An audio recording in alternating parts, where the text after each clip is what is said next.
behalf of the Great Britain-Cyprus Business Association, I would like to welcome all of you today.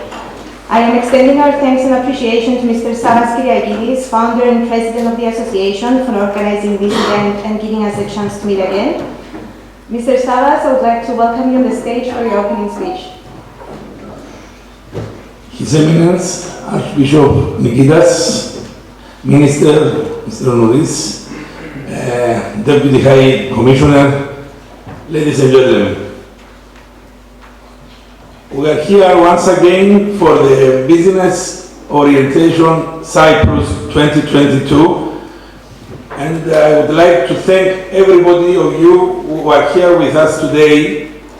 It's our privilege to have all these people with us, spending the whole day, and at the same time giving us the opportunity to provide you with all the information about Cyprus, the investment opportunities in Cyprus, and also about some investment opportunities in the UK. First of all, I would like to thank the Minister of Interior of the Republic of Cyprus, who is here with us for the second time, and this gives us the strength to carry on with our targets to bring together the businesses from Cyprus and the UK to carry on with the business networking we are providing, not only with the events here, but also with the networking we are having throughout the year with introductions, with our e-newspaper. And now we are, for the first time, we are organizing the first event in Cyprus in April 2023. We'll give you more information for that in the next few days. I would also like to thank all our sponsors, because without our sponsors, this event it couldn't be happening. At the same time, I want to thank all the speakers, and of course, all of you that give us the strength and the will to carry on doing what we are doing for so many years now. Thank you once again. I've gone, but I'll try my best today. I'm Melina Swangali. I'm an associate at Spectre Constant & Williams. I'll be addressing you later on as the moderator of two of our panels. But for now, I'd like to give a very warm welcome to His Eminence Archbishop Nikitas of Thyatira in Great Britain, who will be welcoming us with a speech. Καλημέρα σας και καλή εβδομάδα. Έπρεπε να ακουστούν και δύο λόγια στην ελληνική. Good morning to all of you. I won't take much of your time, but I think I have a few things to say that I would like to share with you. You might ask yourself, first and foremost, why would a clergyman, the Archbishop, come and speak to you about business and investment? All you have to do is read the Gospels and listen to the parables about the seeds and the sower. One plants the seeds and sows in quality places, where the land is fertile, and so that fruit might come forth.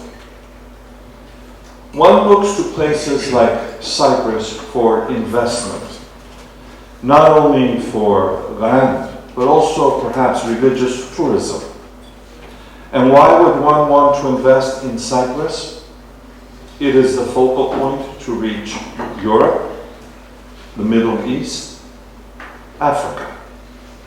Every place is accessible. It's one of those places where things seem to function. I lived for 11 years in Hong Kong as the first Orthodox bishop, with a small population of Orthodox Christians. And someone asked, why would they place you there? Because in Hong Kong, everything works. In Cyprus, things work. I don't know if I want to criticize some of the systems here in the UK, but when I had to go to the bank 7 times to open an account, and though I had a document from the then Prime Minister and even from the Queen, I was unable to open a bank account. Cyprus and in other places, things seem to work. But one invests into Cyprus also because of the quality of life. You have everything there that you need. You have the sea, you have the sun, you have the people. You have, for me, as an Orthodox Christian, of course, the faith and the churches. But if you're an archaeologist and a historian, you visit the various sites.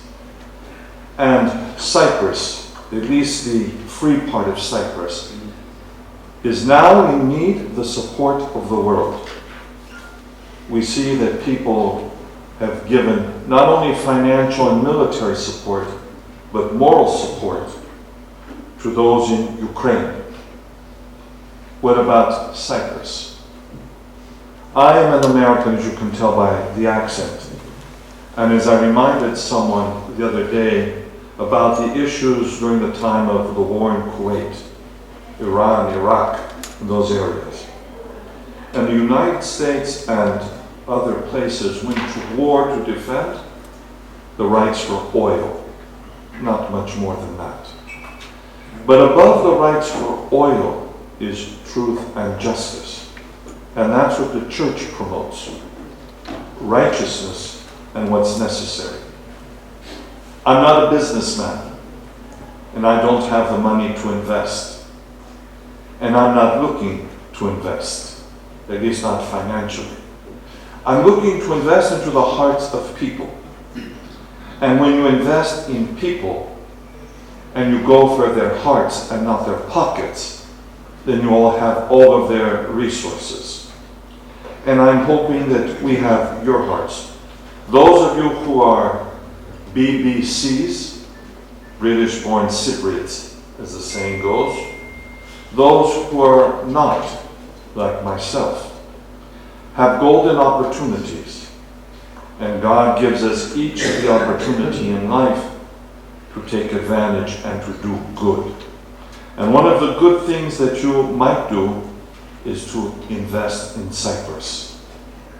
Help this nation continue to move forward and to grow, but also defend truth and justice, and help Cyprus to achieve all that is possible. After all, in life, we have to look for the impossible dream and maybe realize it and take hold of it. I pray that God will bless each and every one of you. And in closing, I want to thank the organizers for inviting me, because it's important that those in our community and those who are not part of our community see that we work together.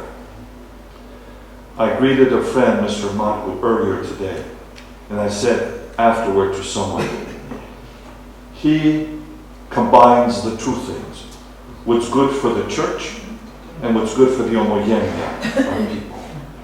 And that's what's critical, to combine the things that are necessary and good in life, not only for the church, the homogenia, and maybe for your financial success, and the benefit and the economic growth of Cyprus and the world.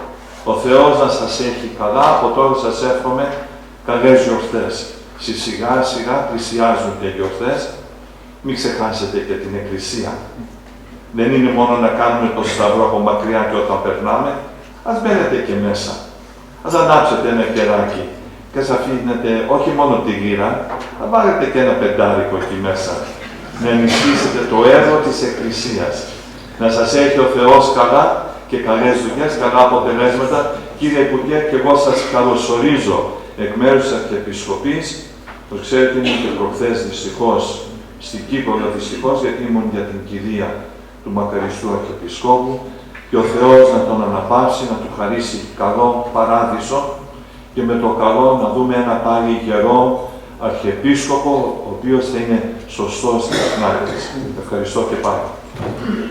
I would now like to welcome to the stage Mr. Savvas Kyriakides, Deputy High Commissioner of Cyprus in the UK. Good morning to all. Honorable Minister, Your Eminence, Mr. Kyriakides, distinguished guests, ladies and gentlemen.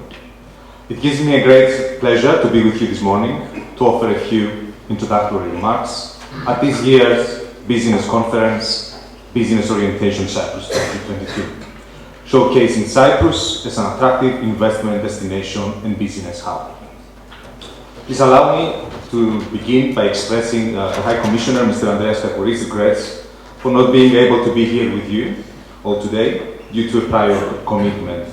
His Excellency has requested to convey his best wishes for a very successful conference and hopes that today's event will prove to be a very productive session for all participants.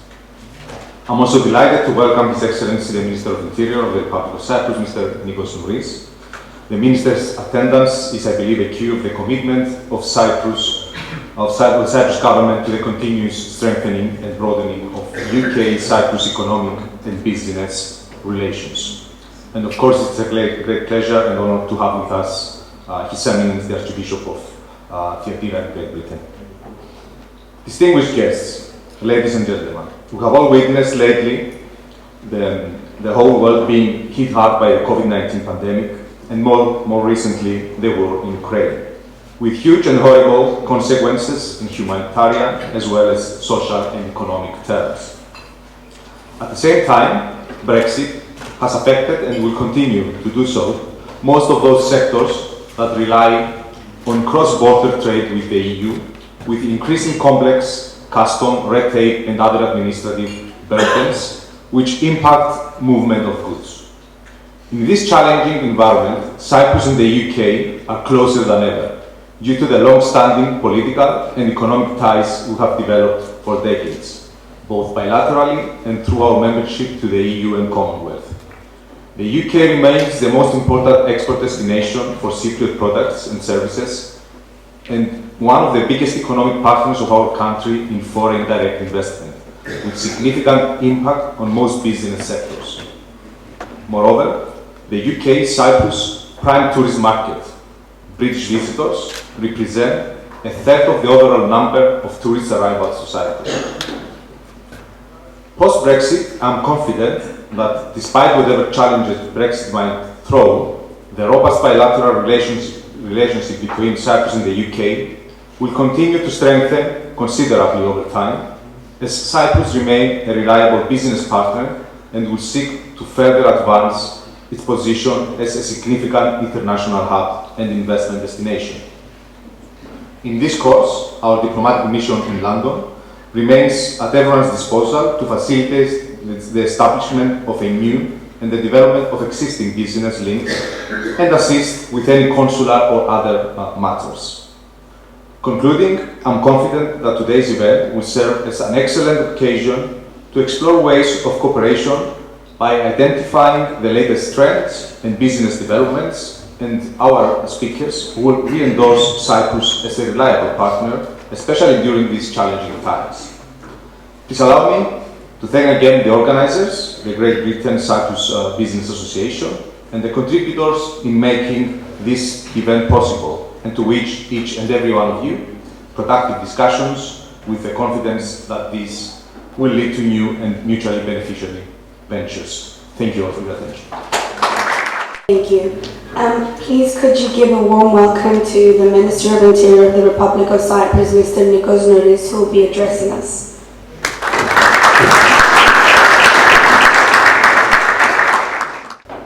Good morning to all of you, Your Eminence, dear High Commissioner, Deputy High Commissioner, dear participants, dear Mr. Kyriakides.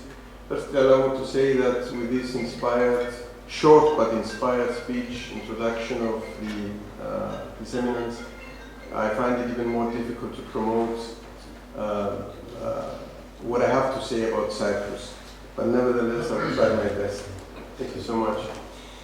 Well, as said before, it's my second consecutive time that I'm here, and I'm honored to be back to address this international business conference.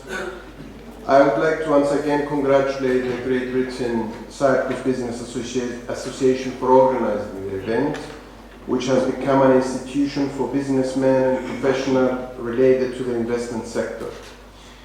Last year, I had the opportunity to present the government's general policies in relation to investments. This year I will extend on topics that are mainly under the competence of the Ministry of Interior, additionally, of course, to other policies that are considered to be very important for the development and boosting of investments. Ladies and gentlemen, for the past few years, humanity is continuously facing serious crises at certain levels. The war in Ukraine and the COVID-19 pandemic have caused new challenges, forcing the governments to implement policies to address problems related to economic, social, and allow me to say migration issues as well, in order to create more robust and prosperous communities.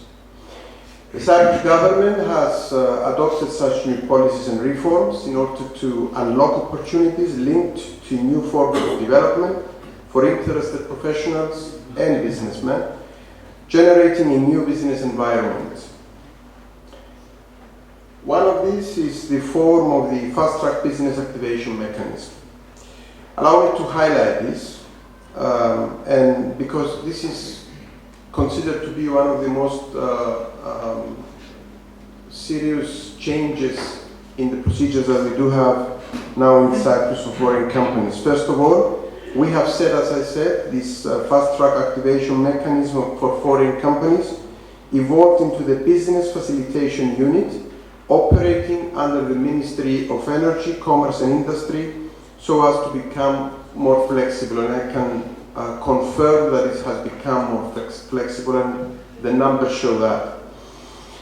And through this mechanism, we managed to attract both international investment and talent, aiming to enhance Cyprus' position as an international high-growth business center. The BFU serves as a single point of contact for foreign companies, responsible for the fast and efficient processing of requests. The unit provides a series of services including establishment of businesses, registration, and much more. During the last year, more than 1,200 companies have been registered under the BFU. Interest has been shown mainly from Lebanon, UK, Russia, Ukraine, Belarus, and Israel, and the main business activity derives from the ICT sector, financial services, marketing, and large-scale energy projects in the field, especially renewables. Now, in addition to the broad and very attractive tax incentives, for which I won't go into detail, as you can see some of them on the slide, the new strategy offers a revised immigration policy for international businesses. The Ministry of Interior, as the responsible ministry, provides easy relocation of employees from non-EU countries, enhances family reunification and employment of family members, and introduces the new in our country digital nomad visa. Particularly, as far as residence and employment is concerned, the new strategy cancels quotas for highly skilled non-EU recruits. Until December 2026, existing companies of foreign interests that are registered by the Business Facilitation Unit can freely employ any number of highly skilled third country nationals without undergoing a market test, given that, of course, some basic requirements are met. At the beginning of 2027, the percentage of third country personnel will be monitored, with a maximum of 70% of the business employees. Of course, in case this quota is not met, each case will be evaluated based on its own merits.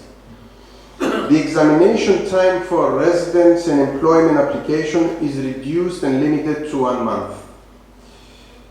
Now, the adoption of the new strategy has led to an impressive increase of interest from foreign companies in relocating to Cyprus.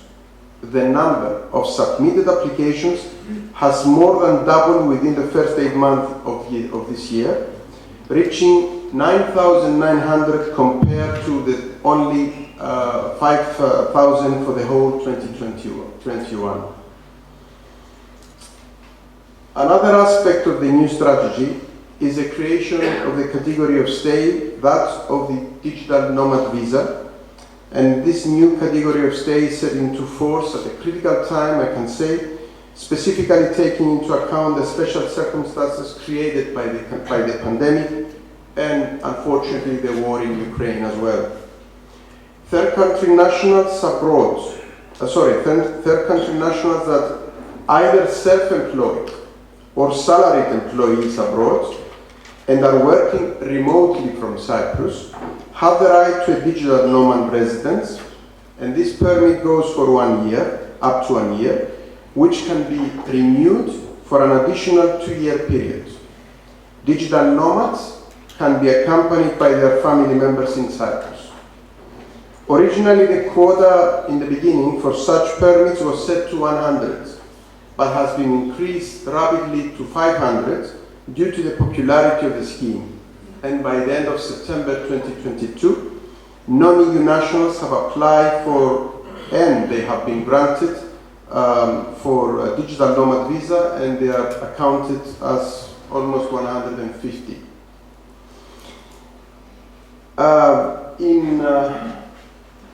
In line with the government's goal to increase foreign investment, the Ministry of Interior has amendment criteria for granting an immigration permit, expanding them not only to investments in residential property, but in other real estate properties such as hotels, shops, offices, investments in Cyprus, and of course investment in Cyprus companies' share capital with business activities and personnel in the Republic, and investment in units of Cyprus Investment Organization of collective investments.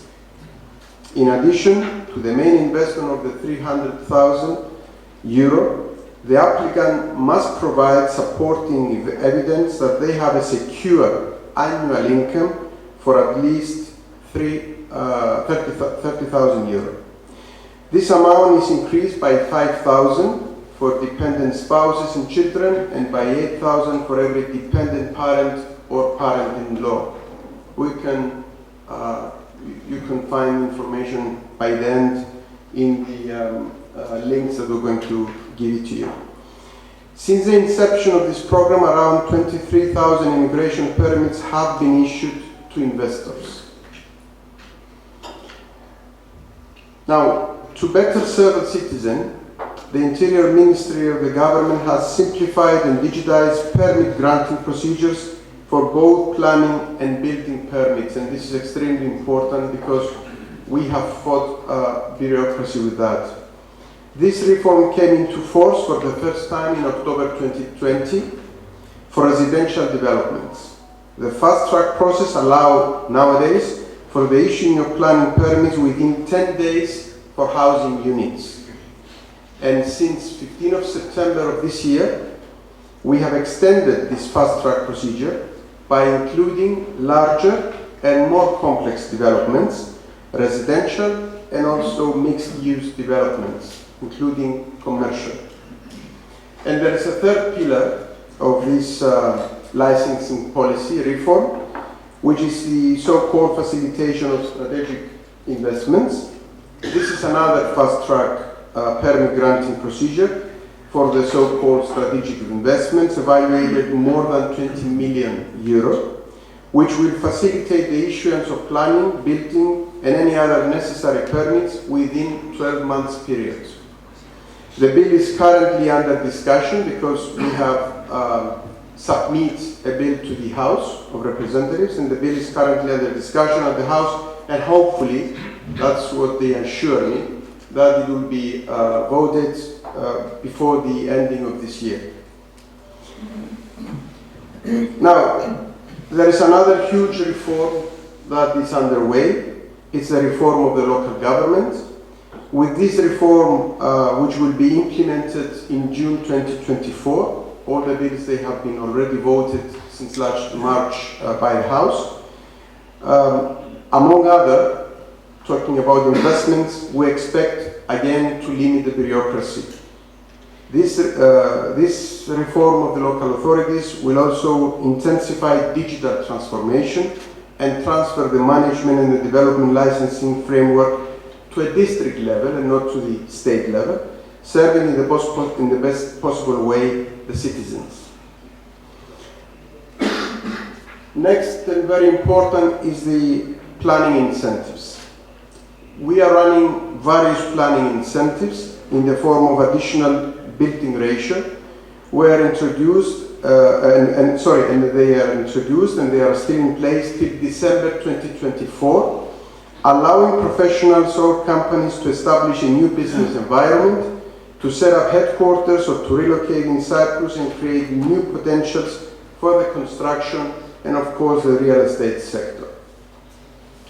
And in addition to the above, development plans for the urban areas of Nicosia, Limassol, Larnaca and Paphos and the Cyprus countryside are currently under revision. They are going to be announced in the first 6 months of 2023. These development plans specify the principles on the basis of which development is to be promoted and regulated. Via this current revision, the Cyprus government shall introduce new planning tools for better land management and facilitate sustainability. Moving now to the real estate.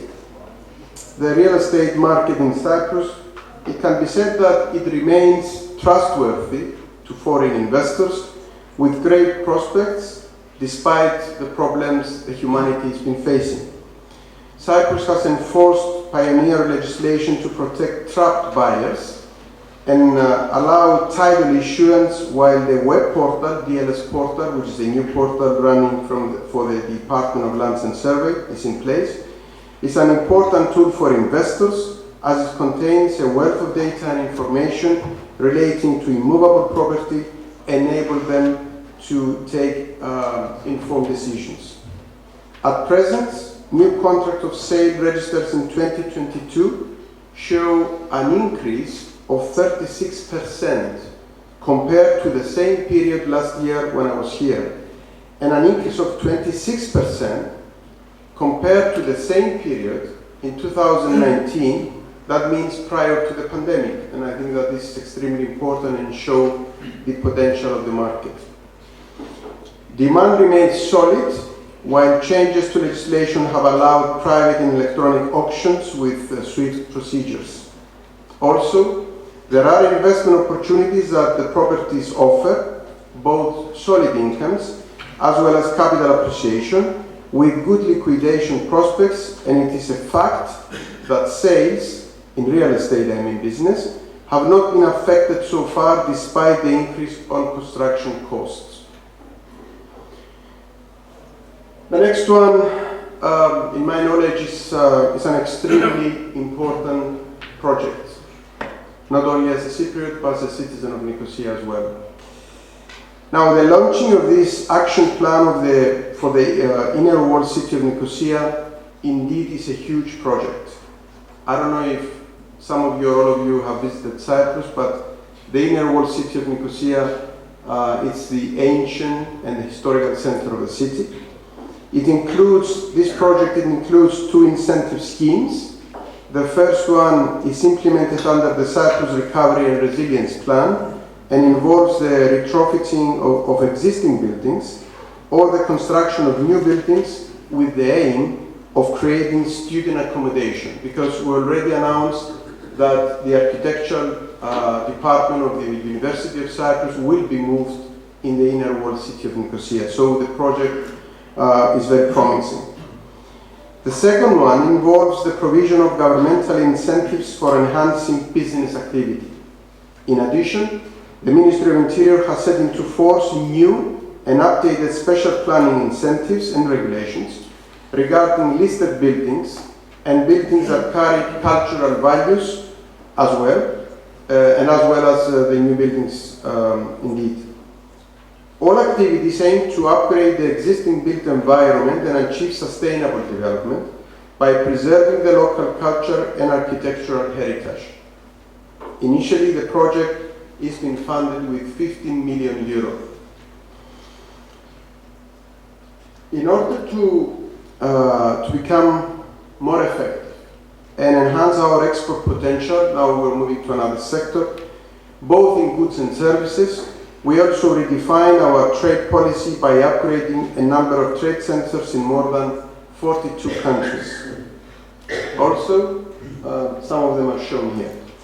Also, a national Made in Cyprus brand for a number of goods will be established in 2022, and the National Action Plan for the promotion of Cyprus wine is launched already. This has to do with the Ministry of Commerce, of course. And coming to the renewable energy infrastructure projects, that again it's a very promising sector. Concerning the renewable energy infrastructure projects, the Cyprus government is to launch the digital one-stop center for the licensing of commercial renewable energy sources project, which be also integrated under the BFU. Additionally, the Ministry of Interior has started the mapping of renewable go-to areas, where the permit granting procedures will be fast-tracked and simplified.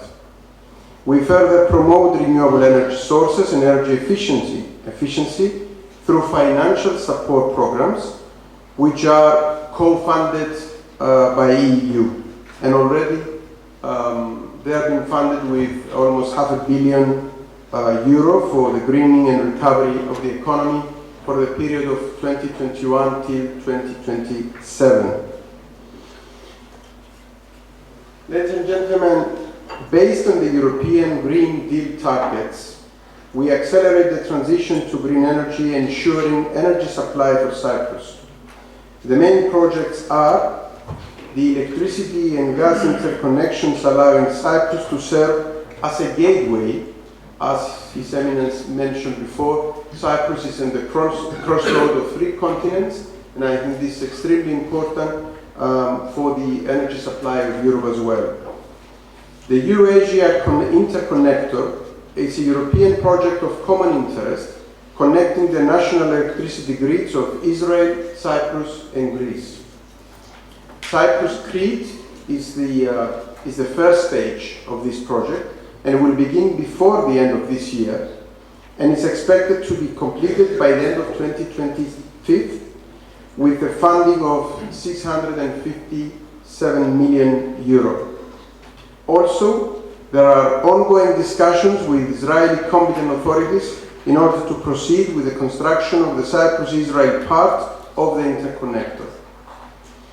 And it is worth mentioning that since January 1st of 2021, we have liberalized the electricity market, and that is being expected to be fully liberalized by 2023, by the end of next year. Dear participants, I'm moving now to the sector of the Ministry of Commerce, actually, and it is well known that more than 2,200 BCM of natural gas have been discovered in the East Mediterranean since 2009. And in Cyprus, we have nowadays 4 natural gas discoveries up to date, estimated to a total of 424 BCM. And these are the Aphrodite, Glaucus, Kronos, and Calypso foundings. So, concluding, I have to say that in this era of challenges and realities created by the pandemic, and with the consequences of the recent economic crisis that they are still fresh, we are confident that our new initiatives and policies for attracting business and talent are creating real new opportunities for Cyprus. The government and the Ministry of Interior will continue to work tirelessly to promote Cyprus as an ideal destination to establish and grow businesses. Our key priorities, ladies and gentlemen, is to reduce bureaucracy while introducing fast and smooth procedures, efficiency, digitalization, and optimization. I would like to thank you all for the opportunity to attend this very productive event. Such conferences are crucial in the establishment of a two-way communication between state and private initiatives. And I thank you really all for your presence here and for giving me this opportunity. On this very last slide, you can find all the focal points, and we'll allow some copies on that outside as well, from the different departments that you can contact directly for further details. Thank you once again.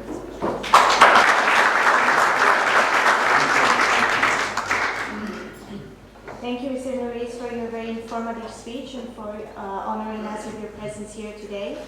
I think we can now move on with our first panel for the day, covering the legal and tax updates and incentives both in Cyprus and in the UK. I would like to welcome the panelists and the moderator of the panel on stage. Hi again, everyone. So this is our first panel, a combination of lawyers, accountants and tax advisors. And they'll each be talking to us about their sector, and it's focused on updates from the UK and Cyprus. It's very difficult to keep track of what's happening in the UK because there's a new Prime Minister every other week, a new Chancellor of the Exchequer, the budgets coming in and out, but hopefully Stephen will clarify all of that for us. So let's just make a start with Mr. Philippos Raptopoulos, who is the Head of Tax and Legal Services at EY in Cyprus. Thank you, and big thank you to Savvas for inviting us once more, and the amazing event. Contrary to what is happening in UK, in Cyprus, things are more simple and getting even more simple. The government is showing on daily basis the intentions to maintain Cyprus as a holding, as a hub for attracting not only companies but also attracting people. Since last time we met, we mentioned to the same audience the advantages, which I would just repeat on a pinpoint. The tax rate, the very low tax rate, which with our national interest regime can go down to 2.5%. Of course, we have the non-dom regime, which applies to majority of people who are not born by a Cypriot father, effectively zero on dividend taxation. We have a number of schemes and incentives offered to people relocating to Cyprus. As the Minister said earlier on, the Cyprus government before 2022 had a scheme to exempt 50% of the income of the people earning more than 100%.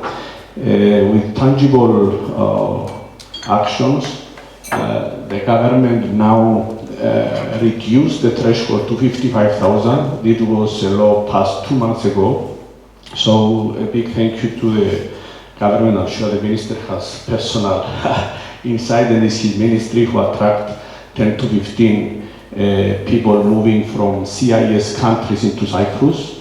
So people are moving there. We created at least 15 to 20 IT hubs in Limassol in particular. EY has worked on moving to Cyprus 2 huge IT firms, between 300 and 500 people each, and we are following up with others. So the government reduced the threshold to 55. So assume a foreign company brings to Cyprus 100 people. Anything they earn over 55,000 is taxed at half rates, and that's for the period of 17 years where they will be in Cyprus. So, a lot of incentives in Cyprus to attract the companies, but on the same time, we maintain our full compliance with EU directives. The ministry has teams working to make sure that, together with the professional environment of Cyprus, to make sure that that Cyprus remains within the EU regulations. Thank you. Thank you, Mr. Octoberos. I was just wondering, as you were talking, is there a specific resource that someone or a business can go on to find the most up-to-date information, such as an overview, before they go on to perhaps instruct or incur fees when it comes to relocating? I'm not sure if the government website has that, but what sort of resources would there be for someone looking into it?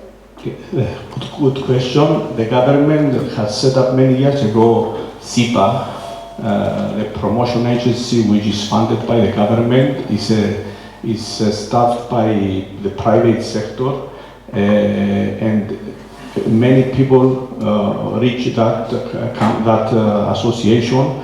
This association provides unlimited free information, and then this association is following the needs with the ministries and very other sectors. Of course, there are the KV and the other OEV associations who, if you reach them, but the government has said specifically SIPA. So if you Google, and you send them an email, they will reply with you the same day. It's a specific one to handle foreign people interested about Cyprus.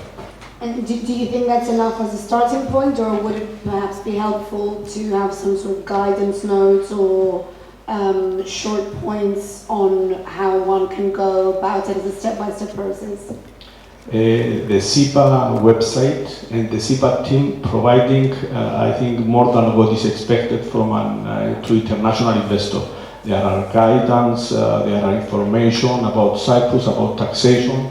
So it's a very well, it's not a governmental site which you need 10 searches to reach a hard conclusion. It's very specific and very professional managed website and organization. Thank you, that's very helpful.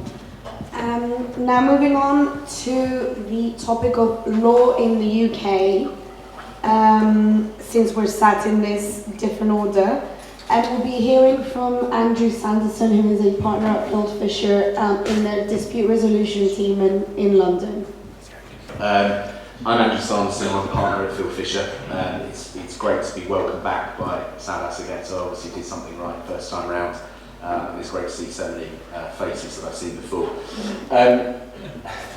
I've got to mention the Brexit word, unfortunately.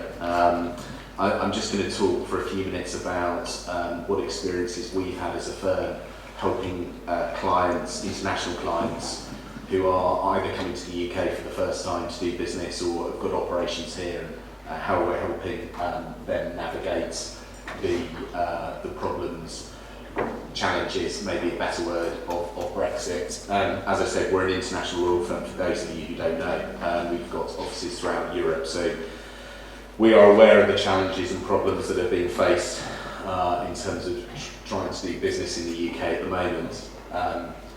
One of my slides was going to be about that one of the positives here is that we generally have a stable government. At the moment, we don't, but hopefully it will get better. So what issues are companies facing in the UK? And this comes from real experience from our clients. What can we do to help minimise those issues? And is there an upside, and what support is available? I think the impact, most of you will be aware of it. It is in free movement of goods and people. The delay in terms of putting policies and procedures in place and agreeing a sensible way forward. Practical implications that we see have been in terms in the banking sector, companies trying to establish over here, getting bank accounts open, has been a real challenge for them, mainly due to the way things have gone since Brexit. It's not the fault of the companies at all. And is there a complexity of doing business in the UK, or is it just perceived because of Brexit? Four of the areas that we've seen issues with: legal entities, employment contracts, taxable entities and financial structures. So in terms of minimising the potential issues, what should companies be doing when they're coming to the UK? I'll mention this in a slide in a minute, but it's effectively about getting things in place as early as possible and getting good advice. Of course, I would say that as a lawyer here in the UK, but getting good professional advice, whether that's legal, whether that's tax, whether that's corporate structures, etc. And in terms of accessing that support, it's important that companies know where to go. In terms of the pitfalls, we've seen a number of organisations that have established themselves saying they're going to be able to help when in fact they can't, and actually do the opposite.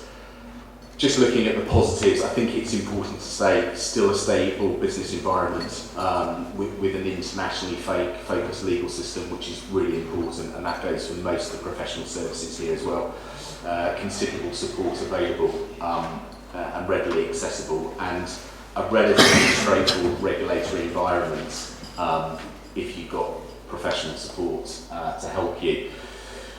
We as Field Official, we've been spending a lot of time with clients helping them to adjust, putting structures in place for them, holding their hand through the entire process of setting up here or building a company here. The one message I think is important to take away is trying to do this as soon as possible and not leaving it to the last minute, because there are delays, there are complexities that may not have been there before, and also sort of bearing in mind, the UK, I know it's the UK government message that we're still very much open for business. The UK government is providing support for companies coming here, both in terms of information and also the professional support that you can get here as well, I think is really important. I'm around all day. If anyone's got any questions, I appreciate that's a very quick overview, but thank you ever so much.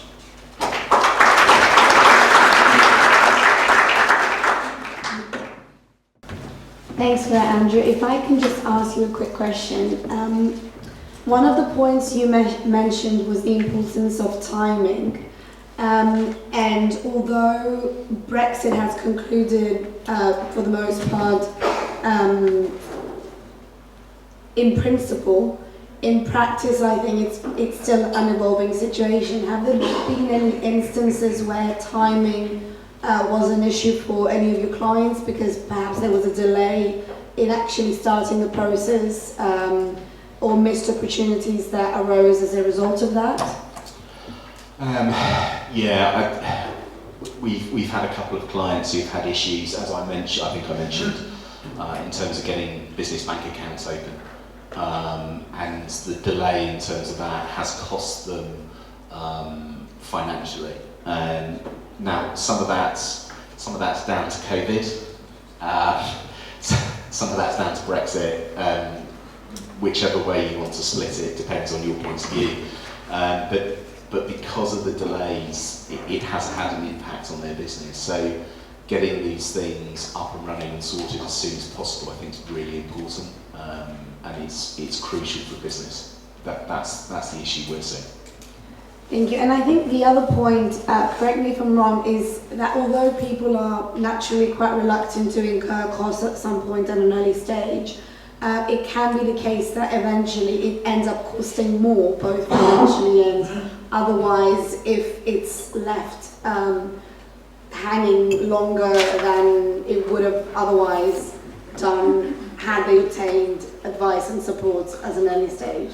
Yeah, I mean that's absolutely right. Trying to persuade a client to spend a small amount of money now as opposed to a large amount of money further down the line is difficult for all professional services. But we say to clients, if we can have an input now, that's going to cost you a lot less than in 6-12 months. And I think that goes for most professional service suppliers. So investing that time now and that money now will bear fruit further down the line.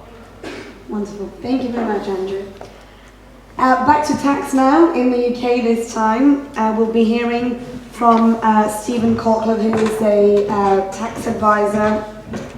He is the owner and founder of Cesium International, and he'll be talking to us about the updates in the UK, which we all await, and hopefully you're up to date as of this morning, Stephen, because things tend to change every minute. Exactly. Thank you for the introduction. First of all, a couple of apologies. I seem to have a nest of frogs in my throat this morning. Thanks for the coffee. And also noticed from the brochure, I'm wearing the same tie as I wore last time. I do actually have more than one tie. Just go to the first slide. Who's controlling?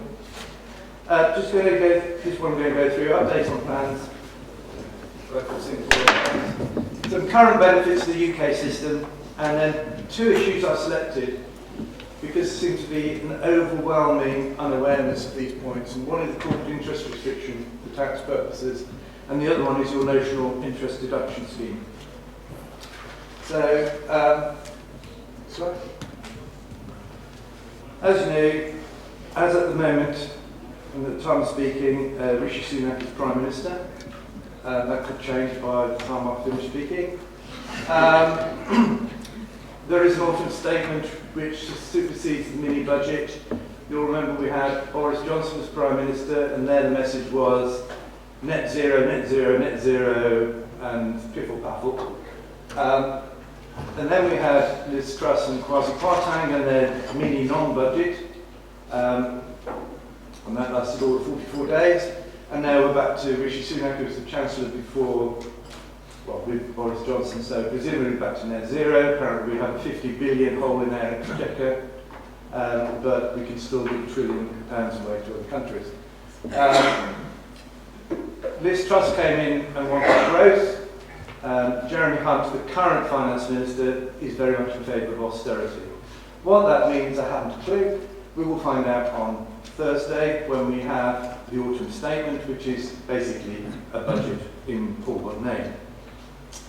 We had, then didn't have, and now do have the additional national insurance levy, except it's not called that because national insurance is a tax, it's about COVID, which has added 140% over these national insurance bills, and that's 2.5 if you an employer and employee relationship, because both the employer and the employee pay it. From my perspective, there seems to be no clear thought as to what we're going to be doing going forward, and there is still an absence of recognition that we have an old saying that when America coughs, the UK catches a cold, and that is still the case.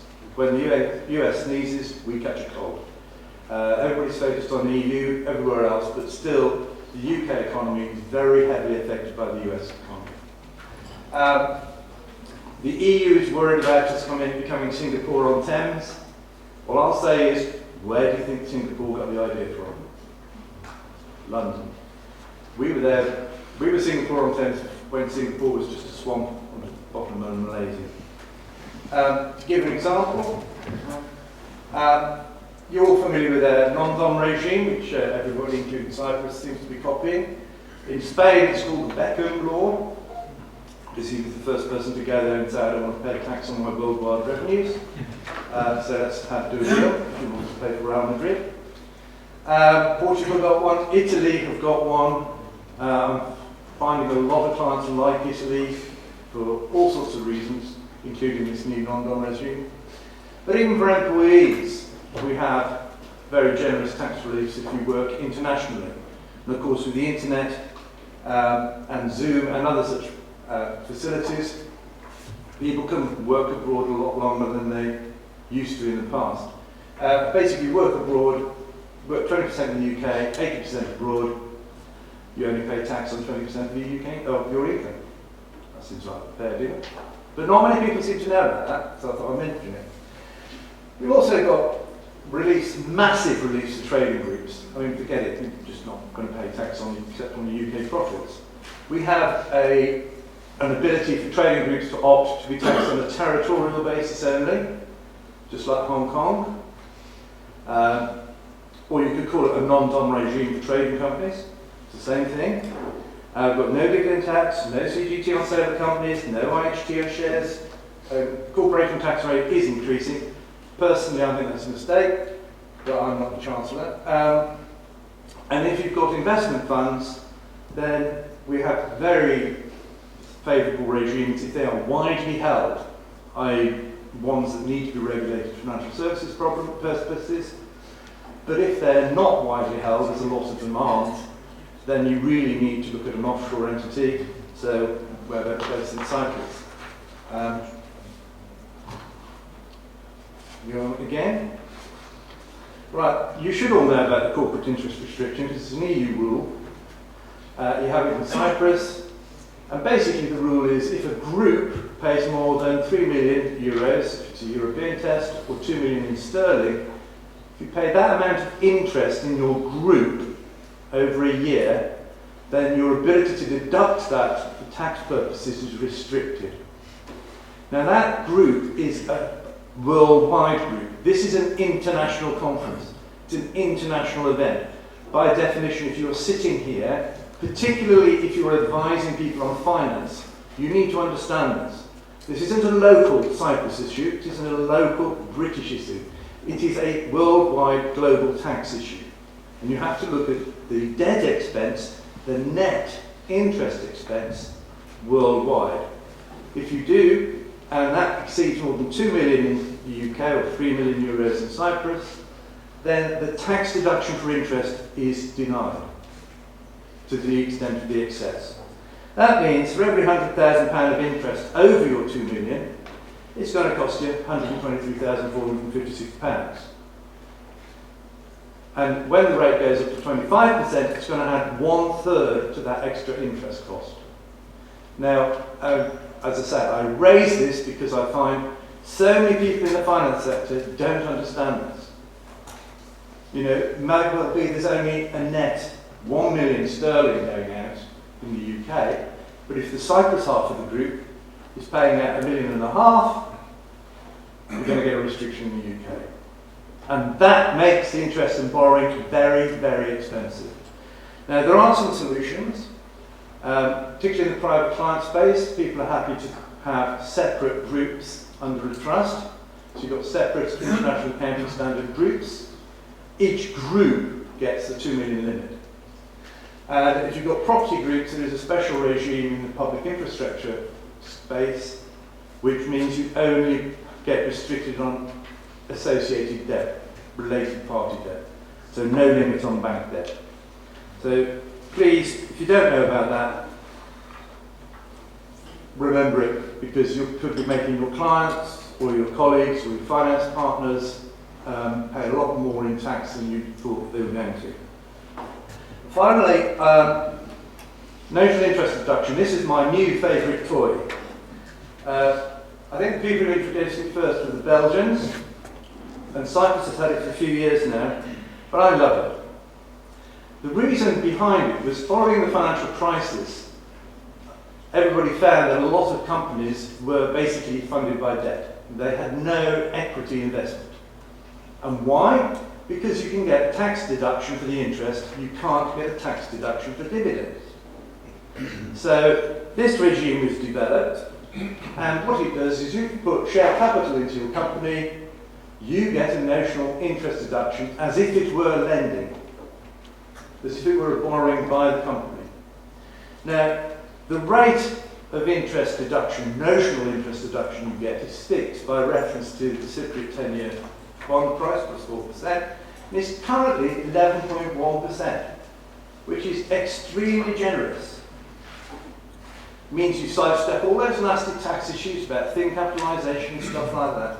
You just get an automatic shelter for your income from the equity. There is a minimum, you have to pay a minimum 2.5% tax on your income, but for me, this makes my life so much easier, my clients' lives so much easier, and it is a big selling point. And if you're worried about the people in Brussels, they have woken up to this, and they are now actively pushing for a notional interest deduction regime across Europe. But you've already got one, so you don't need to worry.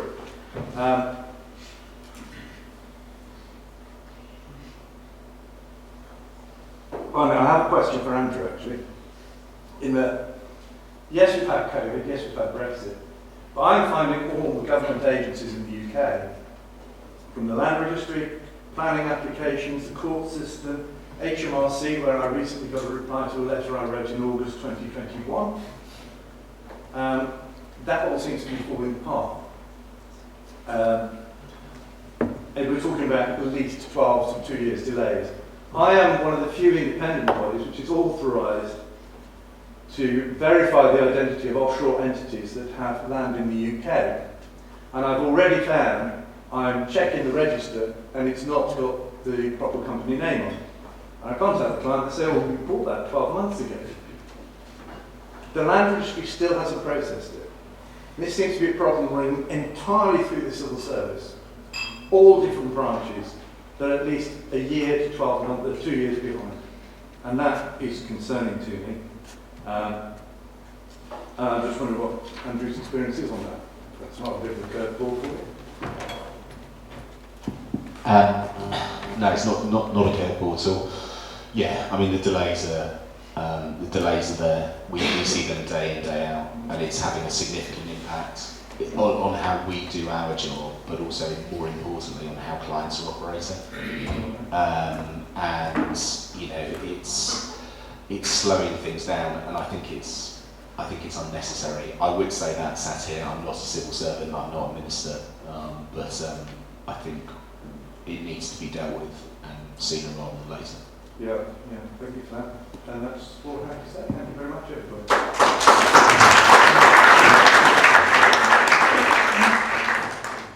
Thank you very much, Stephen. I do have a question for you.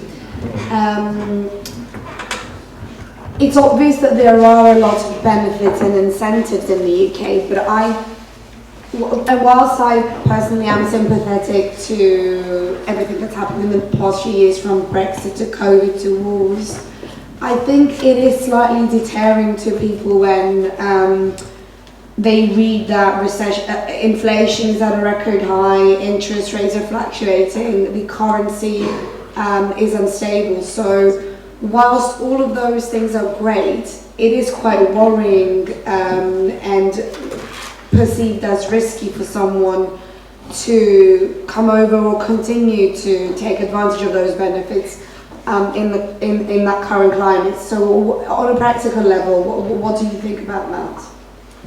Well, I was not going to stray into politics, but I'd say don't watch the BBC or Sky. Inflation is higher in Germany than it is here. Yes, we appear to be having a slight issue with GDP growth at the moment. I don't really feel that at the moment. The interest rates and the economy and the rate of exchange with the pound against the dollar, everybody's saying Liz Truss's budget caused a massive drop in sterling against the dollar.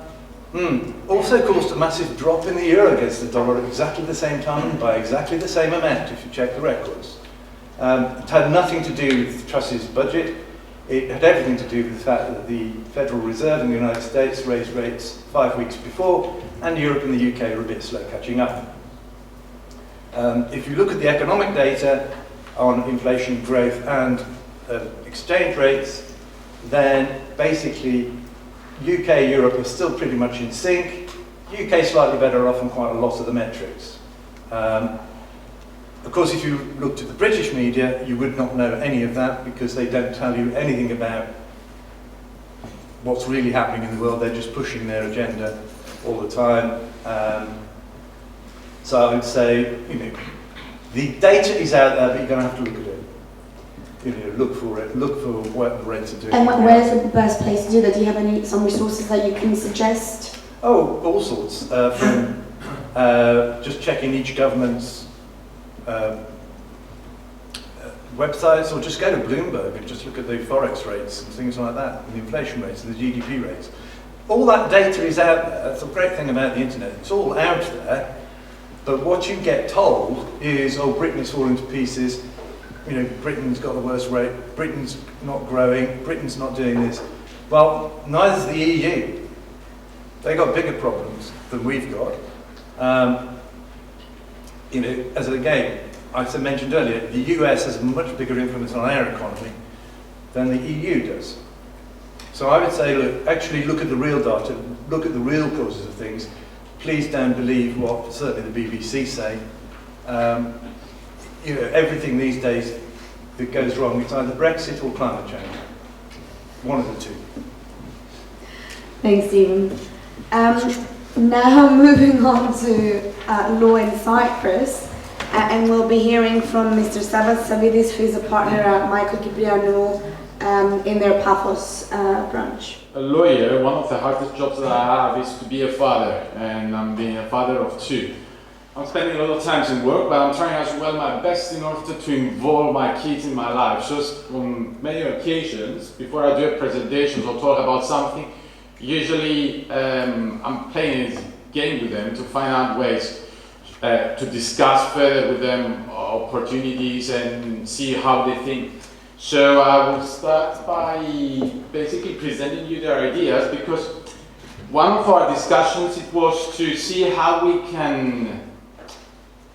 Cyprus is so special, why Cyprus is so special, and why someone wants to move over in Cyprus. And take into considerations that to discover the opportunities, sometimes you need to go to the actual place to find those opportunities. This is what I'm going to talk about today, to see how you can get into Cyprus and how you can discover these opportunities. I need thank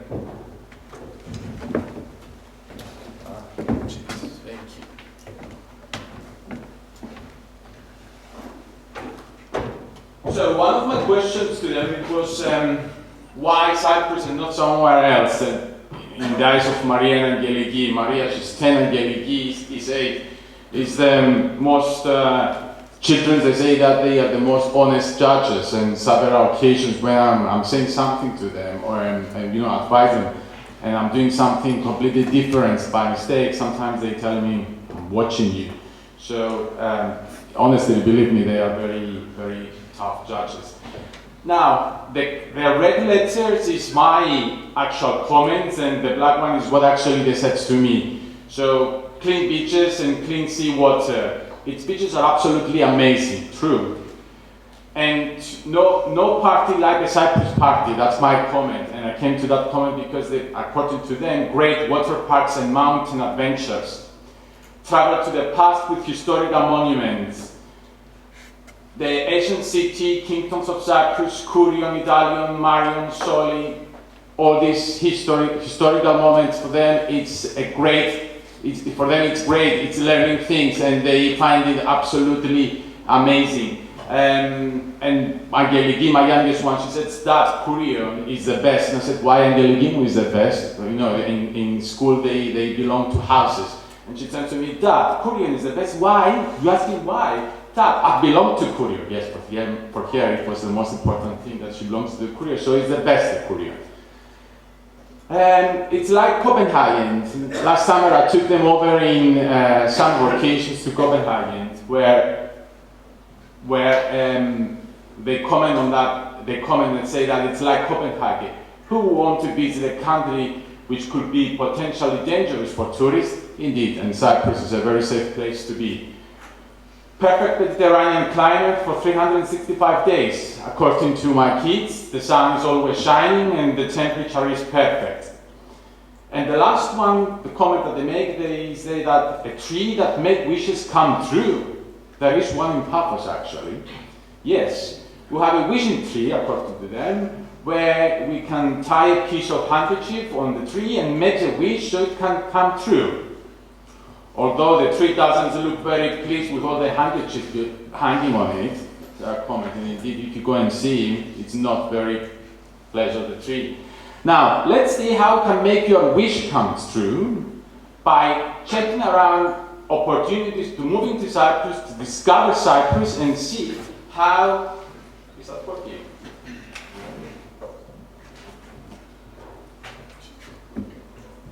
To see ways you get into Cyprus to find ways to find these opportunities. Yeah. Cheers. Thank you. So, because in every country that you get into, you need to find the legal way to get into that country. So I'm going to move a little bit so I can read. Now, The government's commitment to the continuous introductions of progressive measures for reform and growth has resulted to the impressive recovery of the Cypriot economy much earlier than expected, and indeed today Cyprus constitutes a success story for the EU. So congratulations, Mr. Norris, for being part of this. We are watching you, by the way. Contemporary global business center. The government of Cyprus has introduced a new strategy for attracting foreign companies and skilled talent to Cyprus. The strategy mainly focuses on high technology, shipping, pharmaceutical, innovations, and research and development companies, as Mr. Luis has explained earlier at the beginning of this seminar. The strategy included a series of new incentives concerning residence, taxations, and employment through a fast, simple, and streamlined procedure. I'm not going to explain today the tax advantages because I've been asked to concentrate mostly on immigration issues. So on the first slide, we're going to find ways where how you can get into Cyprus by using the relevant articles of the law, the opportunities that they're giving you in order to get long or temporary residence. Now, in order to get non-EU or immigration to Cyprus, the law says immigrants is everyone who is outside of Europe. The term immigrants is used by the European Commission to describe a person from a non-EU country establishing his or her own usual residency in the territory of an EU country for a period that is expected to be 12 months. Previously, we was using as well the word alien, so anyone that was coming outside from, it was not a Cypriot, we was calling him alien, and he has an alien card as well. So of my clients, when he was coming over to me, they say, I'm an alien. I say, yes, welcome on board. Types of visas and permits. In general, all non-EU citizens with temporary residence in Cyprus, okay, this is very sensitive. In general, all non-EU citizens with temporary residence in Cyprus need to apply for a visa. Let's examine some of these visas. A short stay visa. If you intend to visit Cyprus for business or vacations for a period not exceeding 3 months, you are required to apply for a short stay visa. The visa can be issued as a multiple entry or single entry. If you plan on traveling to Cyprus frequently for business or otherwise, you can apply for 1 year multiple entry visa, but the total stay with that period may not exceed 3 months.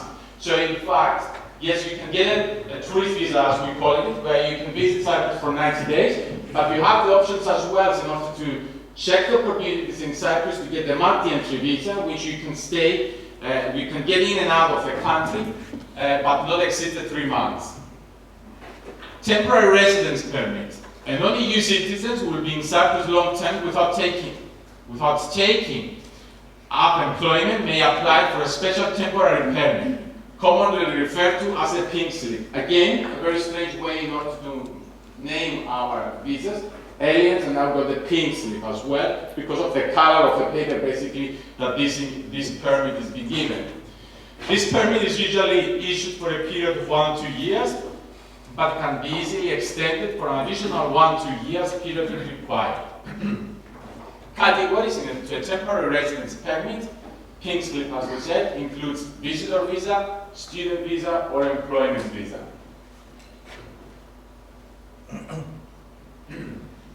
Immigration permits. This permit is for a non-EU national. It's for a non-EU national who wishes to be self-employed or take up employment at Cyprus company, or has at their disposal a secure annual income without the need to secure employment or engage in a business or profession.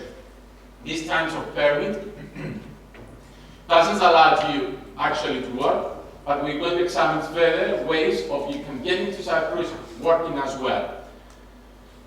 Permanent residence permits. The permit applies to a non-EU family members of a non-EU citizens or a non-EU family members of EU citizens who wish to apply for a permanent residence in Cyprus. Now, let's go down to the foreign companies in Cyprus, which is what Mr. Luis has explained previously about the business facilitation unit, which is an excellent,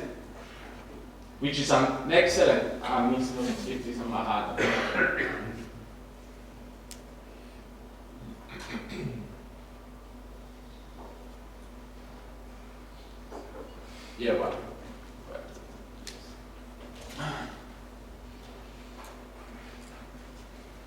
which is an excellent opportunity, as I was saying, in order to invest in Cyprus, to start doing business in Cyprus, and at the same time, to be legally established within the country. Now, one of the most important criteria for this category is to be able, to the shareholder of the company to be a non-EU resident. This means that at least 51% of the shares needs to be held by a non-EU citizen.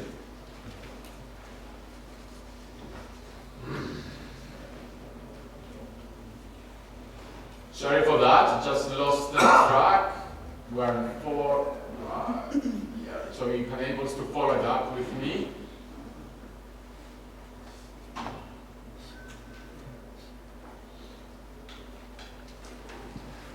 Savvas, what's the total number of slides? Because I'm conscious of time. Yes, I'm finishing now. Okay. Now, one of as I was a business facilitation unit is a very important one because it's a new introduction to the Cyprus systems, and it's one that currently we're working a lot. I have to confess as well that from my experience, indeed it's working, and at the moment it's very fast and very efficient.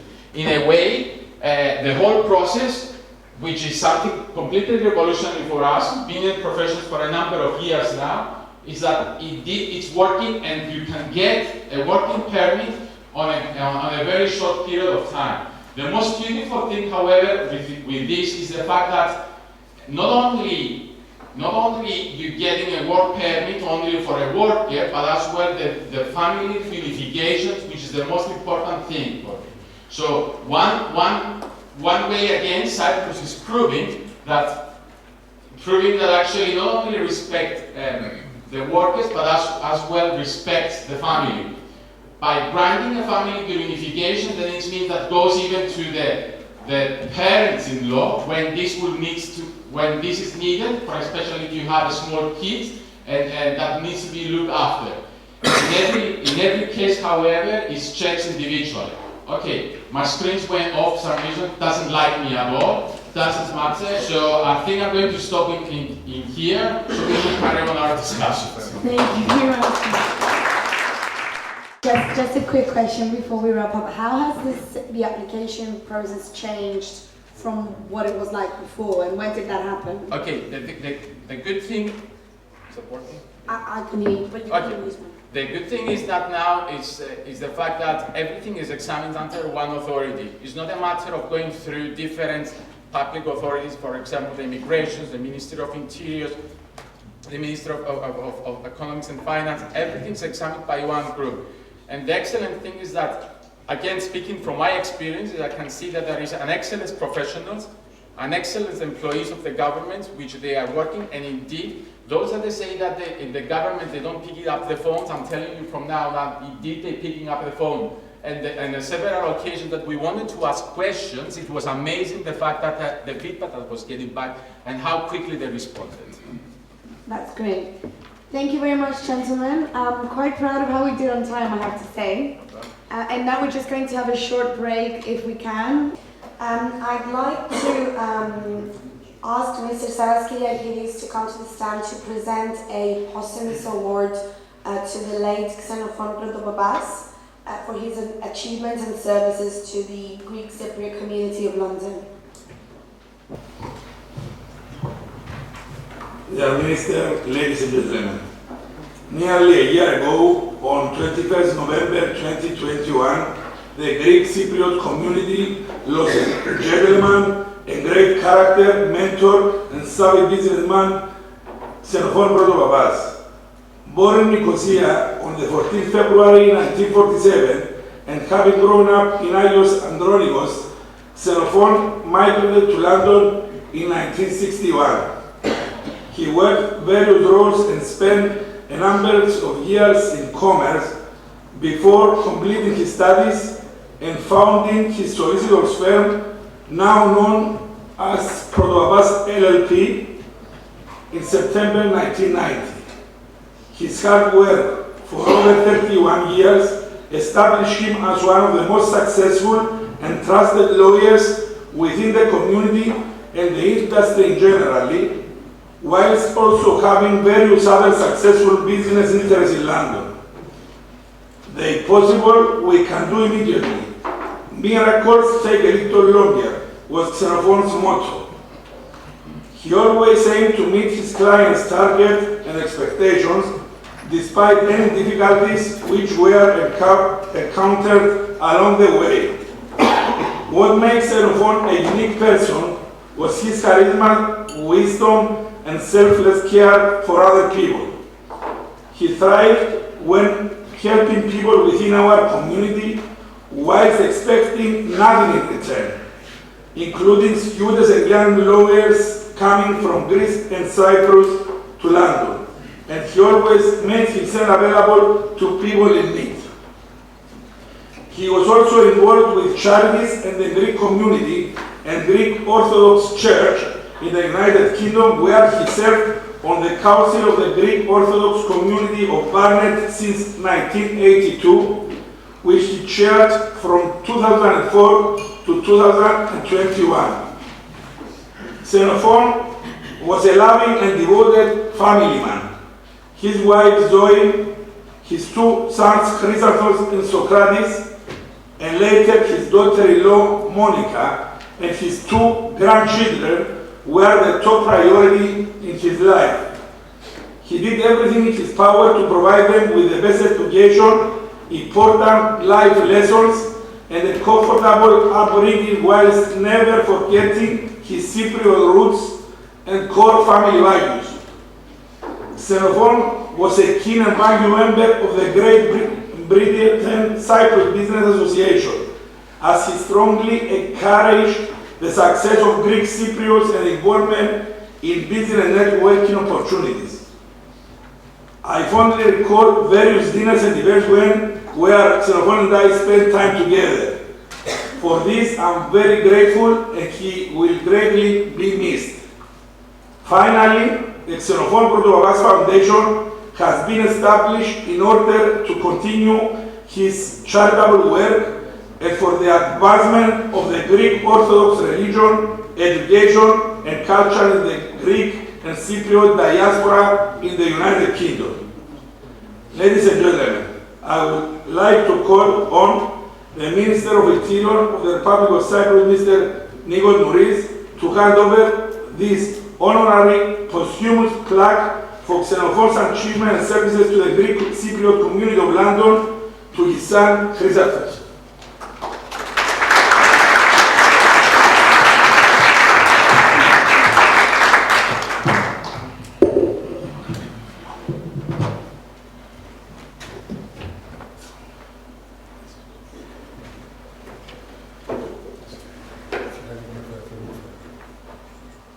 Minister, Deputy High Commissioner, ladies and gentlemen,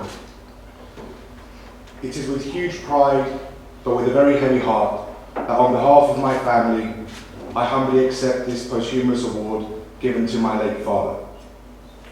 I would like to express my great thanks and gratitude to Great Britain-Cyprus Business Association and Savvas Kyriakides for this moving gesture.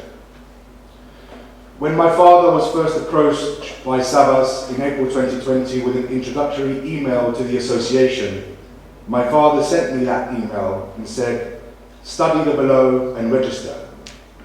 He swiftly saw the benefit of the association, which importantly promotes maintaining connections and business and other relationships with Cyprus and other Cypriots and Greeks within our community. This is something which was a top priority for my father and which he undertook from the moment he came to London. My father emigrated from Cyprus to London on the 5th of October 1961. He worked various jobs to provide for his family.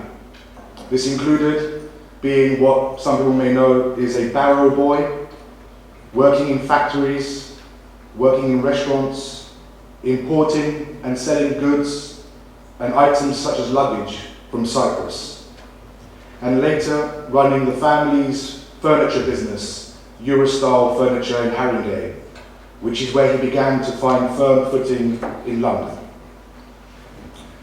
Later, in 1982, he qualified as a solicitor and partnered with fellow Cypriot and very good friend Michael Votsis, establishing Botsis and Protopapas, and later founding what is today Protopapas LLP in 1990.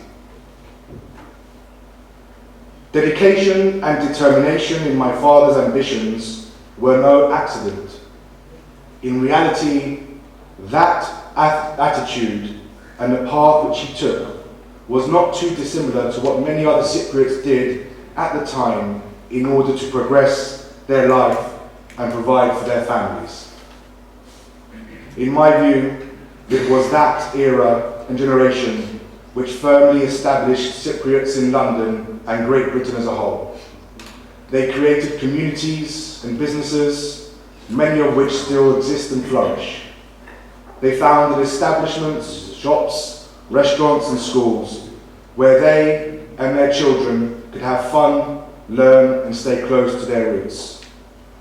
This is why, for me, I wholeheartedly support the Great Britain-Cyprus Business Association and generally all other efforts to maintain strong relationships with Cyprus and do business together within our community. I believe that the passion and perseverance of the Cypriots, coupled with the resources and platforms offered by Great Britain, is a fantastic combination which has led to various success stories which are not just measured in monetary terms. The Xenophon Protopapas Foundation, a charitable organisation, has been established in my father's name in order to promote the advancement of the Greek Orthodox religion, education and culture in the diaspora. This is following his many years dedicated to this cause, as he served on the Council of the Greek Orthodox Community of Barnet since 1982 and chaired the Council from 2004 to 2001 when he passed away. I hope that together we are able to always remember our roots and stay close as a community for our overall benefit in business, relationships, and for the continuation of our heritage as a whole. Thank you.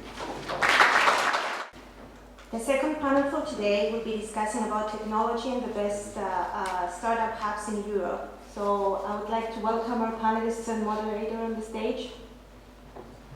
Okay, ladies and gentlemen, welcome back to the Great Britain-Cyprus Business Association. And now we are at panel 2, discussions about technology. So, first of all, I want to thank Savvas Kyriakides for the opportunity for moderating this panel, and it's a real pleasure. So, technology in the modern business world is very important. And we see that a lot of companies are moving into digital transformation, which is the key. A lot depends on the type of business you have and the type of operations. So this panel is going to talk about different aspects. It's going to be, I'm sure, an exciting one. And our panelists here are going to touch upon different aspects. We're going to talk about law in technology. We're going to talk about the financial markets and the London Stock Exchange. We are going to talk about digital marketing and, of course, some very trendy things about crypto. So I'm going to start with the introduction of our panelists. Starting first from Andriy. Andriy Mikhail is a lawyer partner at Kinanis Law Firm LLC, and her main areas of practice for over 10 years include corporate law, banking and finance, funds and capital markets. She's an active member of the Technology Committee of the Cyprus Bar Association and member of the Board of Directors of the Cyprus Blockchain Technologies. Then I'm moving with Panagiotis Kouchis. He's a senior lawyer at Pelagias Christodoulou Brachas, LLC, team leader of legal and financial services, and currently focusing on CASPs, decentralized finance and blockchain technology. Then I'm moving on to Axel Kalinowski, who manages the primary markets activities of the London Stock Exchange Group in Central and Southern Europe, including Cyprus.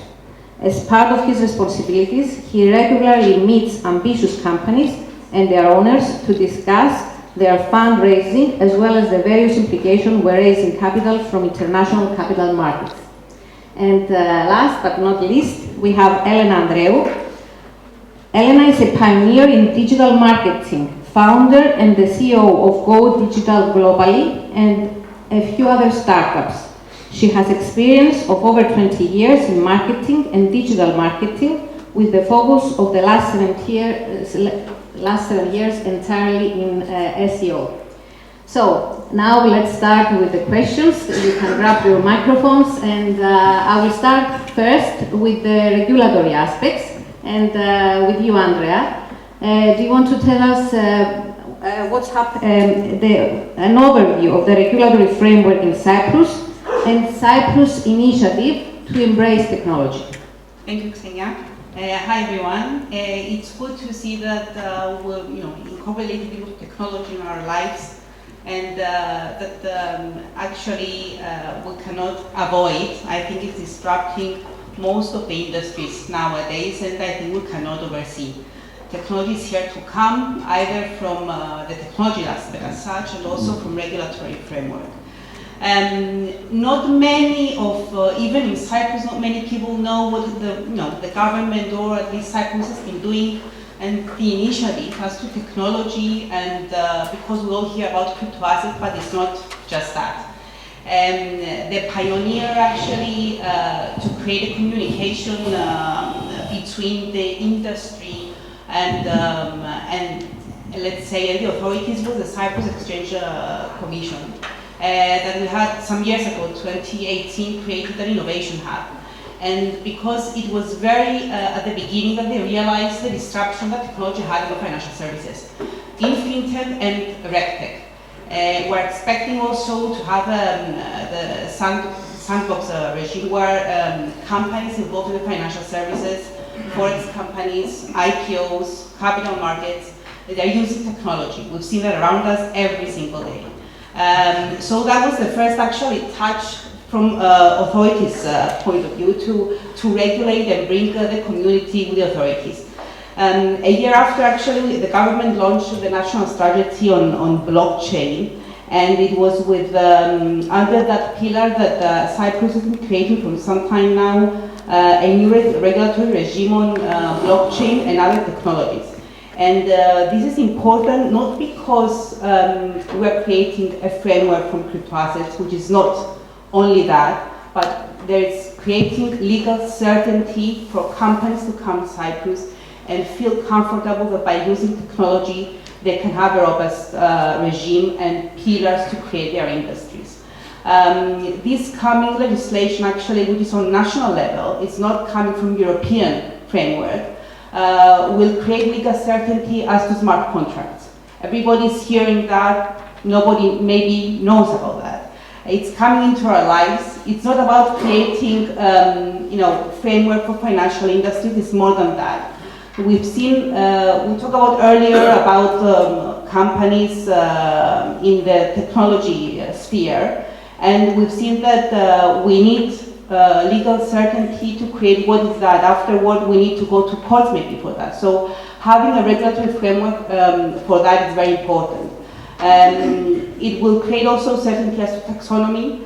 We're having some regulation, panelists maybe will come on that later on, about MiCA, the gas, the crypto asset service providers, and this is very important.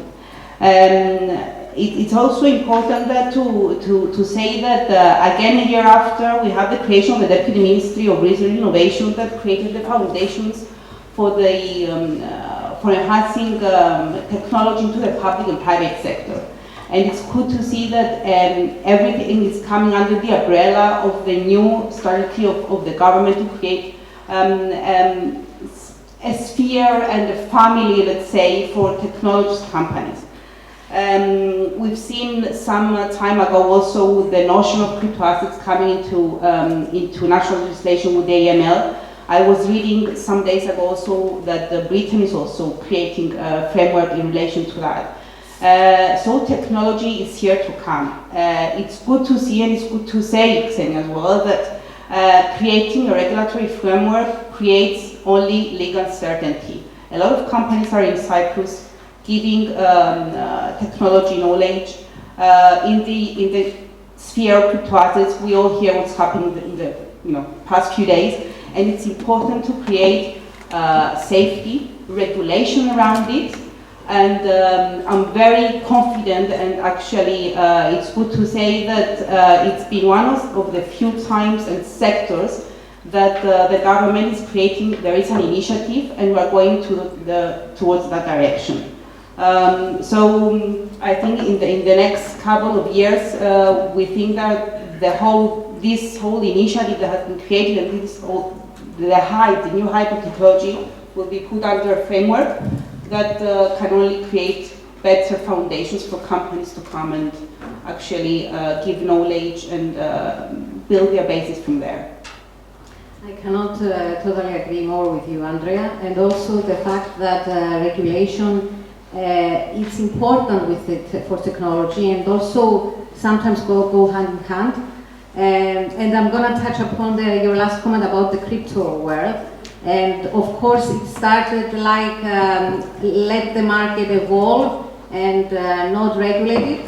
But I think it's time now to take some more actions, the regulators around the world, especially with the recent events, the crash of one of the biggest exchanges, the FTX, and 1 billion assets funds were lost. So the crypto market was not so big initially, and so not so interconnected to affect, and they let it evolve. But now I think it's time that action needs to be taken.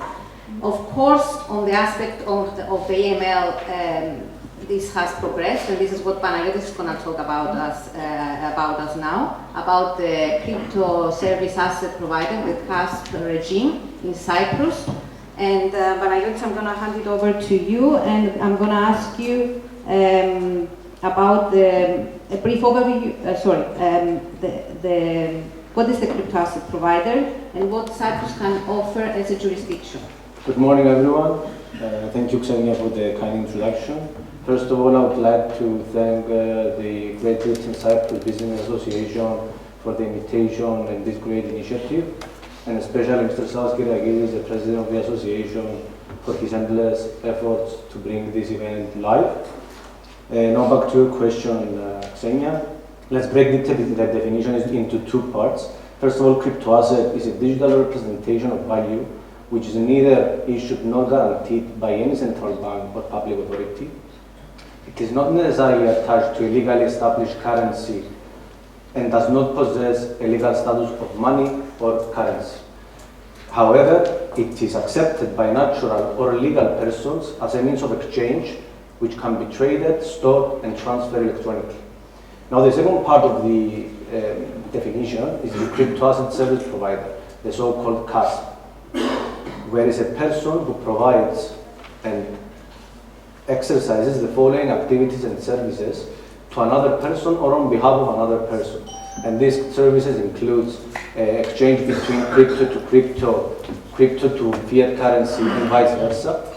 It can offer custody services, transfer, holding, and management of cryptographic keys and crypto assets. It can offer and sale of crypto assets, including the initial offering, and also the participation and provision of financial services, including the distribution, the offer, and sale of such crypto assets. Cyprus now transposed the 5th AML law, the 5th AML directive, into national law on the 25th of June 2021. The primary legislation that regulates the CASPs in Cyprus is the AML law, whereas the secondary legislation is the Cyprus and Securities and Exchange Commission directive on the register of CASPs. With the introduction of the 5th AML, and this is the point when we say the safeguarding of under the AML sphere, is that CASPs, the crypto companies in essence, are classified as obliged entities. And what it means by that is that they are required to perform the same AML and due diligence checks that traditional financial institutions undertake up until now. These entities have to register with their respective regulatory authorities, financial authorities, in order to conduct and be able to conduct business in the EU territory. What we mean by that is that in this respect, they will be required to carry out customer due diligence, monitor behavior and report any suspicious behavior, safeguarding the investors' interest and generally the safeguarding of the whole industry. What has been introduced and will be enforced in 2024 is the markets in crypto assets. It's another layer of protection that will bring more certainty and more clarity to the industry and boost in that way investors' confidence, which in fact there is no industry without their investors, and this is fairly acceptable to everyone, I think. From that day, they'll be given a 12 to 18 months grace period in order to implement and be enforced, to put in force the MiCA regulation, the so-called MiCA regulation, the market in crypto assets. At this point, Xenia, I would like to inform our audience that in Cyprus currently there are 4 licensed CASPs, crypto asset service providers. 3 of them are the big players of the corporate world. It's Revolut, one of the biggest European banks in the world, with over 11 million European customers, and they got the license in order to assist those clients in the EU and have a regulatory framework that they can follow, and they can actually market that license, because it's very important. eToro, a very well-known investment firm from the US that came a long time ago in Cyprus as a Cyprus investment firm, and now they include in their services the license of CASPs that they can offer to their customers, as well as one of the biggest, in my opinion, the biggest crypto exchange in the world, which is Binance, came to Cyprus in September. And as you can see, if the big players are coming into play, the smaller players, let's say, will come slowly and gradually to that framework. Because, as Andrew said, and as Xenia mentioned as well, we can have developments, we can have technology. Technology cannot stop anywhere, because technology has no limits, in my opinion. But without legal and regulatory frameworks, safeguarding of procedures, we cannot do anything, and the investors' confidence will be at the same levels. Thank you.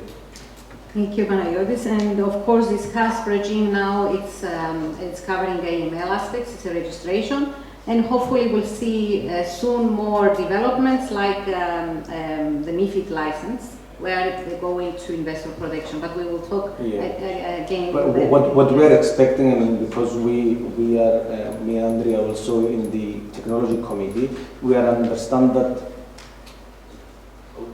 once we heard that the big players are coming to Cyprus, they saw something, and after spokespersons of these big corporations made about Cyprus, what they actually mentioned very importantly is the friendliness of the Cyprus Securities and Exchange Commission, and how reluctant is to work with the investors, and as Andrew said, with the regulatory sandbox, that basically investors and the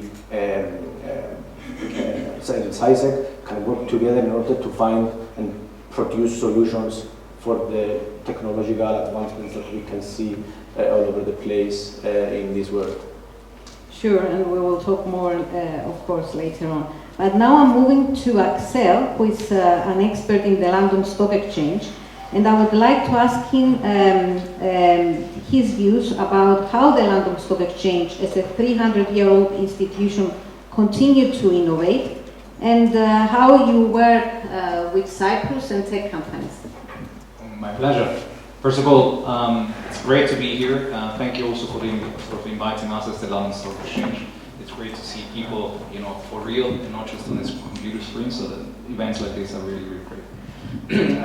Quick sort of background in terms of who the London Stock Exchange is. I mean, everyone knows the name, but what does it really represent? So the London Stock Exchange is not just a building somewhere here in London. It's a global financial infrastructure business. The London Stock Exchange is listed on the London Stock Exchange. It's a publicly traded company, and anyone can buy and sell shares. It's not a recommendation, by the way. but it's even though it's a 300-year-old organization, essentially, it's still a very fast-growing, very innovative business. So to give you an idea, I joined the exchange 11 years ago. Back then the exchange was already listed, and the market capitalization of the exchange was around £2 billion, just 2 billion. So large, but not super large. Today, the market capitalization this morning, I just checked, is 41 billion. So that's just in 11 years. You can see sort of the dynamic of a 300-year-old organization. So you wouldn't automatically assume this. How is this possible? It's possible because the exchange embraces innovation, and even though it's an old institution, it's an institution where the culture of embracing what is new and trying to always stay at the cutting edge of what's going on is very important. It's not a very bureaucratic organization, etc. And that's important because today the London Stock Exchange is a global financial infrastructure business. So we've got around a third of employees are based half of our employees are based in Asia these days. A third of the revenues are generated in the US. So it's not just the UK market. So how do you manage a true global financial infrastructure business? So that's an interesting aspect. And so far, I think we've done quite well navigating in what is an ever-changing world. But essentially, the exchange is also a technology company. So the word that we've used sort of in the crypto space, for instance, uses very interesting technologies, blockchain technology. The exchange is a financial data company, so we look at things like artificial intelligence. So we are the cutting edge in terms of trying to use emerging technologies for the business. So that obviously helps an organization to innovate or continuously innovate. So that's an important aspect of the organization. In Cyprus, we have also been quite active in, so we have the pleasure to have a very strong set of relations in Cyprus. Also, many of you will know that Bank of Cyprus is listed in London and came to raise money to get through challenging times. They've been very successful in raising substantial amounts of money. Bank of Cyprus alone has raised around $2.5 billion of equity capital. So this is not that, it's just equity capital. So it's not in one go, but over sort of several years. So I think that's one of the big advantages of having access to global institutional investors being listed on a global capital market is that you have this ongoing access and can sort of tap investors when you need to. But also the government of Cyprus is a very active sort of issue of government bonds in London. So over the years they've issued close to $18 billion worth of government bonds. So, and there are a number of other sort of Cypriot companies which are listed in London. So we have very close relations, very fond relations in Cyprus, and we know the community, we know it's sort of very entrepreneurial, sort of very international oriented, very well educated, strong linkage to the UK. So yeah, we're big fans of Cyprus. Okay, thank you so much, Axel. And of course, technology and digital marketing and go hand in hand. And we have our expert here, Elena Andreou, which is going to talk about the new trends. I mean, most of the companies in Cyprus are like small and medium sized. So we hear about the Web3. Can you tell us, Elena, how the Web3 will affect the companies? All right, so Web3 market opportunities could be in trillions. And every business right now is trying to make sense of what this means to them. But to understand how Web3 will affect businesses, we need to understand first what is Web3 about. And if we are used to speak about Web2, that's A, B, C. Web3 is much more than that. It's about A, B, C, D, and E. Easy to remember, right? So it comes to artificial intelligence, A, B, blockchain technologies. C, it's about connectivity. Data, it's much more connected and user can access data from everywhere, in any device, at any time. This stands for 3D graphics. So industries related to creativity, they will see a huge development. And E, the most important, stands for experience. So here is where the businesses must really put in the work, because users are enabled on Web3 to work, earn money, trade, learn, play, and socialize. So as people become more comfortable with the virtual world, they are expecting a new model of commerce. And here Web3 comes to be a barrier breaker between the physical and virtual world. And we're going to see a rise of a new model of commerce. Okay, we are used to physical. We are transitioning now from digital to physical. And now Web3 comes to open new opportunities and new challenges for businesses as well. If we talk about opportunities, we are talking about affordability. We know that blockchain reduces cost. We are talking about better security, so hackers will find harder to break and access sensitive data. We are talking about better supply chain and new amazing marketing and advertising opportunities. Also, data connection creates this transferability. So this enables businesses to build trust and long-lasting relationships with customers. However, Web3 gives a lot of power to users. So this it's a huge challenge because businesses need to find a way to access data anymore. Okay, so Web3 is more about finding a way to insert and integrate those technology with your business to create that superior experience. Because it's this vision about superior shopping experience, and we know that Web3 is building the infrastructure for that. However, businesses need to find a way to use these technologies and be able to offer this customer superior experience. Okay, thank you so much. It's really interesting, and really you have to keep updated all the time with these new technologies.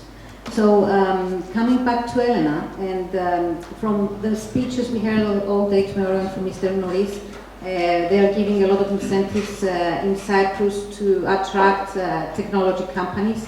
And especially now with the new measures we've seen, of course, Cyprus has already a lot of technology companies, especially in the financial services sector. And now we see a lot of other tech companies or people moving and relocating to Cyprus. So there is going to be more incentives for these people to stay and further work in Cyprus. Can you give us some more insights about this, Elena, about the Andre, about the initiatives in Cyprus,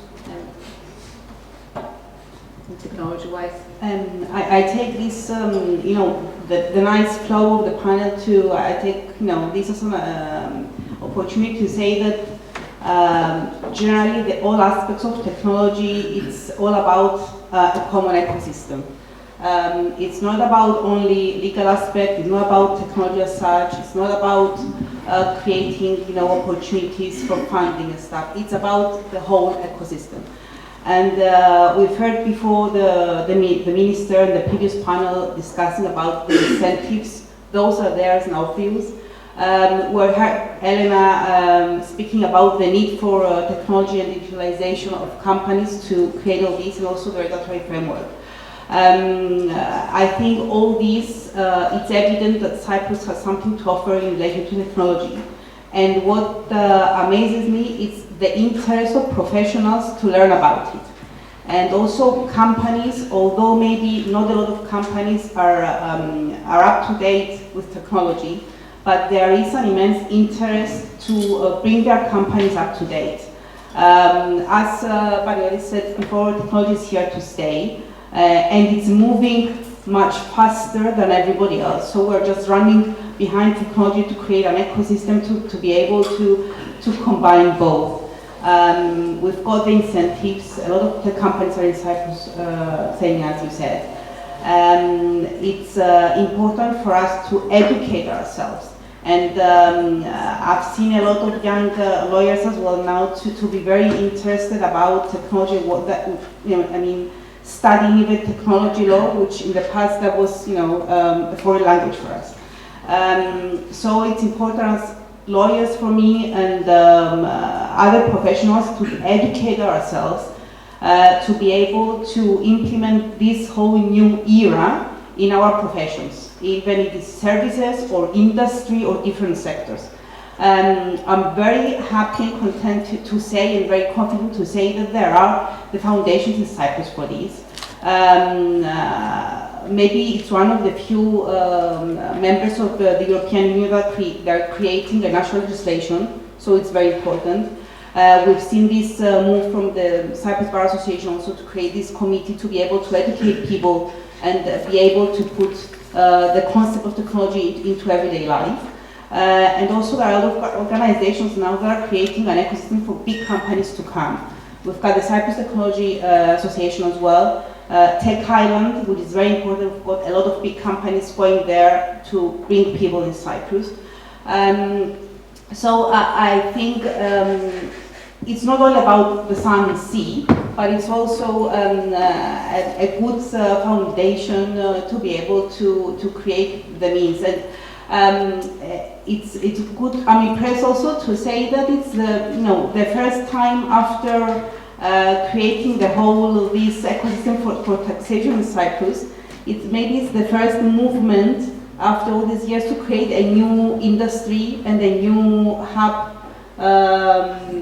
to be able to move on in the next era. So I'm very confident on that. Yeah, indeed, it is necessary, and the incentives are all welcome in all aspects. And for the people, especially if they want to relocate, to make them feel more comfortable in all aspects. And it was mentioned, especially in the morning as well. So also that these technologies, it's not only the well-established companies, it's also the new startups and that want to find funding. So the next question is to you, Axel, about the importance of the capital markets and the exchanges in supporting small, medium companies to fund their growth. Yes, well, that's a big topic. We could talk all afternoon. I'm sure, yes. It's a challenge. So we in Europe have a challenge. We have a big, and I speak as a European myself. We sort of, when we look at the global landscape, and I think that explains part of the tension, political tension that we see between continents, sort of, US, China, etc. We are in a competitive global landscape, so that's the lens that we have to use and look at how we go and fund businesses. So the challenge that we have in Europe is that it's an extremely fragmented sort of continent.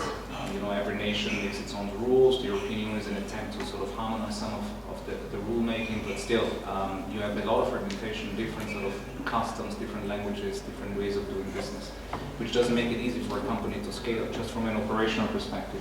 And the challenge translates also from a funding perspective. So the big challenge that we have in Europe is that historically, Europe has been very strong, sort of from a bank landscape in terms of the number of banks that exist around Europe. So on the debt and sort of financing side, Europe is well equipped. But on the equity side, there are challenges. So when you look at the statistics, when you look at countries like which have a genuine equity culture, like the US, like the UK, etc., you can see that the market capitalization of businesses listed in the US or listed in the UK is over 100% of a country's GDP. So in the US, it's around 130% of the US GDP is also active in capital markets. In the UK, it's around between 110 and 20% of UK GDP is represented on capital markets. In Europe, the average is 41%, something like that. So it's less by a factor of 3 behind sort of advanced sort of countries. So that means European companies are basically fighting in a competitive landscape with one arm rather than with 2 arms and 2 legs. So which makes it challenging. So we as an exchange are trying to help companies improve access to funding, not just for UK businesses, as well as sort of London Stock Exchange, but actually for European businesses. So I'm happy to say we have, in London generally, we have around 800 to 900 international businesses listed in London. So I think London is a little bit different to most stock exchanges. Most stock exchanges are very, very domestic markets. So in Germany, for instance, you have seven stock exchanges, and 99% of companies will be German companies. In China, you have big stock exchanges. 100% of companies in China will be Chinese companies. London is a little bit different. So London is about half is UK and half is sort of international. So thus we as in London, when we think about London, it's just a gateway to global capital. And that capital is agnostic. It doesn't have to look at, it doesn't really care where a company is from. It just cares, you know, what's the business model, who's the management team, you know, what's the track record, what's the sort of potential future development of the business. And if it's attractive, there will be funding available. So that's why there's no discrimination whether the country is from a certain country or from another country. Investors just want to see, you know, how is a company run? Will I make a return on my money, and will my money make an impact as well? That's the third question that's increasingly being asked. So from that point of view, we have created in London sort of a market specifically for SMEs, which is called AIM. So I'm sure many of you have heard of it before. There are around 900 companies listed on it, and it's a market specifically developed for small to medium-sized businesses. And the interesting thing is that on that market you get access to the same kind of blue chip institutional investors that you get access to as if you were a multi-billion sort of euro company. So that's a kind of trust and relationship that is built over decades. And so a small separate company, let's say with 10 million euro revenue or 20 million euro revenue, can come to London and meet the who is who of global institutional investors, whether it's BlackRock, Fidelity, JP Morgan, Asset Management, etc., whoever they are. You can go and pitch the idea, and if they like the company, if they like the management team, you know, there will be funding available, which you can then use to grow, to acquire other businesses, etc. So that's the possibility that exists in London. So that's the one aspect I would raise that is open for Cyprus and Cypriot companies. And the second aspect is something relatively new that we're still sort of further developing, is sort of our private markets initiative, which basically aims to bring some of the sophistication that exists in public markets. So public markets are very, very sophisticated because they're very well intermediated, they're very transparent, so every company is supposed to report very regularly and very clearly about, you know, their progress and their numbers and the projections. Private markets are not like that. 99% of companies operate in private markets. Private markets are very opaque, so there's not a lot of transparency. No one really knows what anyone is doing. It's not very well intermediated. There's no coherence, etc. So we as a London Stock Exchange are basically the first global exchange is trying to be truly agnostic of whether a company raises capital in public markets or private markets. We're trying to be agnostic and work with companies irrespective of where they are in their journey, and we're trying to bring some of the sophistication that exists in public markets into private markets, so to help communities in the link, to help investors understand companies and companies better connect to investors. So that's a big sort of project for us that is sort of going on, and hopefully in the future I'll be able to share more what's going on. Okay, thank you very much, and it's very interesting, and definitely listing on the London Stock Exchange is a very great opportunity to pool money. And another way we're going to talk in the next panel about through funds, but I'll leave that to the next panel. And now talking about raising capital, I'm going to ask the question to Panagiotis, and I'm going to touch upon investor confidence. There is a lot of, we talked before as well about the crypto world and what happened, and there are a lot of insecurities and now in the market. And I'm going to ask you, what are the measures, what can be done in order to increase the investor confidence? Thank you, Xenia. First of all, I would like to say that reservation and concerns exist not only in European but also international level, and to be cautious, in my opinion, is not only necessary but in fact is helpful in order to be aware for the associated risks that this new industry entails. In reality, any type of investment bears significant type of risks. And I think we all can agree on that. The important thing, however, is to identify the objective ways on how to strengthen and improve the current position. There is always room for improvement in every aspect of life, including cryptos and the industry in general. In my view, there are two main components that will boost even more investors' confidence, since every day we're witnessing high-profile individuals and their corporations joining the NFT and crypto space. Firstly, the supervisory authorities that already regulated this industry can work closely with the respective authorities that already passed these regulations, having in mind only one goal, the mutual benefit of everyone. Because this industry is about the people, and is something new, so we can all benefit from that. What I realize is that the community of the crypto space has this valuable mentality of exchanging ideas every day and helping each other in the best possible way. The other main component is for the banking sector to reverse its persistent dismissive attitude when it comes to the cryptocurrency and the industry in general. The change of their approach and their willingness to fully train their team members will be a win-win situation and will boost even more investors' confidence. Now, as a professional experiencing this industry in depth, the competition that is witnessing every day and the need from the governments, not only in European but also at international level, to not miss the train, I strongly believe that this will work as a positive factor in order to initiate and regulate this industry in even more jurisdictions, boosting investor confidence gradually as we go along to this promising journey of the crypto space. Because as I said before, without the investors, there is no industry. So we have to cope, and as Andrei said, we have to follow and try to reach the point of technology and how far can technology goes. Finally, as a closing remark, we have to keep always in mind that the technological advancements and innovative ideas need to always be backed up with the legal and regulatory frameworks. Therefore, we are responsible as tech lawyers to help the community by bringing all the relevant professionals together, having in mind, as I said before, only one goal, the mutual benefit of everyone. I strongly believe that we don't need to focus on the crypto space per se, but rather to embrace the technological advancements in general through blockchain projects and showcases that will help the smooth transition into such enactments.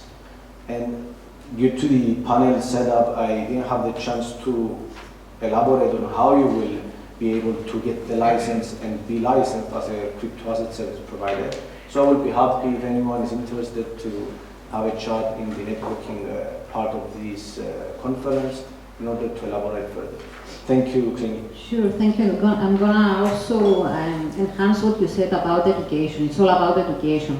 It's about all these tech people, educating them in the business world and actually paying attention to the regulation and proper governance, etc., which they may not know because they're very good at the tech, for example, but not in the corporate world. And on the other hand, we have to educate the regulators to understand better these technologies and to be able to put controls to monitor and safeguard I mean, even the banking sector, which we all know here, that are very reluctant to understand, basically, and to educate the team members. And what I said is that they need to shift from the traditional way of conducting business, that I follow one book, I follow some rules, and then they need to just open their minds in a way in order to be able to not miss the train, because it's very important. You have to get into the train because the train is going and you have to take the train.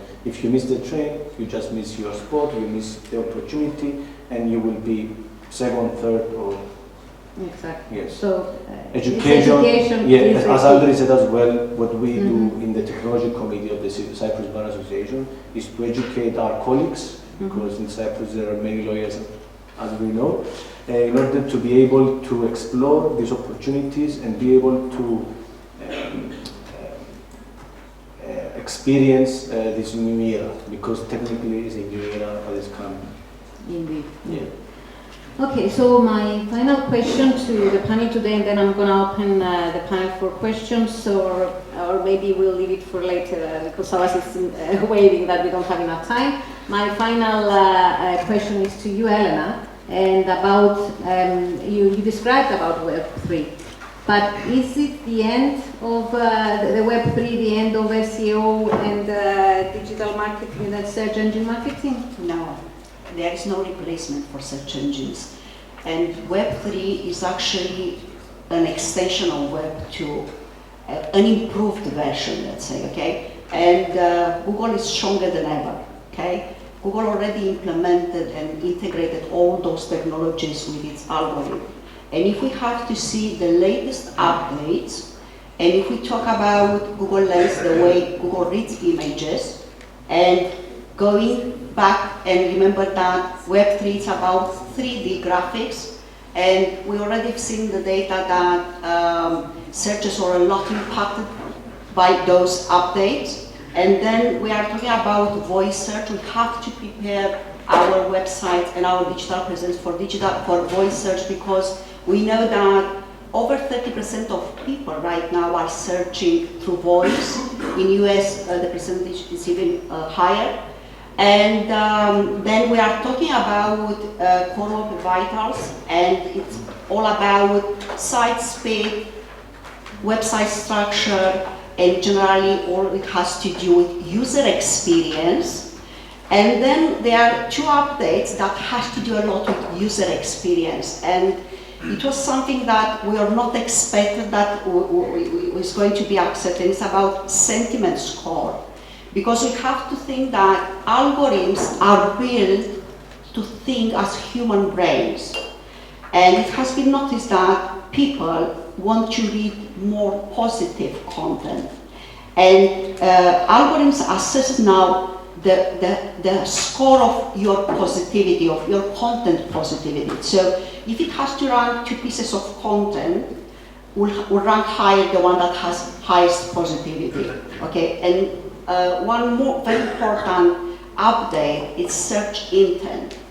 So you have to be very well aware of what are your keywords, what people are searching in relation to your business, and what this is according with Google Guides of search intent. Because we said that Web3 gives a lot of power to the user, and Google wants to serve the user.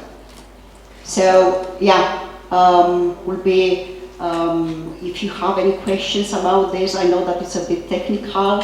I wish I had some slides. I had a lot of data, but I can explain more if you can have questions. Definitely, and after the break, definitely will come to you, and it's a very interesting topic, and I would like to know more. But unfortunately, I don't know if anyone has a short question. Otherwise, I'll leave the questions for the end. Any short question from the audience? No. So thank you very much, dear speakers, for this amazing panel. Thank you. And whoever wants more questions, they can reach our speakers to the end. Thank you very much.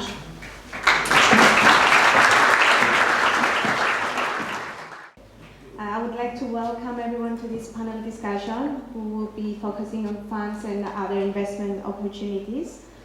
Special welcome to our panelists today, who will be enlightening us on the current regulatory developments in Cyprus and the UK, as well as the new trends on the establishment of funds. Stella Zenios, Director at Exus Group in the UK, Xenia Neophytou, Director of CX Financial Limited in Cyprus, Yorgos Avramidis, Partner and Head of Legal and Financial Services at Pelagias Christodoulou and Rahas, and Giovanni Skouzalis, Director at Tailor Made Solutions. Stella, a very interesting topic that you will be sharing with us today on the introduction of the UK Land and UBO Register. I think you can proceed with your presentation, and we'll be happy to hear what you have to say. Thank you. Right, hope everyone can hear me. Good afternoon, everybody. Και καλό απόγευμα σε όλους. My name is Stella. Before I begin, I would like to thank Savvas Kyriakides for kindly organising this event, thus allowing the forum to meet today. Okay, so today we're going to talk about the new Enforcement Act that came in 14th of March 2022.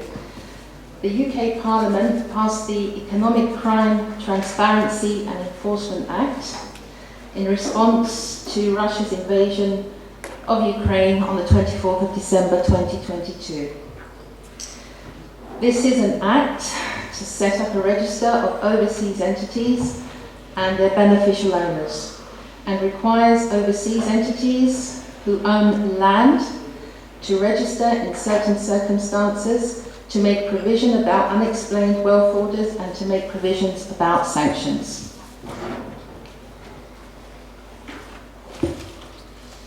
Okay, so the Act is UK-wide, with variations for Scotland, Northern Ireland, England and Wales.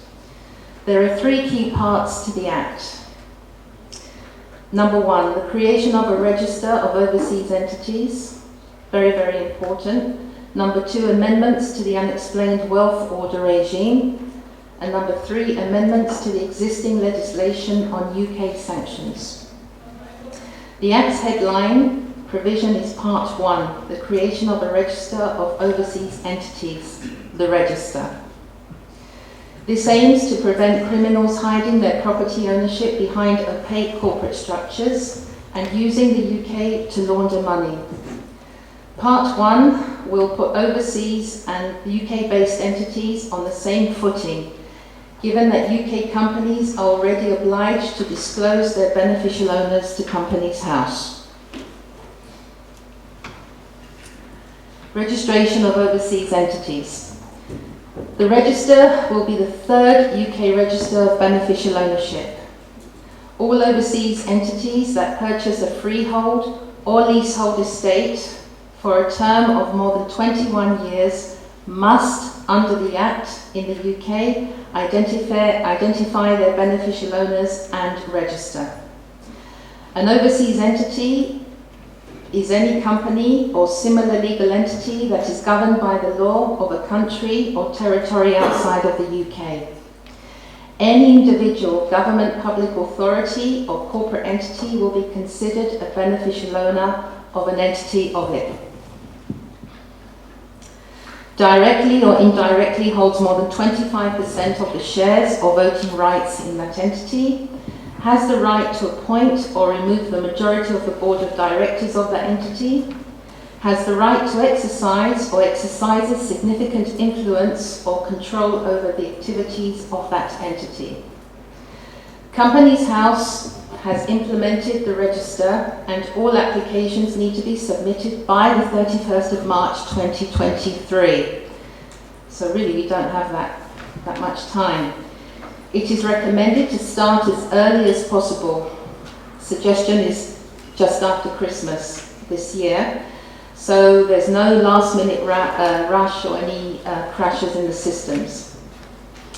Importantly, the registration requirement under the Act applies retrospectively to overseas entities that purchased a property on or after the 1st of January 1999 in England and Wales, or on the 8th of December 2014 in Scotland.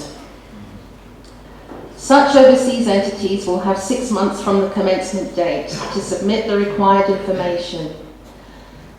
Any overseas company selling property between the 28th of February 22 and the full implementation of the register must also submit their details to the Registrar of Companies at the point of sale. Once registered, an overseas entity ID will be provided, and the overseas entities will be required to update its information annually until it is removed from the register. An overseas entity cannot register as the owner of the relevant interest in land unless at time of application the entity is a registered overseas entity or is exempt from registration. For example, the Secretary of State may exempt certain entities from registration. An overseas entity that does not submit the required details to the register will be subject to restrictions on selling, mortgaging, and granting leases in relation to its UK property. Failure to comply with the registration obligations is a criminal offence for the relevant entity and each of its officers, that is punishable by a daily fine and imprisonment of up to 5 years.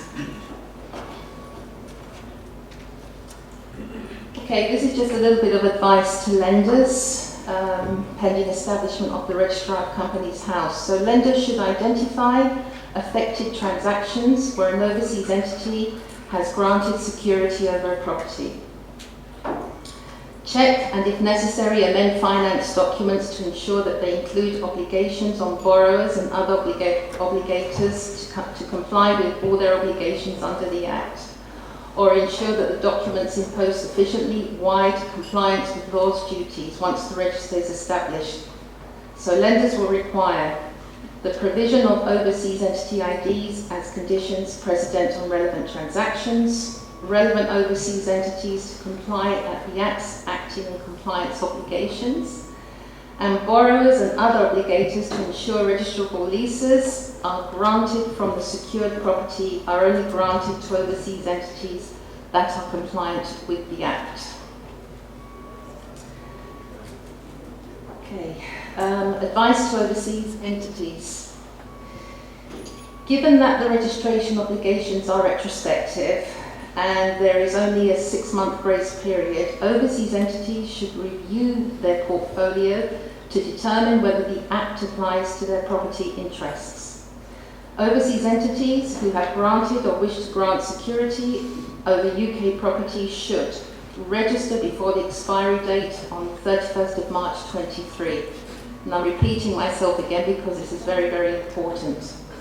Remember that any relevant disposition of UK property from the 28th of February 22 will trigger a registration obligation. And we've noticed that the triggers have already gone out because clients are coming back to us saying we've received these letters, what do I do? So what we would need to help you. Firstly, we need the full property address, including the full postcode. We will review your structure, for which a complete organogram would be extremely helpful. We will then issue a quote and a contract with the overseas entity. We will tell you what documents we require and whether they need to be certified, and if so, by whom and how. If the overseas entity does not know who its UBOs are, then we can assist with the process you need to go through before you can apply for your overseas entity ID. We do need to verify the ownership from the UBO down to the overseas entity. The rules are complex and quite demanding. So, in summary again, why do we need an overseas ID? An overseas entity is a government or public authority, corporate body, partnership, partner, trustee, which owns land in the UK. It now needs an overseas ID by the 31st of Jan 2023. We can only verify land in England and Wales. To obtain an overseas ID, a relevant body person which also needs to verify all UBOs, anyone with 25% or more interest in the overseas entity or exercises significant control over it. When satisfied that the evidence produced is sufficient, then file the forms as described with a £100 government fee. You will then be given the overseas entity ID, which you can show to the HM Land Registry. We need to hold on to the originals or copy documents for 5 years. No document can be more than 3 months old by the time we submit the VF01 form. Any change in ownership structure must be notified within 14 days. The initial verification and all subsequent verifications last for only 3 months. According to an active overseas entity, which is always buying and selling land in the UK, might find it has to refresh its overseas entity ID every quarter. If you have a UBO who travels frequently, it might be advisable for him/her to obtain a second passport. Most importantly, in any event, the overseas ID must be refreshed annually.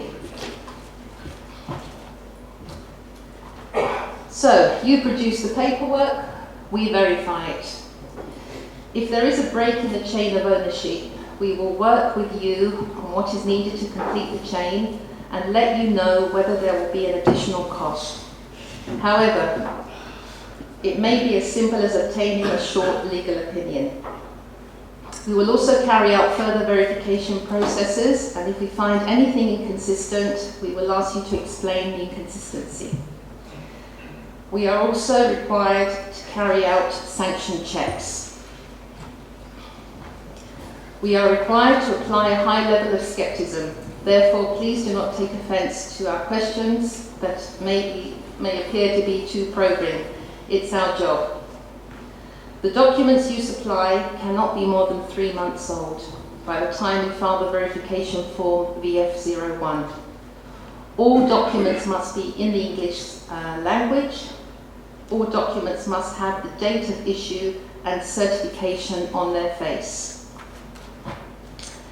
Thank you all for listening to this very important subject. We'll be here in the lobby if you have any further questions. Thank you. Seems that the implementation of the UBO registers is a new trend around the world. What do you think is the aim of the new act? Well, the aim of the new act. Hello? Right. Basically, the aim of the new act is to make sure that criminals hiding their properties or their property ownership are not behind any opaque structures and using the UK to launder money. And you've discussed about the penalties in case of non-compliance with the new act. Are there any discussions for extensions, or what could happen in case of non-compliance? Well, if they don't, according to what the Act says today, and as Stephen discussed earlier about delays and a couple of years delay, etc., not too sure whether there's going to be an extension or not. That's not clear for us at all. But what we need to make sure is that we file in accordance with the timeline. We make sure that everything is properly assessed, certified with wet signatures, reviewed every quarter to make sure the compliance is in order, be authorised to certify documents and to submit the verification forms. And if it's not done, then there are daily fines for the officials. There could be imprisonment, you name it. Rather strict penalty. Exactly, yeah. Thank you very much, Stella. You're welcome, thank you. We can now move on to the discussion about funds in general, and I think, Xenia, we can start from the very basics. So can you please tell us how do Cyprus investment funds work? Sure, and thank you for the question. And just a brief introduction about myself and my involvement in the funds. I'm involved in the licensing of funds in Cyprus, and also I'm part of the technical committees of SIFA and SIBA, and the Chartered Accountants in Cyprus, the technical committees. And I'm very into this, in the fund industry, which I think is a very growing one in Cyprus. So yeah, your question is a very good one. And yes, you need to start from the basics. So what is a fund? So a fund is a collective undertaking which collects money from different investors, pooling of money to invest with a defined investment policy. So we're talking about a transparent vehicle which is regulated. In Cyprus, it is regulated by the Cyprus Securities and Exchange Commission. We have the legislation in Cyprus which covers the different types of funds.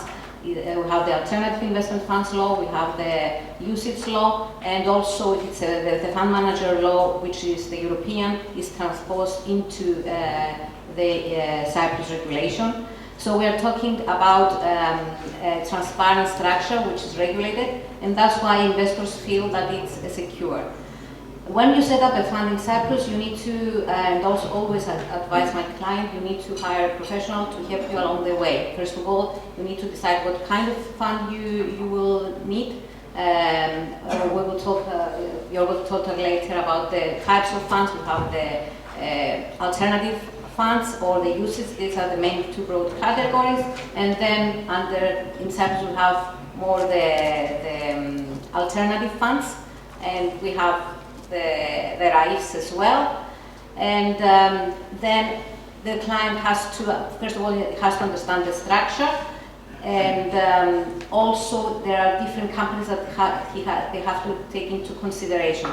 So there are 4 different types of entities, let's say. We have the fund administrator, we have the depository, which has to be local in some circumstances as well. We have the bankers and lawyers, and we have the fund managers. All these are important aspects that one needs to take into consideration and needs someone to guide them for arranging these procedures. So there are different other things that you need to understand. If it's the legal structure, if it's going to be a variable company, a fixed company. So yeah, there are different aspects to it, and you need someone to guide you through the way. So it's a combination of both legal and financial advisory. Exactly, yeah, yes. And then you have to know the right people. For example, if you need a fund administrator to engage you with one, or the fund manager. Yes. Thank you. That gives me the opportunity to ask a question to Yorgos. Yorgos, why would someone choose Cyprus for setting up an investment fund? What would be the benefits? So, thank you for the question. It's important to note that Cyprus is slowly growing as one of the top investment centers in Europe, and that's due to a number of different factors. And as Xenia said, she mentioned the laws and regulations are all fully aligned with the European directives. Cyprus is a very cost-efficient jurisdiction for funds. That means that there are low setup and maintenance costs, especially compared to other EU jurisdictions. There's also a very highly skilled workforce, and especially the fund industry in Cyprus has a lot of expertise. There's also a very attractive tax regime, which offers different kind of benefits both at the fund level and in terms of the investor individually. It's also very important to acknowledge the fact that the regulator, which is CISEC, it's a very competent and responsible and responsive regulator, which helps a lot us, the service providers, with the authorization and the reporting and everything that follows the investment fund in Cyprus. And lastly, it's very important to understand that as Cyprus Fund is an EU fund, can benefit from EU passporting, meaning that the units of the fund can be marketed and managed in other member states freely without any restriction. Thank you, Yorgos. That's definitely quite a few important factors for someone to consider setting up a fund in Cyprus. And sure, here I would add that it's also the level of skill. We have very good professionals in Cyprus, so it's upskilling a lot. So what we need now in the industry, we need to attract more fund managers to come on the island. There are many opportunities and good incentives for people to relocate. So this is what actually the industry needs now to grow further. We need good big fund managers to come and establish in Cyprus, and this will be very good. It is indeed a growing industry, and we do have a lot of skilled professionals, and it's quite positive, I think, for Cyprus and the investments in Cyprus. So, Xenia, what are the latest trends and regulatory developments in relation to the fund industry.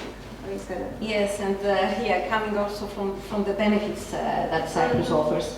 Of course, we are now experiencing, very different times, and with the war in Ukraine, and before it was COVID, and we are entering into a very uncertain winter as well.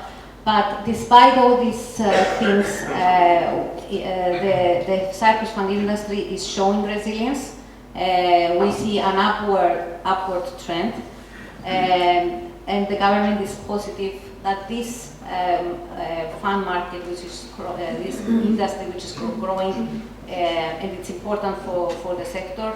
There are things more to be done and more incentives. But definitely it shows resilience, and also we have in the last year we have very people that came to Cyprus and they gave their vote of confidence. We have last year in the presentation here I spoke about the big financial group Mitsubishi Bank, which established offices in Cyprus to do the fund administration. The last year also we had the Saudi Aramco fund, which is a 1.2 billion fund in Cyprus to establish. So all this shows that more and more people are trusting Cyprus to establish and do the fund business. And it's not only about, there are so many incentives that we talked about it, also Yorgos mentioned, it's about the taxation, it's about the level of professionalism, it's the quality of life that can offer to the fund managers. Because also I was talking with fund managers in Luxembourg and I mean, setting up. But if you are going to set up in Luxembourg, it's much more expensive. In Cyprus, it's much more cost efficient. Also, the quality of life, for example, if someone wants to set up and relocate, why not to relocate to a country which is warmer and it's certain? So there are many incentives. So yeah, I see a very positive attitude. And also there are just to finish the two important new legislations that are on the way. We have the partnership legislation and we have the fund administration legislation, which is upcoming, and it's going to give more confidence to the market when it's regulated as well in the fund administration. So we're very optimistic about the sector. Thank you. So we cannot stress this enough, a growing industry. Yeah, indeed. And actually it has to remain because it's an alternative. All the businesses see now that not only they can rely on the traditional banks to get funding, so there needs to be tools for alternative ways of funding capital. Thank you, Xenia. Giovanni, as Xenia mentioned, we're going through some very difficult times globally.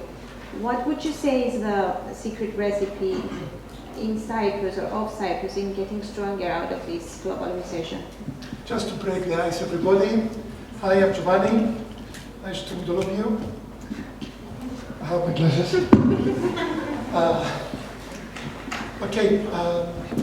It has been very interesting times facing, especially after Brexit, COVID, and the recent Russian invasion to Ukraine.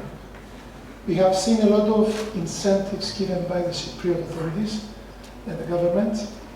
We have seen the IP regime, the innovation and startup and high-tech incentive where there is a reduced tax going down to 2.5%. We have been another incentive on shipping. There is a 30% reduction on annual tonnage tax. So as long as a shipping company or a shipping vessel demonstrates a proactive measure to reduce the environmental impact, we have a reduction on tax. The permanent residency, as we all know it, unfortunately His Excellency the Minister left because yes, the fast track goes fantastically well. We have some issues with the slow track, category F.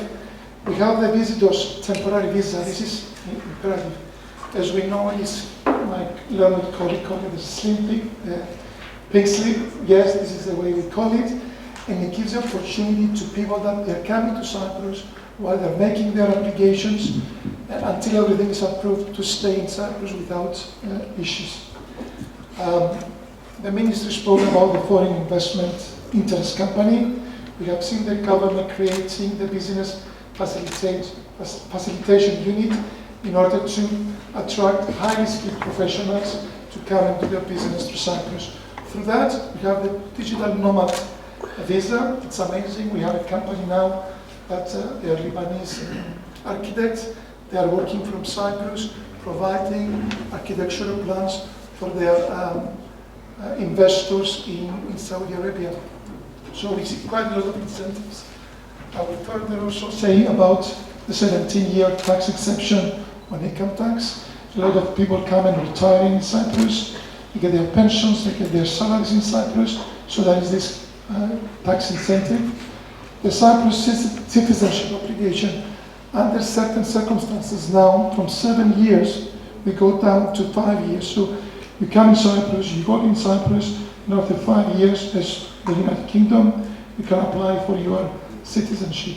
The funds, George and Xenia rightly said about the safe environment, the modern legislation, the low cost for setting it up, but also the low cost of Cyprus and the sunny weather in Cyprus. We still go to the beach, by the way. We discussed about trust in the previous example.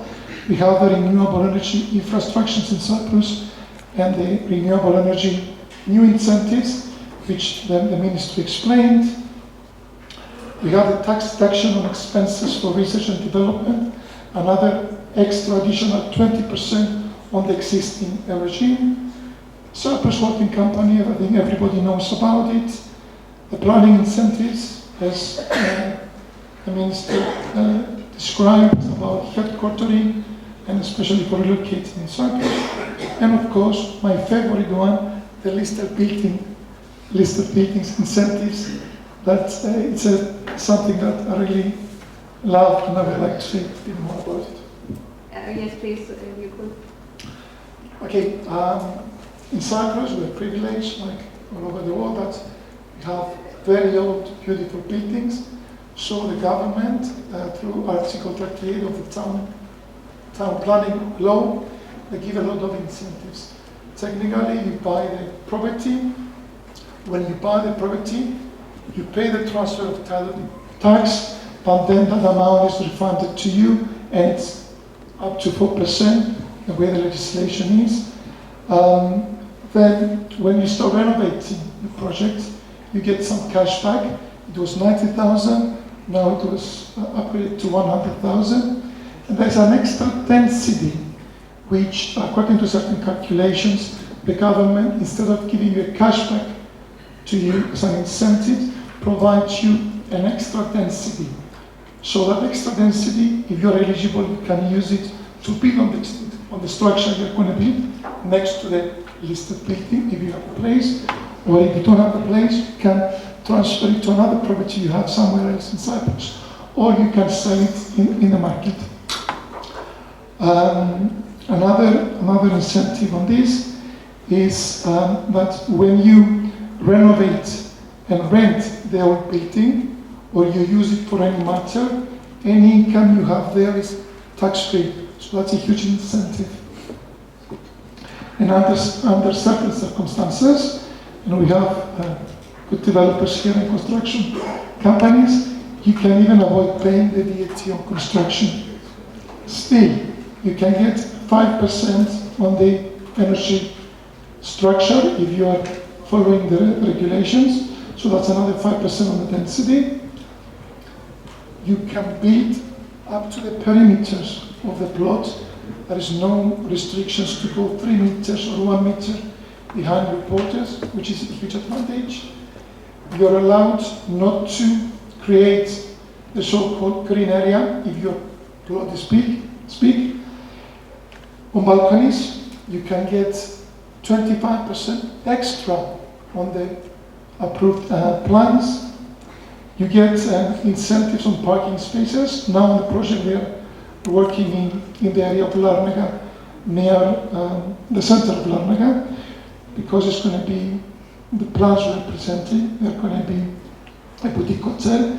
We can get up to 12 free parking spaces, and instead of paying for it, which is 7,500, we're going to save another 90,000.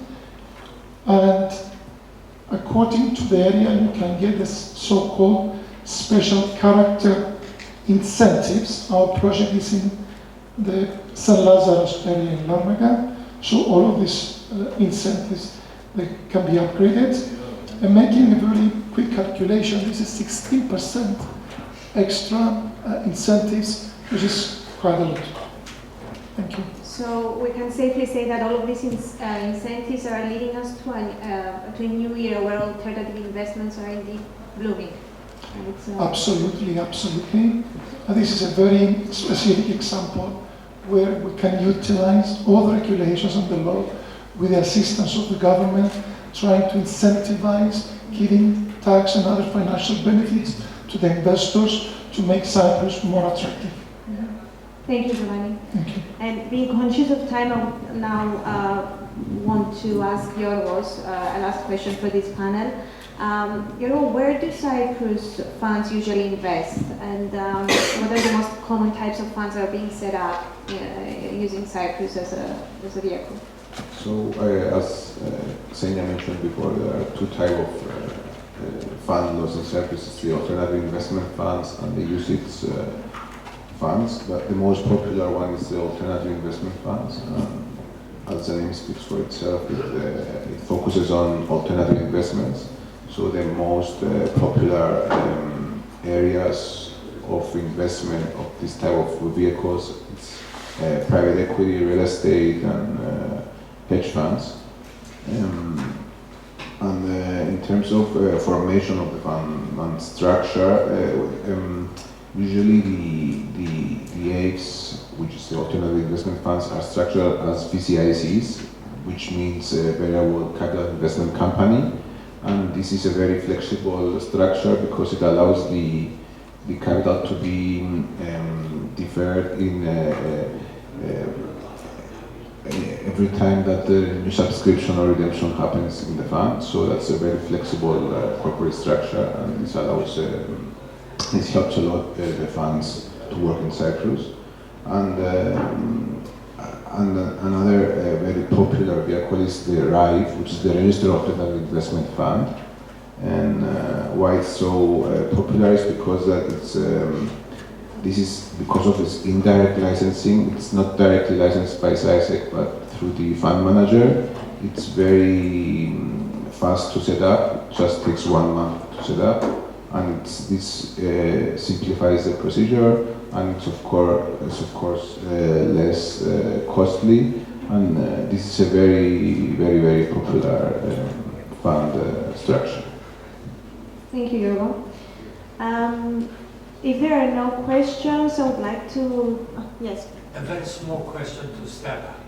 Can you explain, please, to the audience that this new registration by overseas entities owning UK land emphasize the word directly, because in my view, if a holding company in Cyprus holds shares in the UK subsidiary, that's already under the previous legislation. In other words, there is no further requirement for registration. That's a very good question. Cyprus holding companies holding the subsidiary in the UK. In the UK, i.e. that subsidiary being a UK company? Yes. There's no requirement. There's no requirement. Thank you for clarifying. Very welcome. Are there any more questions from the audience? Thank you so much for your valuable contribution, your panelists. And I think we can now move on to the next. Are we having a break, Mr. Savvas? Okay. So I'll see you outside. Thank you. I would like to welcome to the stage the panelists and the moderator of the fourth panel of this conference, who will be discussing about London and how this has been established as a global financial and investment center. Hello again. So this is the fourth panel of the day. Some similarities to the first panel, but this time the focus is on the UK as a funds and investment centre.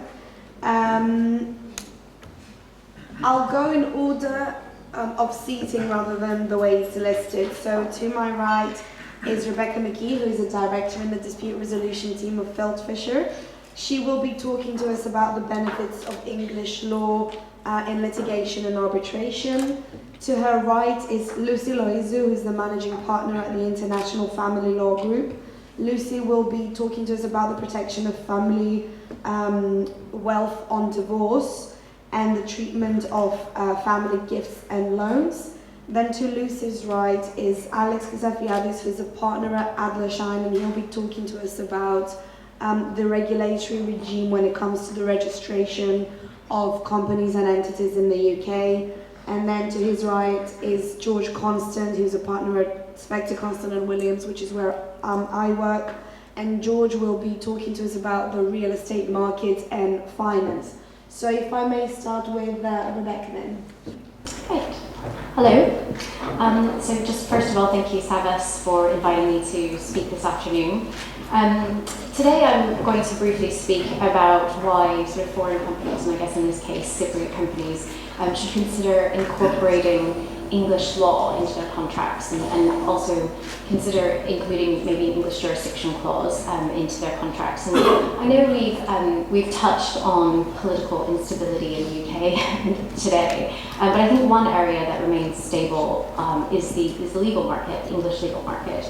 And as an English qualified lawyer, I'm clearly biased, and you might say, well, of course, you would encourage companies to consider English law and jurisdiction. And I should mention that if it's not obvious from my accent that I'm an American practicing English law, so maybe I'll be more persuasive.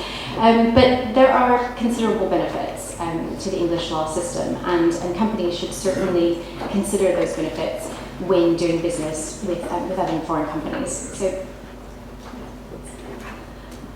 firstly, you'll all know that England, London, it's a global centre for disputes because parties, and in particular foreign litigants, feel that they can trust the English courts or the arbitral tribunals based here. The legal system has a reputation for being reliable, for being neutral, for being impartial, and there's a relatively swift and straightforward case management process. It has clear deadlines within the civil procedural rules, but that leads to my second point on the slide, is that it's, as a result of the reputation, English practitioners are frequently exposed to cross-border disputes and to foreign law to a degree that's not seen in other jurisdictions.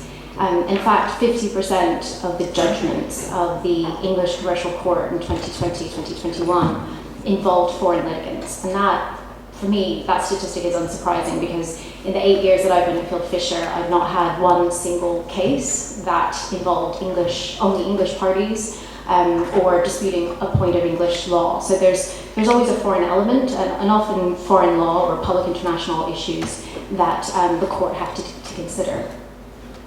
So in terms of the law itself, I say there's contractual certainty, there's pro-business. Why is it pro-business? Well, there is contractual certainty in comparison to other jurisdictions. And for example, there is no implied duty of good faith in commercial contracts, as in countries like France or in Germany or other civil law jurisdictions. There are obviously special categories of agreements where it might be implied, but broadly speaking, there's no duty. And that benefits companies when contracting with other companies because that sort of implied duty can open the door for misinterpretation, and particularly where parties are from different parts of the world, there could be cultural differences, it just leads to misunderstandings. And that duty can obviously be inconsistently applied if in the courts if a dispute gets to that point. Whereas the English courts, in terms of commercial contracts, we'll look at the contract and usually nothing outside of that contract. The next point I just wanted to briefly mention was relief. And this is relief that are available to parties under English law, and I think it's a key point because it's far-reaching and it's wide-ranging in English courts. And what do I mean by this? The court will grant the usual relief in terms of damages, monetary damages, contractual specific performance, but The courts also grant a variety of interim reliefs, and this is where I think is particularly key for clients. And these types of relief, anti-suit injunctions, worldwide freezing orders, injunctions against persons unknown, orders for disclosure, in and out of the jurisdiction. And an example of this, our team recently used people may be familiar with the persons unknown injunction. And we recently used this in relation to one of our clients who suffered fraud. It was in relation to a push payment baking fraud case. Our client was an international individual, an Italian individual, and had $15 million stolen out of an offshore bank account, and the monies were transferred to a UK bank account. And we used the person's unknown injunction first, without knowing the identity of the fraudster, which we could serve on various banks outside of the jurisdiction. And those banks froze the monies, and then once the details of the alleged fraudster were identified, we could then use additional disclosure orders to gain further information about a mobile number, about debit card details, about bank statements, all which led to discovering the identity of this fraudster and the recovery of nearly $14 million out of the 15. So a great result for our client. So the English court is willing and is capable of granting this type of far-reaching relief. So the second to last point is what I'm saying is England is a pro-arbitration jurisdiction. So what do I mean by this? 2 points. If London is the law of the seat of an arbitration, so not the place where a hearing takes place, but the procedural law of the arbitration is English law, with that comes the benefits of what I've just mentioned: impartiality, independence, certain interim relief. And then I can speak about an example of how those two can overlap, so the interim relief as well as arbitration. But broadly, it means that English law respects the party's choice to arbitrate if they've opted for an arbitration. The Arbitration Act seeks to limit court intervention in arbitrations. They don't want to interfere with arbitral awards, awards being the judgments or the decisions of the tribunal. There's no appeal process in arbitration in the usual way of litigation, but so there are limited opportunities to challenge, but again, the court doesn't want to interfere. It wants to respect the decision of the parties to arbitrate. So it is a pro-arbitration jurisdiction. And lastly, in relation to enforcement, so whether parties choose to litigate or arbitrate in England, the further benefit is the relative ease of enforcement. So English court judgments can easily be enforced in other countries. This is because we have numerous amounts of treaties and acts ensuring reciprocal recognition of those judgments. England's also a signatory to the Hague Convention on foreign judgments in civil and commercial matters. So other contracting states are bound to recognise those awards, those judgments. And the UK is also a signatory to the New York Convention, which means that a party who has obtained an arbitral award can also go to another contracting party to enforce the award, and those states will recognise that. So those were just the I don't know how many bullet points I have up, but just the attractiveness and the benefits of English law and litigating in the jurisdiction. The audience will find to be relevant as well, particularly when it comes to Cyprus. One of the other key differences between our two systems when it comes to the judicial process is the length of time it takes for a case to actually progress through the courts. In Cyprus, it's a very long process. I could be wrong, but I think it might be something like years for a case to get to trial. Obviously, we don't have, that's not the case here at all, especially in the High Court, where most of the disputes are likely to fall under because of the monetary threshold. So would you like to tell the audience a little bit about the length of time in the High Court, just generally, just all divisions really? I think broadly speaking, you're looking at 2 years from issue of a claim to trial. It could be less than that depending on the court availability, the length of the trial. If we're looking at sort of a 5-day trial, it should be relatively easy to get through in a year and a half, 2 years tops. If you're looking for a 12-week trial, which actually our team did a year or so ago, Clearly, the court timetable is going to need, it's going to be able to have to be flexible, obviously, but that's tricky to get in. I guess in terms of high court litigation, it's generally about 2 years. Arbitration can be quicker because the parties have the opportunity to negotiate the time. It's not up just to the court. So one issue, if you in terms of if you want to make it more efficient, the process, arbitration is a positive option in that regard. Thank you. Thanks, Rebecca. And of course, that is very much encouraged in this country. I think not as much in Cyprus. It's not as 80 hours generally, meaning alternative dispute resolution, is not as prominent as it is here. And obviously, the courts really encourage that here, whether it's by arbitration or other methods, which again can speed up the process. But I think it is really important in comparing the two legal systems that one just takes forever and it's very uncertain, whereas the other has more of a framework that does fluctuate a little bit, and there are some backlogs still from COVID, but they're nowhere near as long as they are in Cyprus. Thank you very much. Now, moving on to Lucy. Do you have a presentation, Lucy, for us? Wonderful. Thank you very much. Thank you. Can everybody hear me? Yes, hello everybody.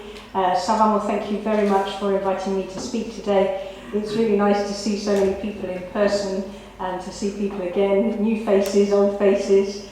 So thank you very much. I'm going to spend the next 10 minutes or so talking about divorce. Very different theme to what we've been talking about so far today, but I hope it will be dynamic, interesting, and I'm sure it will prompt lots of discussion going forward. Can I take the clicker? Am I all right to click? Thank you.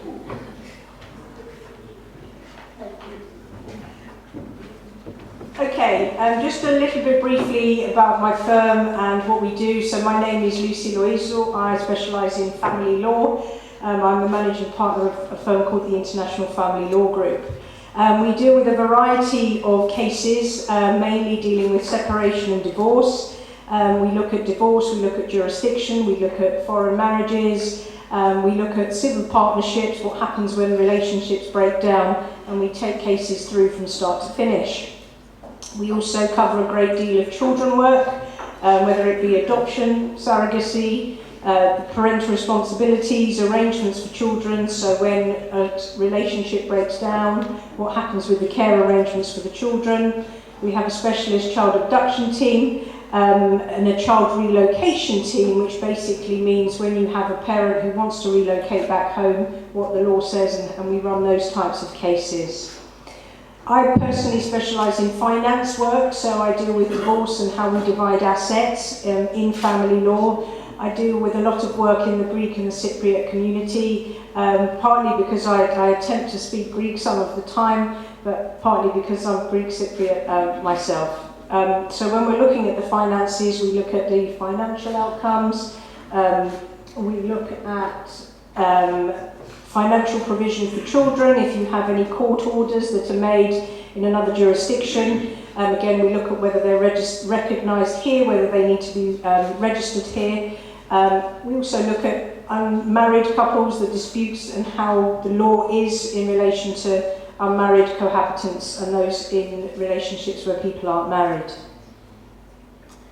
I want to just start with some myths before we look at preservation of family wealth. These are sort of top 10 myths that I come across each day when my clients speak to me. It applies to sort of international families. One of the myths is, I have to divorce in the country where I'm married. The answer is no, that's not correct. If you want to start divorce in England and Wales, we look at where you're living at the time that you divorce. We also look at something called a domicile, and where you were born, etc., and what connections you have with this country. Another myth. If my child's other parent refuses to allow me to relocate relocate abroad with our child, there is nothing I can do. That's another myth. If you want to go back to your home country then, and the other parent won't consent, then you can get the court's permission in order to relocate abroad. Myth 3, I am okay to make divorce claims even though we're not married, as I am a common law husband and wife. This one's a big no-no. If you're not married, you are not a common law husband and wife. You will not have the same rights as a divorcing couple if you are unmarried to the person that you are separating from. Number 4, this one amuses me often. My husband's foreign lawyer is dealing with the divorce and the finances, and all I have to do is sign. Another big no-no. Definitely don't just sign. Make sure you take legal advice and someone who's there to protect your interest. I can buy a child to adopt from a third world country. Again, an absolute myth, that isn't the case. This one's an interesting one. English courts cannot touch my assets abroad. That's wrong. An English court has the power to touch assets across the world on divorce. So if you've got a nice piece of land in Cyprus and that is to be divided, then England can make orders against the land in Cyprus. Number 7, it's not child abduction if I go back to my home country with our child. It is child abduction, I'm afraid. You can't just go back to your home country without getting either the permission of the court or the permission of everyone who has parental responsibility. Number 8, marrying a Brit guarantees I can live in the UK forever. Our immigration specialists would tell us that this is also a myth. England does not recognise polygamy or Islamic divorces. Again, another myth. And importantly, number 10, any lawyer can do family law with international aspects. That isn't the case. International family law is tricky and complex. There's all sorts of considerations to bear in mind. So now we've looked at the top 10 myths.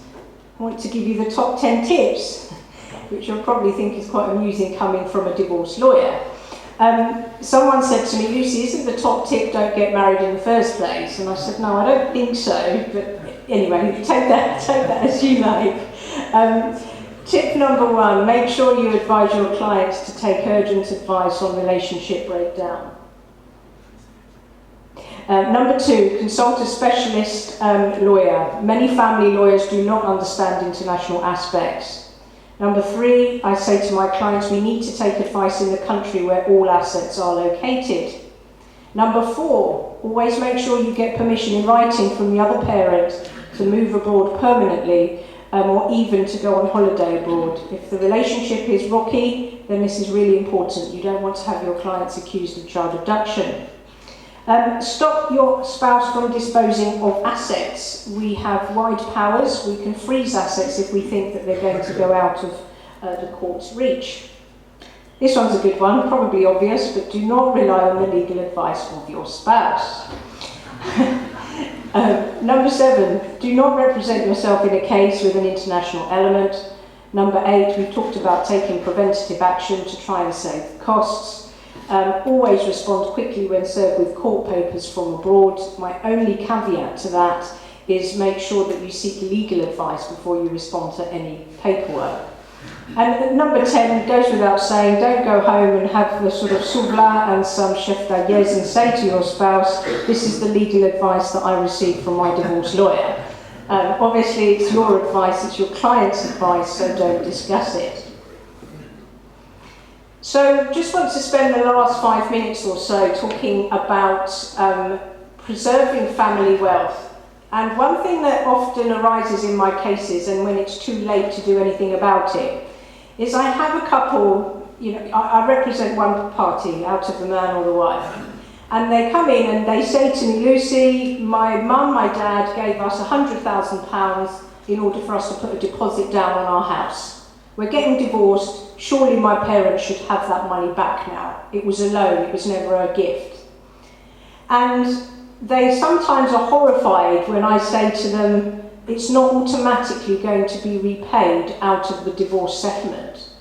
And that's a real big thing for many Cypriot, many Greek families, the concept of supporting each other financially right from the start of a marriage and probably right at the end of the marriage when sadly families sometimes pick up the divorce bills. But one of the key things is, if I could say one thing to anyone who's thinking of getting married, is that if you are using family money to buy assets. So if your family is giving you money to buy the house, as hard as it may feel and seem, it's important that that's created in a proper loan arrangement, so it becomes a hard loan. What I don't mean by that is having a little note in the kitchen table where you say, here's £100,000 to young Nagy and I want it back if they get divorced. What that means is going to a lawyer, it means drawing up a loan agreement, it means both sides having independent legal advice, and it means making sure it's a commercial contract that can be enforceable if the terms are breached.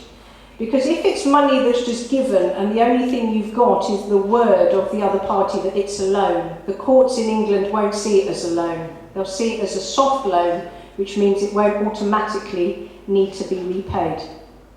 And we had a case in family law this year, a case called P&Q, which gave us specific criteria on how we create these hard loans. And some of these things are on the screen here, and we've spoken about them. So first of all, the obligation is to a corporate entity. If you've got, as I say, it's going to be a hard loan if you can show it's a corporate loan. You want the loan agreement to read like a commercial loan. The repayment, there needs to be repayment provisions in that document. There should be a demand for it to be called in at a specific point of time. And there should be threat potentially of litigation. So you need to be saying to your clients, any financial planners, advisors, lawyers here, where you've got your clients thinking of protecting family wealth, do it right at the start. Don't do it when it's time to divorce. One of the things, and I've said about soft loans, is if it's family or friends, the court will automatically see it as a soft loan. So it's really important, as I say, to create a contractual document. I'm not going to go through these slides in detail because I'm conscious of time and that we need to crack on. But I want to take away from our presentation today is if anybody has any family law questions, any clients that have international assets, connections, cases, I'm more than happy to take questions at the lunch break and have a chat with anybody that's here. And thank you very much for listening to my presentation. Thank you very much, Lucy. I just have a very quick question, which hope for you. Not prenup. No, I can draft one of those myself, I think. No, what I was going to say, in the absence of any international assets, are there any benefits in someone initiating divorce proceedings in the UK? Without in the absence of any international assets, just generally. I mean, for example, say someone wants to relocate here, one of the partners, but they don't have any assets, but they want to move here. Is there any point in them initiating the divorce process here? So England's regarded as the divorce capital of the world, sadly, in that if you are the weaker financial party, there is always benefit to your client being resident in England. We give really generous awards over here. We can have significant asset splits where capital is divided equally. We can touch inherited wealth, gifted wealth. We can make lifelong spousal maintenance orders after divorce. And so quite often, if I'm acting for the weaker financial party, I crack on and I issue my divorce application here. If there are international connections and say I'm acting for a wealthy Cypriot, Greek, whatever it might be, I'm on the phone to my lawyers in Cyprus or Greece saying, guys, we need to get on and secure jurisdiction in Greece or Cyprus ASAP.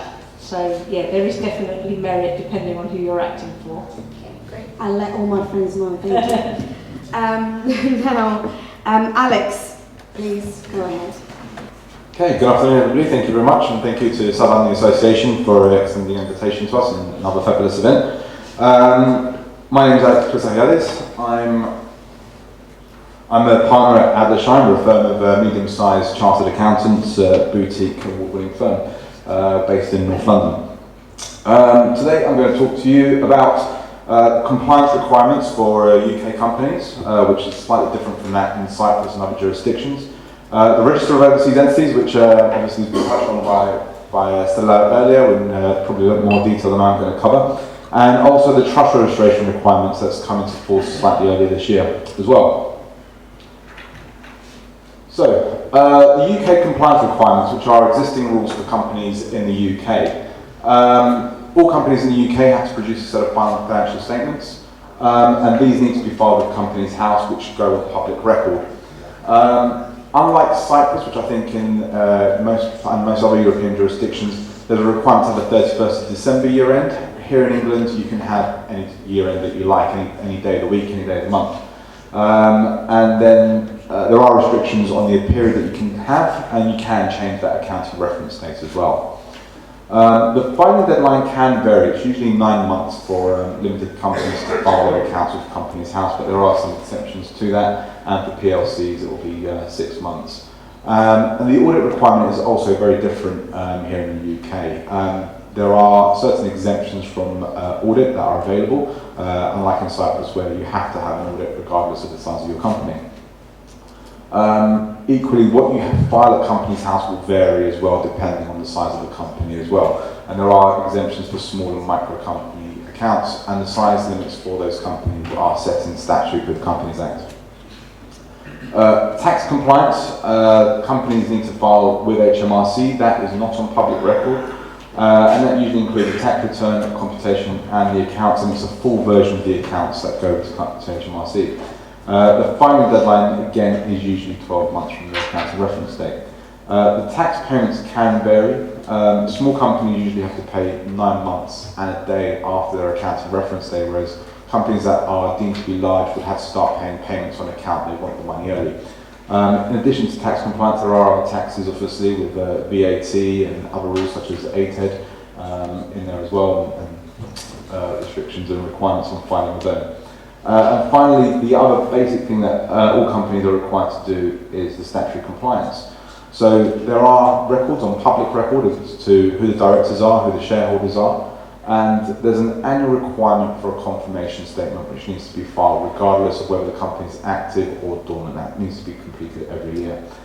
In addition to that, there is the Register of Persons of Significant Control, which, as was touched on earlier, in the regime that we're in now with transparency rules, there is a requirement to ultimately disclose who the ultimate beneficial owners are. There is quite, again, complex rules around this. So a UK subsidiary owned by a parent UK company only needs to disclose that parent company as the PSC. It doesn't need to look through, but at some place there will be a requirement to go all the way to the top.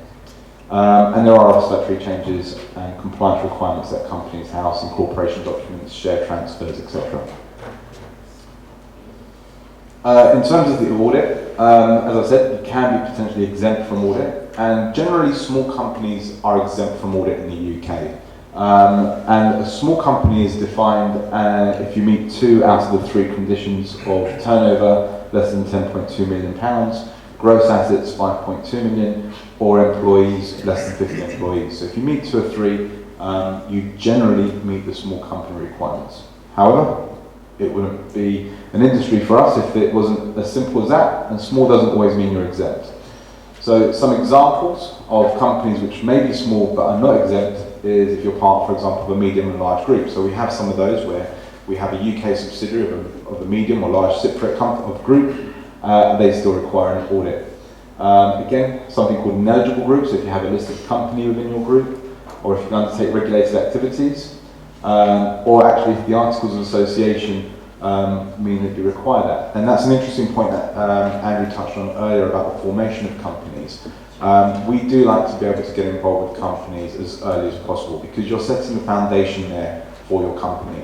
And ultimately, there is a potential exit route at some point, whether that's a sale or retirement and passing on to a new generation or a management buyout. So it's important to get the foundations right as early as possible. So the rules are complex, and if in doubt, please ask. So the Register of Overseas Entities. So these are new rules which came into effect from 1st of August. So I just wanted to ask, generally, does anyone have clients in Cyprus who have, or have their own business that have land or property in the UK? Show of hands. Yeah. So I'm going to skip through this because Stella covered through quite a bit of it, but I'm going to touch on some points. So it is kept the register is kept at Companies House. It will be on public record. And what's ultimately held there is the details of the beneficial owners. It's entities, including companies, LLPs, trusts, and public bodies. And the rules about who the beneficial owners are based on the existing persons of significant control rules. I had a slight discussion with Stella during the break as to what the registration date was. So if you want the overseas ID that Stella mentioned, it's actually 31st of January 23 that you need to register by. So actually, the sooner you start getting going on this, the better. And you'll receive the ID. So what do you need the ID for? Well, you will not be able to make any transactions from HM Land Registry unless you have the ID. So you won't be able to buy, sell, lease or change property details as a result of that. And there are sanctions for non-compliance, and the sanctions can be quite heavy, as I mentioned earlier. The fines can be up to £2,500 per day, which is extraordinarily high.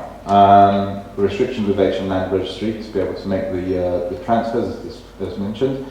And the potential imprisonment, and that's not only for the directors and advisors as well, but the UK regulated agents. And there is a knock-on effect as a result of that as to agents wanting to get involved with this. The other point, Stella was asked earlier what kind of is driving the requirements, and as Stella said, it was ultimately started off with the Russian-Ukraine war because the British government took quite quick and swift action to get this register in place as part of that AML and transparency rules. But in addition to that, HMRC will be using the information here. Typically, tax is a motivator in most of these things. So HMRC estimates there's approximately 1.5 million landlords who aren't paying the correct amount of tax on UK property. So now they've got a great register that they can go and have a look at. So from the 6th of April 2020, so a couple of years now that this has been in force, offshore companies were required to pay corporation tax. Prior to that, there was something called the non-resident landlord scheme, and companies were previously paying a self-assessment, but that changed to the corporation tax requirement a couple of years ago, and there is also a requirement to be registered for corporation tax for companies as well. So just a quick brief on the persons of significant control. It's generally those who own 25% shares or voting rights, or have the right to appoint the majority of the board, or if there's failing of that, it's anyone that can exercise significant influence or control over the company. So these are what would be the beneficial owners, and these are the people who ultimately these records will be on public record at Companies House. Where there's no beneficial owners, the requirement is to provide information about all managing officers. Now, they've not given any definition of what a managing officer is, but Companies House has indicated it could include the directors, the secretary, and managers. So, essentially, someone's details will be on public record. And this is the typical information of what's required to be on public record. So for the actual entity itself, the country it's registered in, the registered office, service address, an email address, what its legal form is, and if it's on a public register. For the beneficial owners, the name, address, date of birth, nationality, and nature of control. So you can see that there is quite a lot of information, which is personal information for a lot of people, as to what needs to be on the public register. And for trusts, is a description of what type of trust it is, the date the trust was created, all trustees since creation, each beneficiary, each settlor or grantor, and persons with rights involved in the trust. And the trusts themselves are quite complex in nature. All these need to be verified by a regulated agent. And this is where complexity comes in, because depending on how complex your structure is and who the beneficial owners are, there may be more work involved in that. So some of the issues so far in terms of the register are knowledge of the requirement. Well, you've heard it probably 3 times today, so you guys are all considered to be informed. Agent reluctance. The Institute of Chartered Accountants has been quite slow to issue, for example, a simple letter of engagement covering this, because, as I mentioned earlier, sanctions can extend through to the agent. So the agent will want to engage directly with the end client where possible.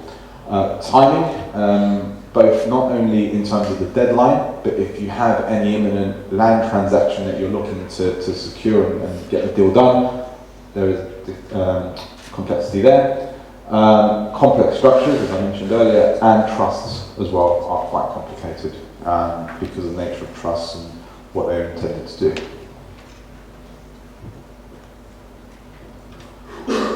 And that takes me on to the trust registration, which was a fairly new requirement. There was a requirement in the UK by the 1st of September, which has just passed, to register all trusts with HMRC. This is a register that's been maintained by HMRC, and it's ultimately governed by the anti-money laundering rules, and it has a dual purpose. One is to implement the AML regulations, and HMRC is for tax reporting purposes. The deadline was the 1st of September, but it's also within 90 days of creation or change to the meeting of conditions. So if you do have any trusts that haven't yet been registered with HMRC, please try and get that done as soon as possible. There is a soft implementation on this, so HMRC aren't going to be issuing fines straight away, and I would expect that will probably be similar with the overseas register as well, but they will only give you so much leeway. The register itself is not in the public domain for trusts, unlike the register for overseas entities. And generally, which trust needs to be registered? Well, it's all UK Express trusts and non-UK Express trusts which have acquired UK land or entered into relevant business relationship in the UK. Just to put that into context, we have a situation with one of our clients where there are two sisters who inherited the house that they lived in from their father back in the late 90s. The house was only registered in the name of one sister, but they both have lived there, always have done, and it's always been expressed that it's both their house, 50-50. So the one sister owns the other house, the house 50% in trust. There's no legal contract or declaration of trust. That would need to be registered with HMRC. It would need to be formalised. And that also impacts their future for inheritance tax planning, etc. So it is quite far-reaching, and it can be complicated from an advisor's point of view to know about all these types of trusts that sometimes exist. There are some trusts that are excluded, so charitable trusts, pension trusts are some examples. So again, the rules are complex, so please do seek professional advice. Thank you for listening, and if there's any questions, I am available afterwards as well. Thank you very much. Thank you, Alex. That's great. I just have a very quick question. It's very obvious that the corporate regulatory regime in the UK is characterised by transparency and record keeping and clarity. And it extends to other areas, as we've seen, such as trust. And I was just wondering, on a practical level and on balance, do you think that this can sometimes deter people from incorporating here in circumstances where they perhaps want some more discretion when it comes to their activities? I think discretion is becoming a very complicated thing, not just in the UK, but in other jurisdictions as well. The European rules around the AML and the Know Your Clients is impacting the whole of Europe. And we've already discussed about the legal system in Cyprus and the requirements there. And we've also seen in the past what the implications have been in Cyprus. It does make it difficult, but I think it's becoming very common. And so I think whilst it is difficult to even open a bank account in the UK nowadays, and it's proven difficult, there are other alternatives in there. There are international banks, there are online banks like Revolut and these types of things which do allow things like that to happen. But ultimately, England and London specifically is one of the main hubs of the world, and there will always be a desire to have a UK company potentially for commercial reasons, if nothing else. And so there won't be any barrier to entry as a result of that, because it is what it is. The market here is very strong. It has prestige and reputational points on there, so it's something that people have to unfortunately overcome, and it's part of the cost of doing business nowadays. Thank you very much, and I do agree. Now, last but not least, George, please talk to us about property. Hello everybody. My name is George Constant. I'm a senior partner of Spector Constant Williams, a small to medium-sized law firm in the West End of London, in Wells Street, Fitzrovia. I think some of you will be happy to know that I'm not talking about the laws, the change of the laws and their ramifications. But I am going to be talking about real estate and real estate finance, which I'm very heavily involved in. And I can see there's quite a few property people in the room, so hopefully it will be of interest. As I said, I specialise in real estate investment, real estate finance, acting for a number of well-known real estate banks and financial institutions in the country, but also from abroad. And also I act for many different types of real estate investors from the UK and abroad, including investors of different sizes, including some real estate PLCs and funds. The firm, Spector Constant Williams, is a full-service law firm. We provide services in litigation, corporate, commercial, landlord and tenants, intellectual property, wealth planning, construction, of course, secured lending and real estate. And I always like to remind people that we're a firm that respects and value every type of client and every type of matter, however small and however big. We also have extensive experience when acting for overseas nationals. So, the real estate market. I would start by saying what a whirlwind it has been over the last 2 or 3 months. I gave a speech at the Stock Exchange building in Tel Aviv only 2 months ago. And what I was saying then was completely different to what I'm saying now. At this moment in time, I think it's true to say we are in limbo, and there's a number of reasons for that.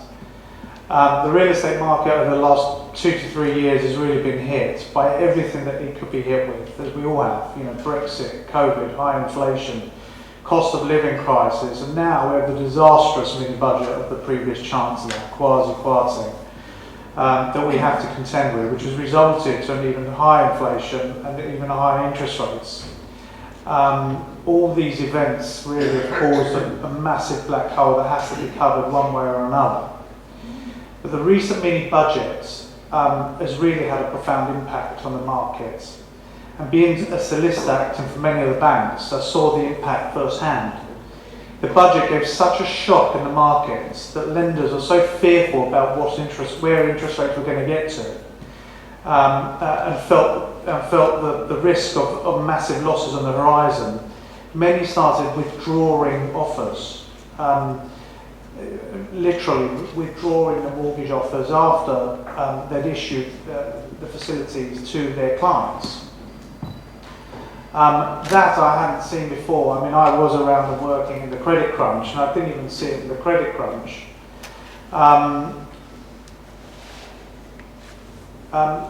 I saw borrowers who had committed to transactions by way of exchange of contracts or otherwise, and who had their mortgage offers withdrawn.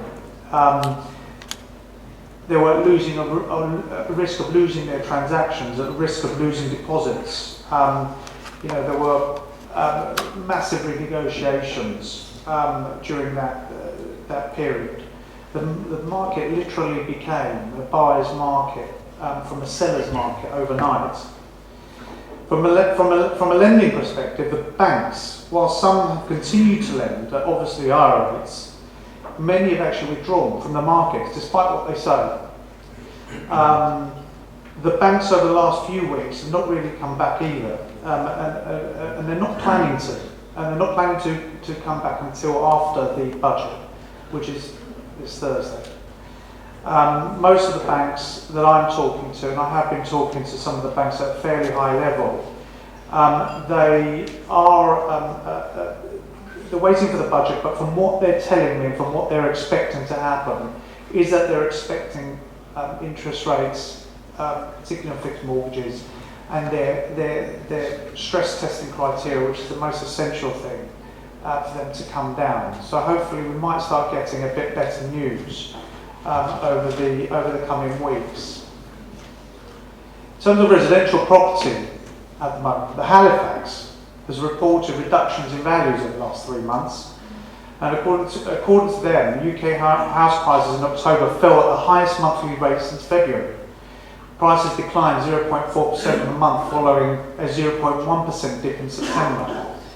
Obviously, the residential market has and is feeling the brunt of the issues with mortgages. However, despite the doom and gloom that I've seen firsthand, I have actually seen the resilience and strength of the UK real estate market, which I've seen a number of times before in my career.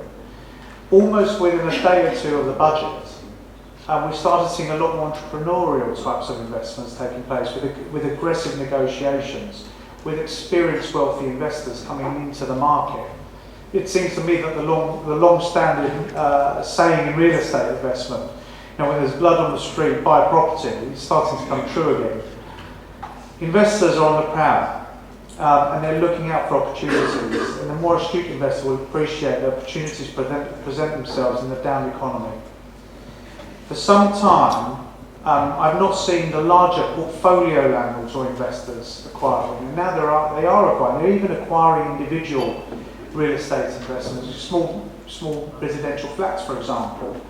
Again, they're probably taking advantage of residential owners who are fearing what's to come.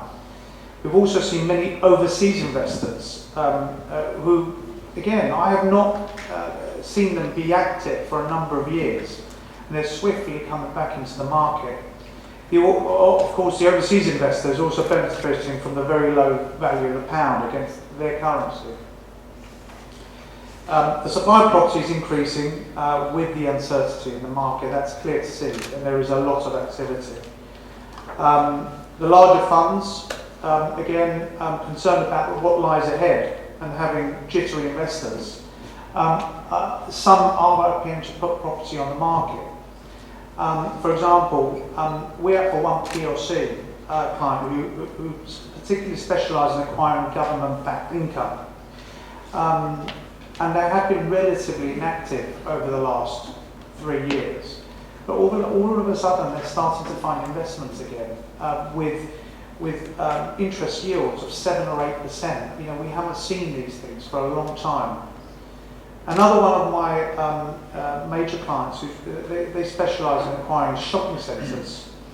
You'd think that a shopping centre might not be a great time to invest in shopping centres when you've got a cost of living crisis. But the point is that they are finding and acquiring shopping centres at 30 and 40p in the pound. Another very good client of mine who's mostly involved in commercial investment, it's picking up development opportunities. And just now we're concluding a transaction in Stamford Hill for around about £30 million. They took advantage of the difficulties in the funding market because they know that speculative development sites, that's generally development sites without planning, are very, very difficult to fund. They found the opportunity and they've decided to go for it. So, again, this is another example of what we're seeing. The more entrepreneurial types are coming back into this market. In conclusion, what is very apparent is that the smaller investor has almost been wiped out. Particularly your typical buy-to-let investor. With the more larger investors and more entrepreneurial types of investors coming back into the market. As I said earlier, there is a lot of activity. You might have seen me running in and out of the room today. There is a lot of activity in the market. This might change. Things, we don't know what the outlook really is going to be over the coming months. But hopefully, the banks will come back with new products. At the end of the year in January, and then the market might change again. But as always, it's in difficult times when the opportunities will arise. And what appears within the market, what appears in the market at the moment is that we are starting to stabilise, particularly with Rishi Sunak. coming in. And the fears of a massive burst in the bubble, I have to say, doesn't appear to me to be looming too quickly anyway. House prices are still expected to rise over the course of the year. Some don't believe that, others will. And there are commentators out there that are still predicting a 7 to 8% rise in the UK residential real estate market. With commercial property, again, commentators do not expect there to be a massive drop in values, but a correction may be. Particularly over the last 2 to 3 years, there's been a hell of a lot of money in the market, particularly with development funders. So, you know, that money isn't going to be there. It's not going to be cheap enough for people to take. So, you know, the sales of dry investments, like your supermarket style investment, where people were, you know, trying to pick them up for a 4 or 5% yields, I don't think we're going to see that type of investment for a while. Not when interest rates are going to be at 5 or 6%. The same with development sites. You know, we started seeing development sites or developers acquiring property with 10 and 15% potential profits. I mean, again, you know, I don't think we're going to see that again. We've all got to start going back up to 20, 25% profits. At least that's what I know the banks are looking at. There is commentary of us falling into the greatest recession we have ever seen. History will tell you that real estate in the UK will always remain the safest and less volatile type of investment that can be made, particularly if you are looking at it from a medium to long-term perspective. Investors will need to invest and banks will need to lend money, which wasn't really happening in the credit crunch for the banks. But with all these factors, whilst there is volatility and uncertainty, there's likely to be a considerable number of opportunities for those who can take advantage of that. If anyone needs any help or advice in relation to UK real estate or any other areas of law in the UK, I will be here to talk to anybody. And before closing, I just want to say that we are, in conjunction with Savvas Together, we are looking to host a similar type of event such as this, but actually in Cyprus. We're booking that for the 20th of April. You know, we are looking at both investment in Cyprus and in the UK. There will be some very prominent people and business organisations that will be coming out to Cyprus for that event. And if anyone has any questions about that, please feel free to come to me. Thank you very much. Like you said, although there are opportunities, but with them during times of crisis, but they tend to be high risk, but that usually all translates to high returns. But that doesn't mean that someone is prepared to take that risk very easily, especially now. But it might be something that they want to consider. So what would you advise them to do in order to maximize the opportunity and minimize the risk in the market right now? That's a very difficult question. Other than instructing, you could have given me an easier one than that. Listen, I think it's the more sophisticated investor is coming in very heavy into the market, and that is probably because they understand the market better than most. And you know, as I said in my speech, you know, I'm seeing investors I haven't seen for the last 3 to 4 years. In fact, one client of mine who I haven't seen the last 3 or 4 years, he literally got a plane within 2-3 days of the budget and landed in the UK and said, I'm back in the market now. Now's the time to play, was his exact words. And that's because that people have confidence in the UK real estate market. And there, you know, it is there. People with a history in the market can see that if you're considering it from a medium to long-term perspective, you're never going to lose. And I do imagine you have a number of advisors that you work with who can guide accordingly. Yes, absolutely. Of course, we can't provide investment advice. we're lawyers, but we work very, very closely with numerous real estate agents and other real estate professionals that can advise our clients in that, at a very good level. Thank you very much. Thank you very much, everyone. Final panel of the day, and my co-presenter is. So now moving on to the fifth and final panel for today, where our panelists will be focusing on real estate and the investment opportunities in Cyprus. I would like to welcome to the stage our panelists and our moderator. So can you hear me? Yes? Okay. So last but not least, last panel, real estate investment opportunities in Cyprus. I'd like first of all to thank Savvas for giving us this opportunity to coordinate this panel. I'm Nick Nicolaou, an audit partner in Ernst & Young Cyprus, Nicosia office. And I'm very happy to welcome distinguished guests here, starting from George Chrysochos, CEO, member of the board of directors of Cyprus Group, a very big group, real estate group in Cyprus. Esme Palas, also a partner in Michael Kyprianou law office. Kyriakos Charalambous, COO of Domenica Group, mainly in Paphos, which is my parents' place as well, so I'm proud of that. And Mrs. Paula Castano, founder and director of DP Ultra Limited, investors and consultants in real estate investments, but other investments as well, as I understand. George, are you going to present something? Yes. So I give you the floor to... Hello everyone.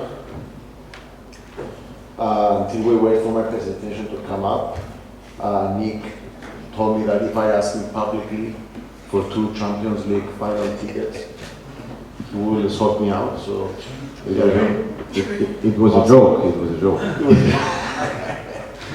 So I need 2 Champions League final tickets, Nick. Philippos, forget yours. Right. So.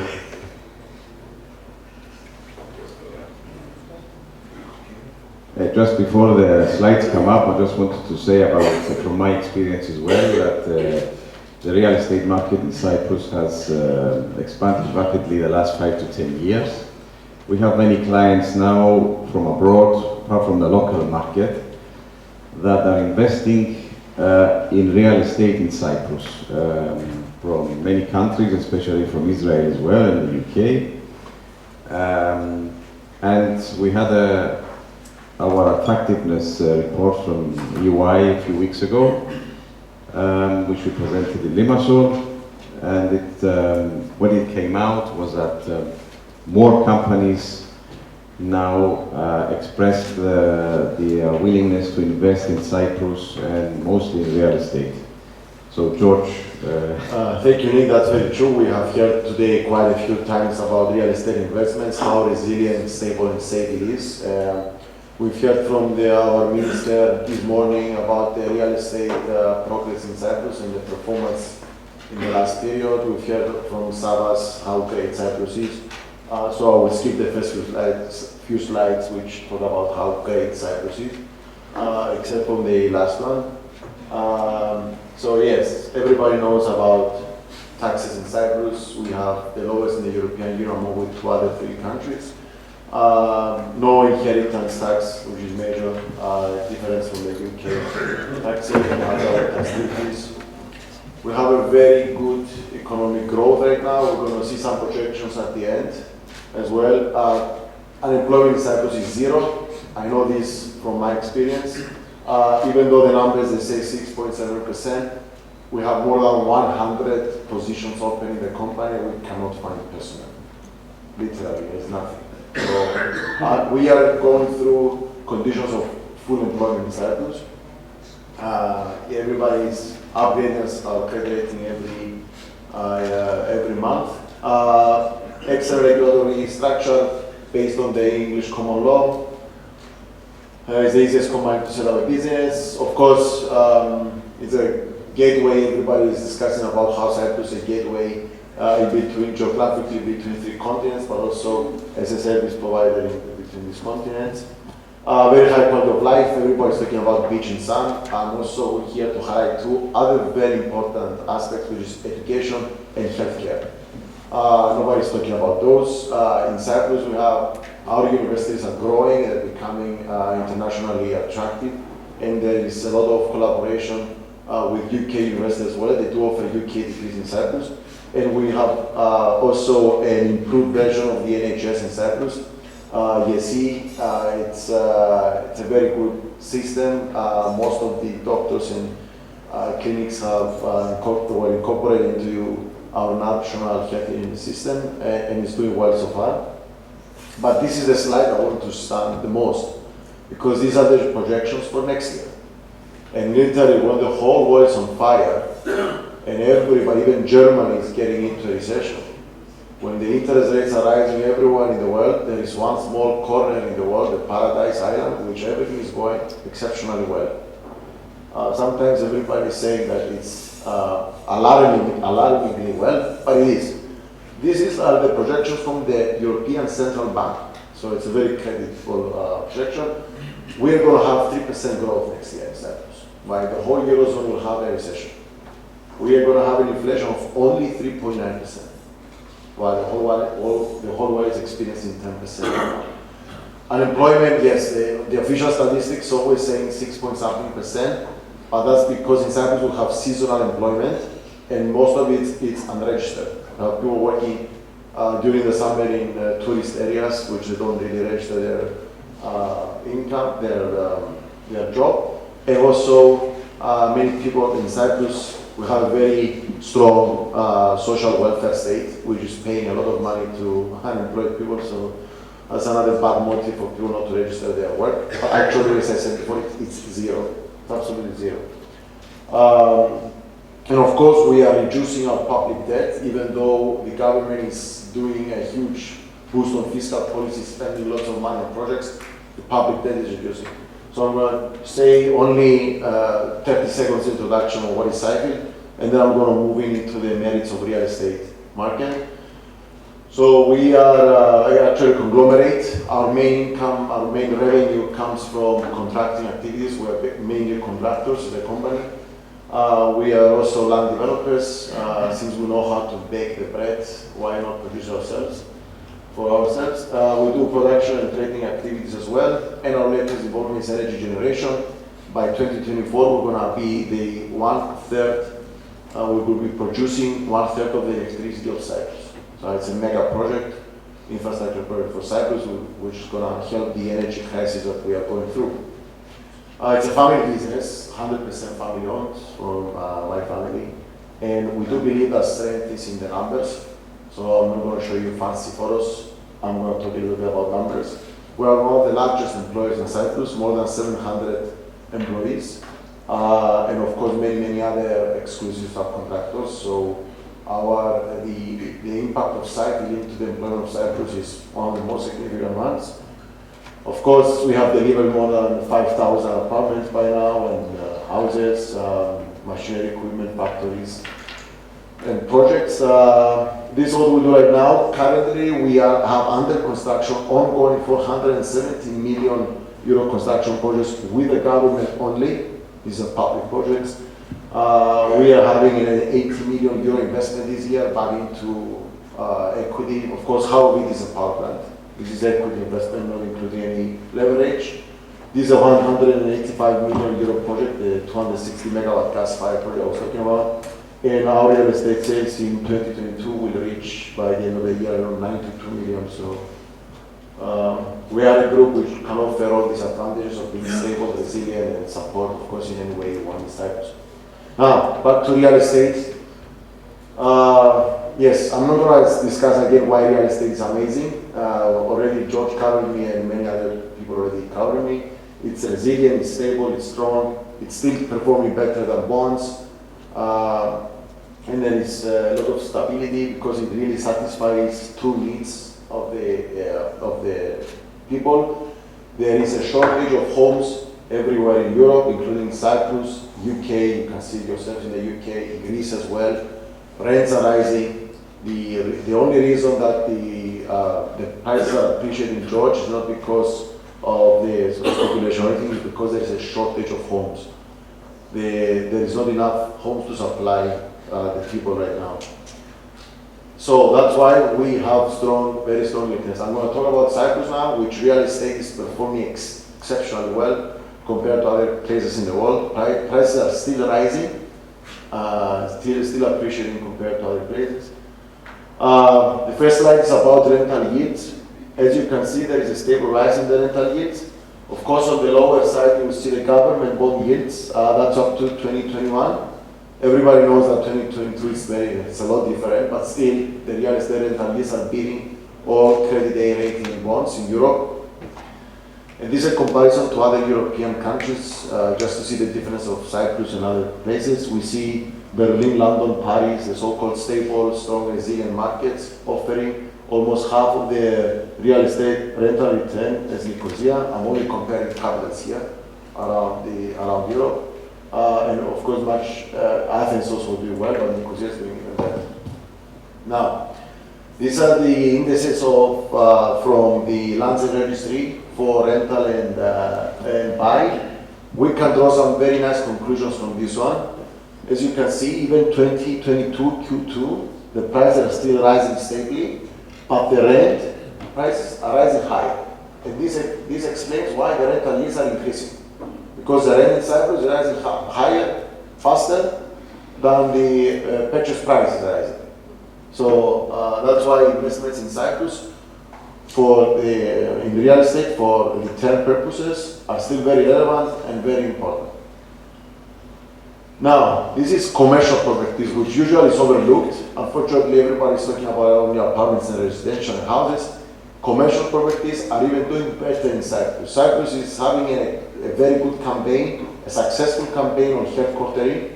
We're getting lots of Russian, Ukrainian companies nowadays, Israeli companies, Lebanese companies, they all coming to Cyprus because we are friends with everybody. Everybody knows that. Cyprus has no enemies except from Turkey.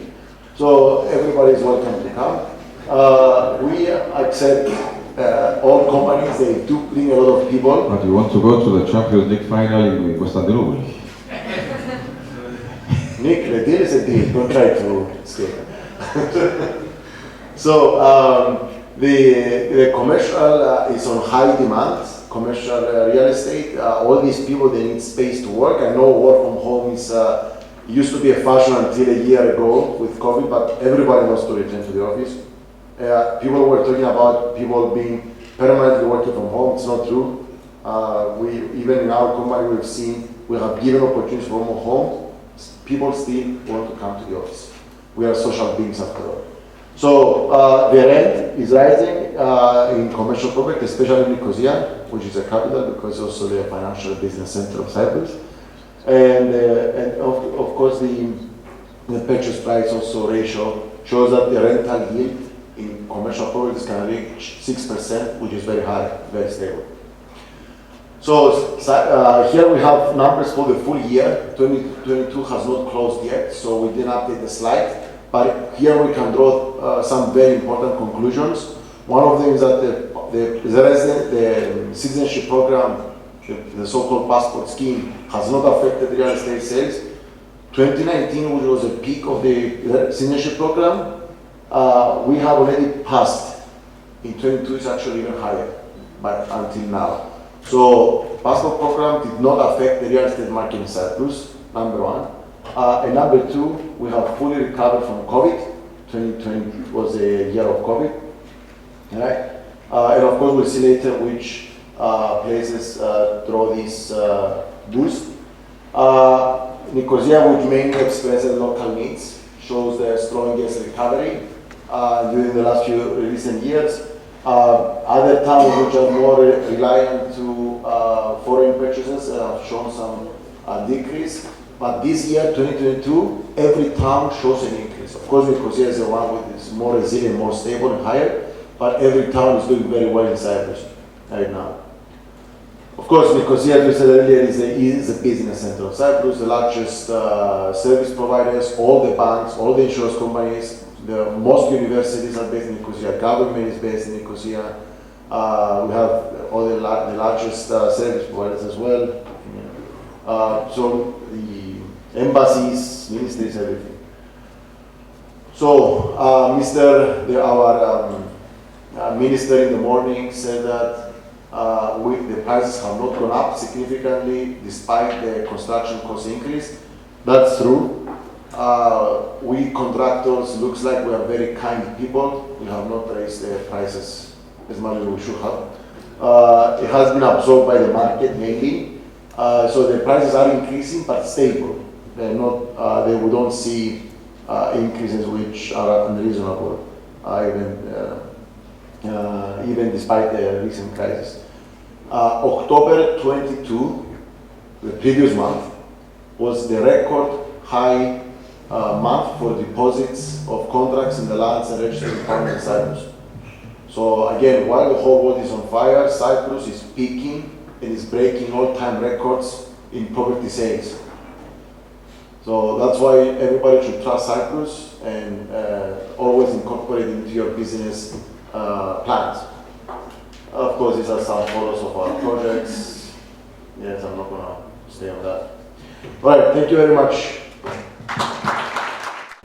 Just one or two questions I wanted to ask you. Yeah, with the rising costs now, that energy cost means higher cost in materials, interest rates may be going up. Do you anticipate this to distort the market and this favorable picture that is true that is in Cyprus at the moment? So, yes, everybody is worried about the rising interest rates, which in a debt-driven market like the real estate market is a big risk. However, Cyprus banks have already an issue, which is they have way more deposits than loans. So what they're doing now is they're not planning to follow this inflation of interest rates, and they will keep the interest rate on deposits very low, almost zero, as they were before. And on the contrary, instead of following the Euribor or the LIBOR or other European indices for pricing their interest rates, they created their own rates. For example, Hellenic Bank will call it Hellenic Bank rate. And they will be able to give mortgages of 2.6%. They are now giving to our clients mortgages of 6.2, 3%, which is half of what they give in the UK for comparison. So even though the interest rates are rising, as long as the bank's strategy is to increase the loans and reduce the loan to deposit ratio, I think the real estate market will be performing well. Now regarding the construction cost, as we saw earlier, there is a small increase, of course, in the real estate market, in the end product, but it's not the one that we have anticipated before. It's lower than the direct effect on the market, and that's because mainly developers have absorbed some of it, some of the cost, and the whole thing is the buyers. What is their willingness for them to pay in terms of prices, and we have seen the Cypriots are being very stable on what they are asking as needs. So we haven't seen a rise in cost. And there's one more threat to the market in Cyprus, which is the VAT. Currently, the association is discussing with the parliament and the government ways to protect the buyers from the VAT increase from 5% to 19% for the first purchase. And what I can say for now is that we're doing very well. For the main residents. For the main residents. And we are doing very well in this negotiation, so we're not going to see a dramatic change in that aspect. And one last question. I mean, obviously I see a lot of your projects in Cyprus, mainly in Nicosia, and you have this landmark building, the 360, which is next to our building. So which town would you say, I mean, Limassol is more headquartering, tech headquartering, Nicosia also is a residential, but which town would you suggest for investors? Always, we have projects all over Cyprus, except from Paphos now. Back in the day, 20 years ago, we also did some projects in Paphos, but not anymore. It depends on why someone buys. So if people are buying for the sunny beach 2-3 months per year vacationing in Cyprus, of course they're going to go to a seaside town. That goes without saying. That's why we're developing also in Hellenic and Limassol to accommodate that demand. But if someone is buying in Cyprus for pure investment purposes, a place to park the money, protect the money from inflation, and get some nice rental returns and stable appreciation, not dramatic appreciation, it is not speculation buying in Cyprus as much, then I will propose the capital, because that's where the main activity of the economy is, as we have seen in the previous slide, and that's where you will expect to have a secure exit if you want, and of course secure rent. We stopped you because you... No, and you're expanding in Germany, I think, as well? No, UK. UK only? So yes, soon we are, except from, we also do some developments in Greece for the last 25 years. But now, yes, we are running out of space, so we need to expand in the UK as well. Okay, thank you, George. Esme, from a legal perspective, and from your experience, I would say the word Brexit again. How has the property market been affected post-Brexit, from your experience? Obviously,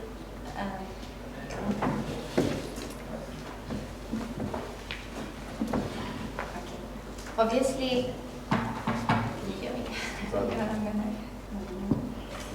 obviously, COVID had a toll on property transactions.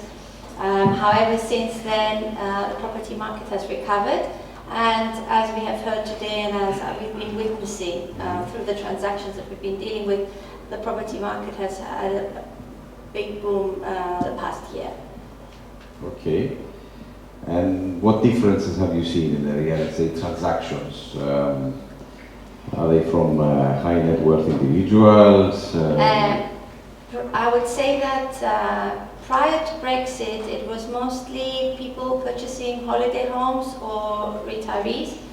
However, post-Brexit, we have noticed a trend, and I believe that some of the panelists will be able to verify this. We have seen high net worth individuals coming from the UK to purchase properties in Cyprus, mostly as a plan B for their families, for potential relocation, and as opposed to prior to Brexit, their main focus is on obtaining residency for themselves and their family, and they've been taking advantage of the various residency options that we've heard about today. For example, the fast track residency, and they are actually planning to relocate and to live in Cyprus.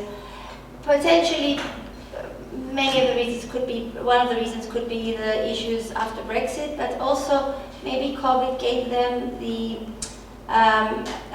incentive to try and find a plan B for their families, having gone through COVID. So UK nationals, not for investment purposes, you think, mostly for... No, well, they're also as investment, but I would say both. We also have a lot of people still retiring to Cyprus, purchasing properties in order to retire, and as holiday homes, but at least in Paphos, I would say that those purchasing actually intend to either live there permanently or during the year for holidays. Okay.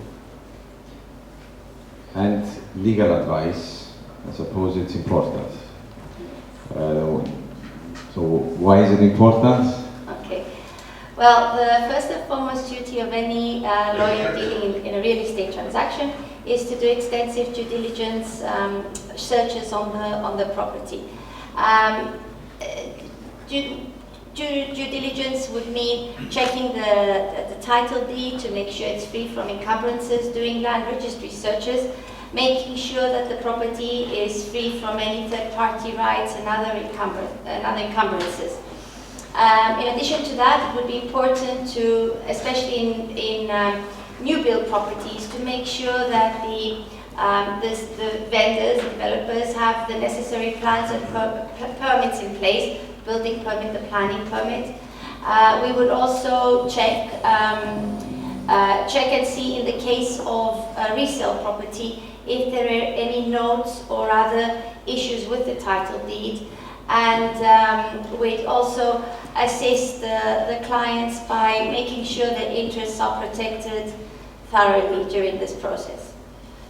So on the contracts, you advise? Okay, the first and foremost duty is obviously due diligence. Now, the role of a lawyer does not stop there. Once we establish that the transaction is safe for our clients, we would then, with cooperation with obviously the vendors, whether the developers or in the cases of a resale, any vendor, we would negotiate the terms.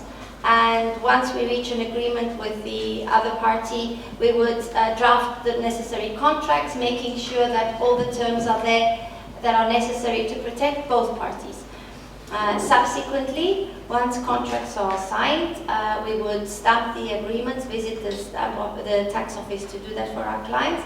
And most importantly, I would say one of the main fundamental duties of a lawyer is to ensure that the contract of sale is lodged at the land registry for specific performance purposes. Now, what that means is that basically it gives the chance to, it creates an encumbrance on the land in favor of the purchaser, thus preventing the vendors who by that time have received a significant amount, usually about 30% I would say of the purchase price, would prohibit them from being able to sell or otherwise dispose of the property, thus protecting the purchaser's interest throughout the transaction. Once the contract is lodged, we would then make sure that in the cases, because we have two, we have the resale and the new builds. In the cases of the new builds, we would monitor the stage payments to make sure that payments from our clients are only made to the developers once the completion certificate for the specific stage has been issued. So as and when the developer builds the property, payments are released according to each stage of the construction. In the cases of resale properties, we would assist in the transfer of the deeds from the vendors into the buyer's name.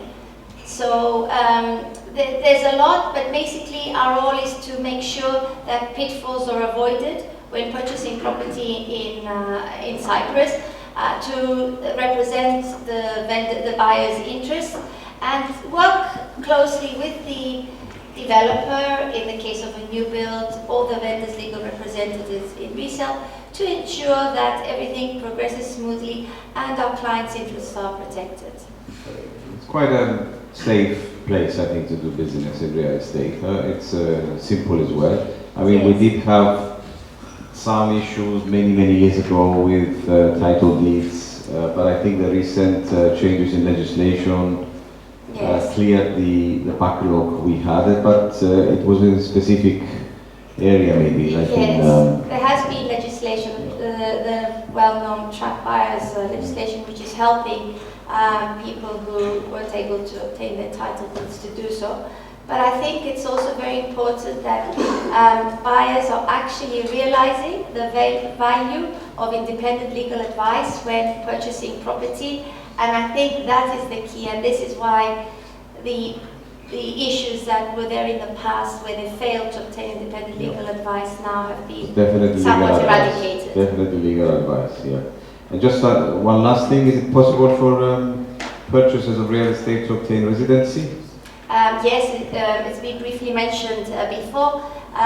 Both through the purchase of new builds, it is possible to obtain what is called the fast-track permanent residency, which we will be obtained within a maximum of 3 to 6 months.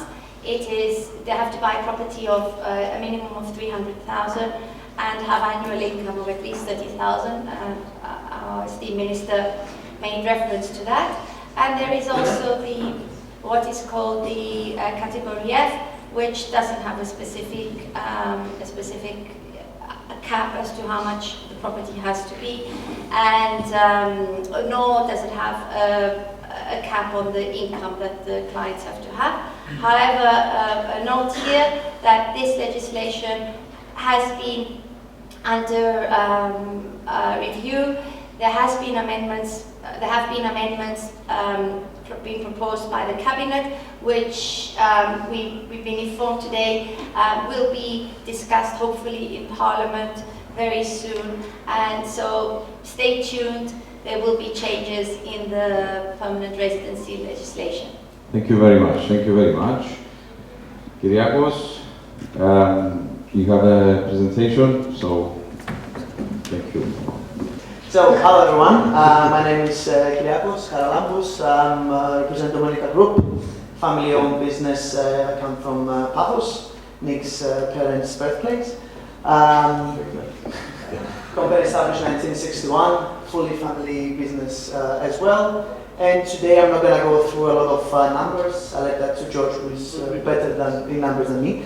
And I'm going to talk a bit more about relocation and holiday homes and actually living in Cyprus. And what Esme briefly touched in her answers, that actually most of the buyers that come to Paphos come because they tend to stay. Although, as we will see, similar to the rest of Cyprus, yields have changed quite a lot in the past year. So, I'm not going to touch why Cyprus, people have gone through it a lot. I'm just going to do a very quick summary of why the British have been coming again and again, although not just the British. So what we saw this year, we saw a very big increase in tourism. Now, I know it's been said before that the market is recovering from COVID, but what we didn't anticipate, especially in Paphos, is how much this was going to recover. So as a group, we have hotels both in Paphos and also in the eastern part of the island. And what we saw happening in Paphos, we didn't really anticipate it. Since April 21, I would say we're back to normal. The latest numbers are not out yet, but we had to postpone renovation works in almost all of the hotels and other establishments that we have because we really needed to open. And also that really affected the real estate market because anybody that had a flat in Paphos that was able to rent it out and use it for short-term rentals, well, they did. And as we're going to see, that had a really knock-on effect on the rest of the market. As we saw, there's a lot of people that still coming to Cyprus to retire, especially from the UK, and especially in Paphos where you have a very big community set up already. People are relocating for many reasons. George talked a bit about taxation and about how companies are moving there and why this is happening. And also, of course, investment. Lowest taxation in Europe, so among other places. What we offer in services, in tourism. Of course, a number of reasons why the British will choose Cyprus, among which we are ex-British colony. We have a very low crime rate. It's a very nice place to live in, but also in practice for business. Low cost of living compared to the rest of Europe. Very tax rates, and also ideal conditions. So, key industry sectors. People have talked about it. I'm going to touch a bit more on energy. It's a very promising sector. George talked about the fantastic project that they're doing now, and we have a lot of investments in renewable as well. We have the interconnector that the minister touched earlier, and we have a lot of investment pouring into Cyprus on that sector. And our targets, if I may say, they keep revising upwards because it's true that it's one of the best places in the whole of Europe to host such projects. Very high yields and very promising for the economy of Cyprus, although today I'm going to stay more on real estate. Now, we saw a lot of economic growth challenges, especially in real estate. Construction costs went up a lot. We all experienced it, unfortunately. Energy prices, problem with the supply chain. We have a problem with inflation and the increased interest rates that made investment all over the world more risky. And of course, the uncertainty caused by the war in Ukraine, where you see everyone talking about how they want to minimize investments and wait and see. However, this really didn't affect Cyprus, and as my late grandfather used to say in fluent English, it looks like the island has the Bokalindu Bubukshu, because actually what really happened is that we saw an increase in flow, we saw an increase from foreign direct investment, and we saw actually an increase in both the rental yields, in hospitality, in rental prices, in real estate prices. So why is that? Well, first of all, the main reason that people come to Cyprus, because we always talk about return on investment in monetary value. While in Cyprus, it's not just about the monetary value, it's about everything that goes around it. And as a person that has lived both in the United States and in Asia before coming back to Europe, I can tell you that there's quite a few reasons why, personally, I chose to come back. And it's not just about the obvious thing about the family business. It really is a higher quality of life, and there really is a lot of stuff around it. It's the education that people talked about, is healthcare, and on top of all, is how easy life is. So when we combine all of it together, and I'm going to focus a bit on Paphos compared to other places, a very multicultural city, a city where lately we have over 44 nationalities attending schools, where there's constant investment in education, where there's universities moving, and as I said, where predominantly most of hospitality investments are happening. And I wanna focus on that point a lot, because what happened this year is that we saw all the money being poured into hospitality in other places as well, but nevertheless, what the figures show is that in Paphos we had more tourism than the rest of Cyprus combined. And that did affect the real estate market in the following way. It made less rental properties, residential properties available, and therefore, while people were coming in, rental prices had to go up. And with the prices of real estate not really changing, because as it was mentioned earlier, developers absorb most of the increase of construction costs, and in general, prices rising at a steady state. We saw a lot of investors being quite happy with the yield that they actually got. So, Paphos, I mentioned before about how high quality of life it is, and the magnificent landscape, and a place where everybody's welcome, and what you dream when you think of a destination to relocate. But also, it's not just that, it's a bit more than that. And if we want to take a bit into the numbers, I'm going to come with population growth. Now, the latest census is not out yet, but what it will show you is that Paphos was the city with the highest increase in population. And as you all know, the number one reason for increase in demand for real estate is household change. And the household change was bigger in Paphos percentage-wise than any other place. And also, Archbishop talked earlier about how if you want to have a crop, you have to prepare your field. Well, we have been preparing our fields for quite some time, and I think anybody that has been to Paphos the last few years will agree that the improvement that we saw in infrastructure is unbelievable, both in the road network and everything it has to do with smart cities. We've won another competition for 2023, being the smart capital of Europe. All of these combined, as I said, increased the rental yield. We kept being the most popular tourist destination with a very diverse mix, and that's a very important issue, because what we saw this year, we used to work 70% with tour operators. This year we went down to 30. Not only this did not affect us, but actually our numbers went up. Why?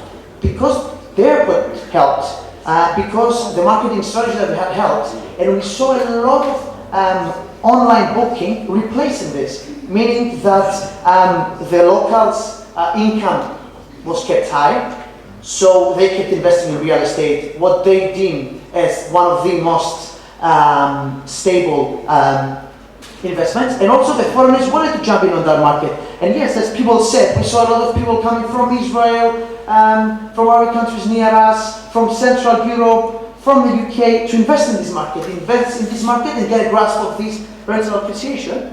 And also, something that we did not have, the prospects of new universities. We have American University of Beirut, moving a few thousand students to Paphos, and we also have the back moving the hospitality section of it to Paphos. Something that's going to create demand for housing that we did not have. Because as developers for the past 15 years, we were building villas driven by what the market was required. But right now, we are in need of flats. And unfortunately, flats take a bit of time to construct. So right now, demand exceeds supply by a lot. So 30 seconds on us, founded in 1961, as I said, the oldest and one of the largest development groups in Paphos, third generation family business. We have completed more than 450 projects for the government and public, although to be honest, lately we've left the public projects for Seifield and we stayed in doing our own stuff. All our projects are self-financed, all land bought with our own money, no encumbrances, easy to make deal with us. We are nice people, hopefully.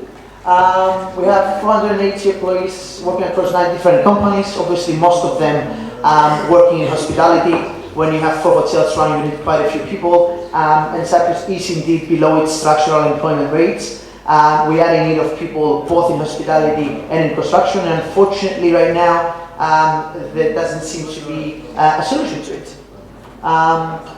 Very briefly, what we do property development. We are in renewable energy, mostly in solar, energy providing company as well, and of course, as I mentioned, hotel management and ownership.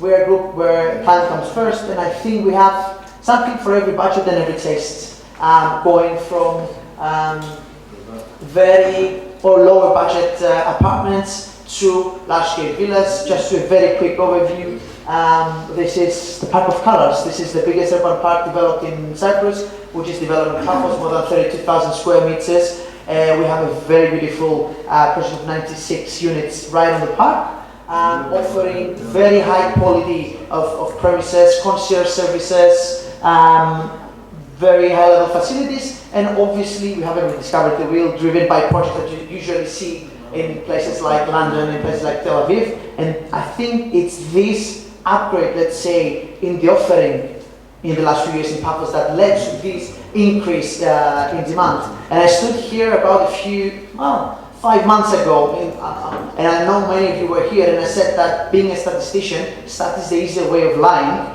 And at the moment it was saying Paphos decreasing about 31%, if I remember correctly, in transactions. And I said that that's not actually what we feel. And as the data from this year show, we saw a more than 73% increase. Obviously, it doesn't make sense. It's just the way that you do the cutoff. But what I'm trying to say is that it's been a very robust market, and as other panelists mentioned earlier, it's a market that people can actually rely on to park their money, not guaranteeing, but very high rental yields and a very high capital appreciation. Don't want to take more of your time and waste it on our developments. I'm pretty sure that those interested can have a chat with me. Thank you very much for it.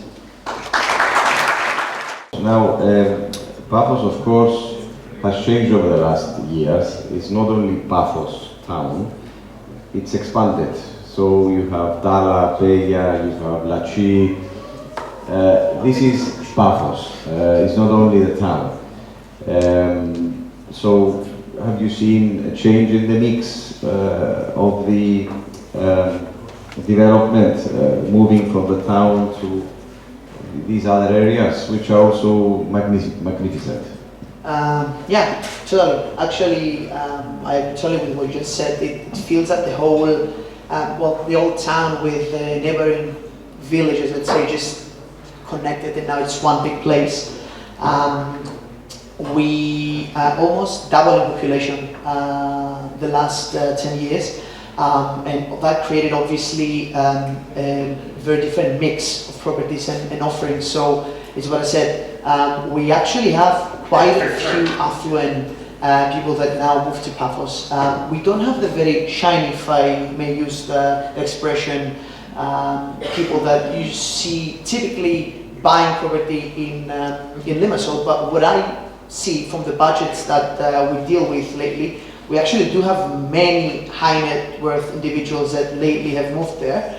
That's number one. Number two, as I mentioned in my presentation, the number of people doing it for investment driven by mostly hospitality returns, but lately rental yields has increased a lot, and now what we see is an ever-increasing interest in the upcoming education projects. So the universities, of course, especially from investors from Lebanon, Jordan, and stuff like that, that they know what American University of Beirut means.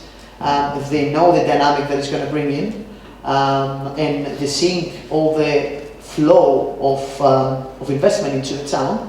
And also, is what I said in my presentation, I think we were ready for it. We were not ready for what happened back in 2005 to 2008 when we left. And it's true, we just left the flow of money to escape our grasp by not being there ready to offer quality product to the clients. But I think this is no longer the case. And I think that not just us, every developer in Paphos right now is doing a fantastic job in... And the mix, I mean, is it, how much is hospitality, residential, commercial in Paphos? What is the mix? So I would say that it's predominantly residential because, as we said earlier, most of people buy to move there. However, it went down from about 70% residential to, I would say, about 55 to 60% because the investment side increased a lot, but thankfully it did not increase to a point that you anticipate a bubble because everybody's just investing and living. It's increased in only up to where our supply can accommodate it, or the demand, let's say, can accommodate it. And one last question for you, Pafait. You mentioned a lot of UK buying property in Paphos. The exchange rate is a risk. I mean, for sterling with the euro, it did fluctuate. Okay, it's stable lately, but this is a factor that may affect investment. It is very true. And I was talking to a client the other day, and I actually said that before, but today. But he said we were closing on a deal. And he said, "And what's the equivalent in sterling?" And I said, "Well, it depends on your prime minister, because it does change a lot lately." However, if you reverse that, it also means that people that are invested here are considering of investing elsewhere faster than what they used to. And what we're doing as developers to accommodate that is because we allow for more flexible payment terms and following construction stage, you give people time. Because at the end of the day, what I care about is how much you are going to land on my lap. So as long as we can find an agreement, you can help your clients to actually make a payment when it's, let's say, in their interest rather than yours only. And that, I think, helped a lot. Okay, thank you very much. So, Paola, the last speaker of today, that's why we left you the last and the best. In conclusion, something like that. So, okay, we're going to talk about a town that maybe has been neglected maybe over the last few years, Larnaca, which has the airport, but let's say was the most underdeveloped the last few years, but recently we've seen a lot of investment, a new marina, the a new port. project. You are Larnaca. So tell us a bit about Larnaca. You advise clients, you also invest in Larnaca yourself. So tell us a bit about Larnaca and why Larnaca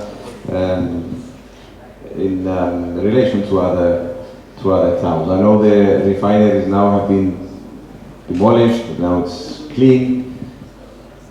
So go ahead. So yes, we have the largest project in this moment in Cyprus, that is a new marina, Larnaca, the most luxury in the Mediterranean. It's a city, the promising city that have a lot of opportunities of investment. Larnaca is one city. We have also people relocate and that they prefer to go to have a retirement in one community in Larnaca, that they love the city, and other many projects. But it's the same that I told you. It's the conclusion. The conclusion is that the Cyprus is the new area the new type to invest in the technology, in financial, in law, new opportunities. We have a relocate opportunities. We have retirement opportunities. shipping, forex, exchange, banking, real estate, return of investment that in Larnaca we have from 6% until 25% real guaranteed return of investment in real estate and in other. We are a multicultural country, general all Cyprus, and how Giovanni Scusali say is the listings about incentives, is a cheaper investments. Like Xenia Neofitos say, it's a found marketing and growing industry. So, and I think that the Panagiotis Kousis say that is the last time to take the train. I say take the train, take the plane and come to invest in Cyprus. I think that is this is the best point. It's the time to come to invest in Cyprus. In Larnaca we have a very good rental return and the rental and investment return. But in general I believe and I personality, I am trust Cyprus, I invest in Cyprus. And this is what I am here to invite to everyone to do. Okay, I agree with you. So, and did you advise clients, legal, accounting, but you use external or you have internal experts? We have one team, Cyprus team, also laws, consultants, accounting, and we cooperate with all the real estate, with all developers around Cyprus to give the best consultants to our clients from abroad normally.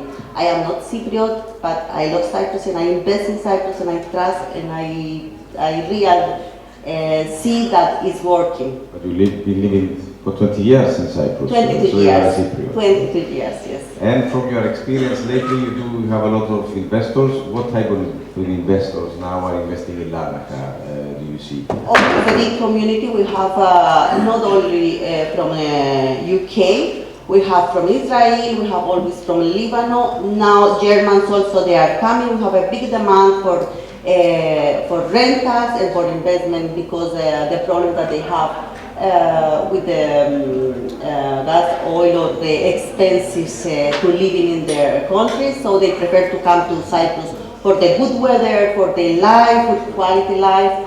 It's work and pleasure. This is. Okay.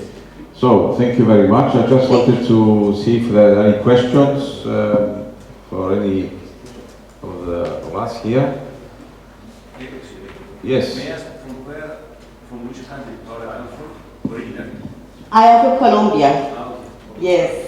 So I know very good the difference to how it's to live in other countries. Also, I travel all the time, and I know how it's grown the family in Cyprus, how it's to live in Cyprus, the quality life. Thank you.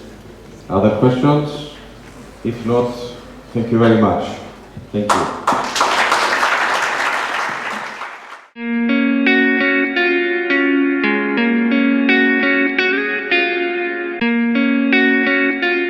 Thank you very much. We have with us, give us your name and where you come from. Right. Hi everyone. My Greek name is Evdokia Taliadoru, but everybody calling me Kia. Kia. And I'm from Cyprus. Yeah. And you are here today to participate, but not as like a speaker, but you are a part of the organizers. Yeah, something like that. I have created the graphics for the rebranding of the Great Britain-Cyprus Business Association, and it was an amazing experience for me, and I felt part of the organization, so it was an amazing conference. Okay. And what is your company called, and tell us about your services. Right. I'm a graphic designer, and it's called Kia PR and Graphics. So I also organize events. And it's mostly graphic design for the digital world, because everything now is all about the digital. So it's graphic design and event planning. And you are based in Nicosia? I'm based in Larnaca. Larnaca, yeah. And how can anyone get in touch with you and find out about more about your services? I am on social media, Facebook and Instagram as Kia PR and Graphics. Also on LinkedIn, Evdokia Taliadoru. Okay, and about young generation now, as you say earlier on, it's all about, social media and the way we get in touch with everyone. It's social media. And how about a message you want to give to our young listeners at the moment? Always be kind and good listeners. Either if you use the digital world or face-to-face approach, just be a good listener and try to give solutions. Try to give solutions. That's a very good suggestion and good advice. So do you find it easy for your own problems? You find the solutions all the time? I think I do. And if I don't, I always ask for advice. Yeah. Would you planning to participate next time as well, next year in this event? Definitely, I would like to come back. Yeah. Thank you very much for talking to us. We wish you all the best. All the best. Thank you. Thank you very much.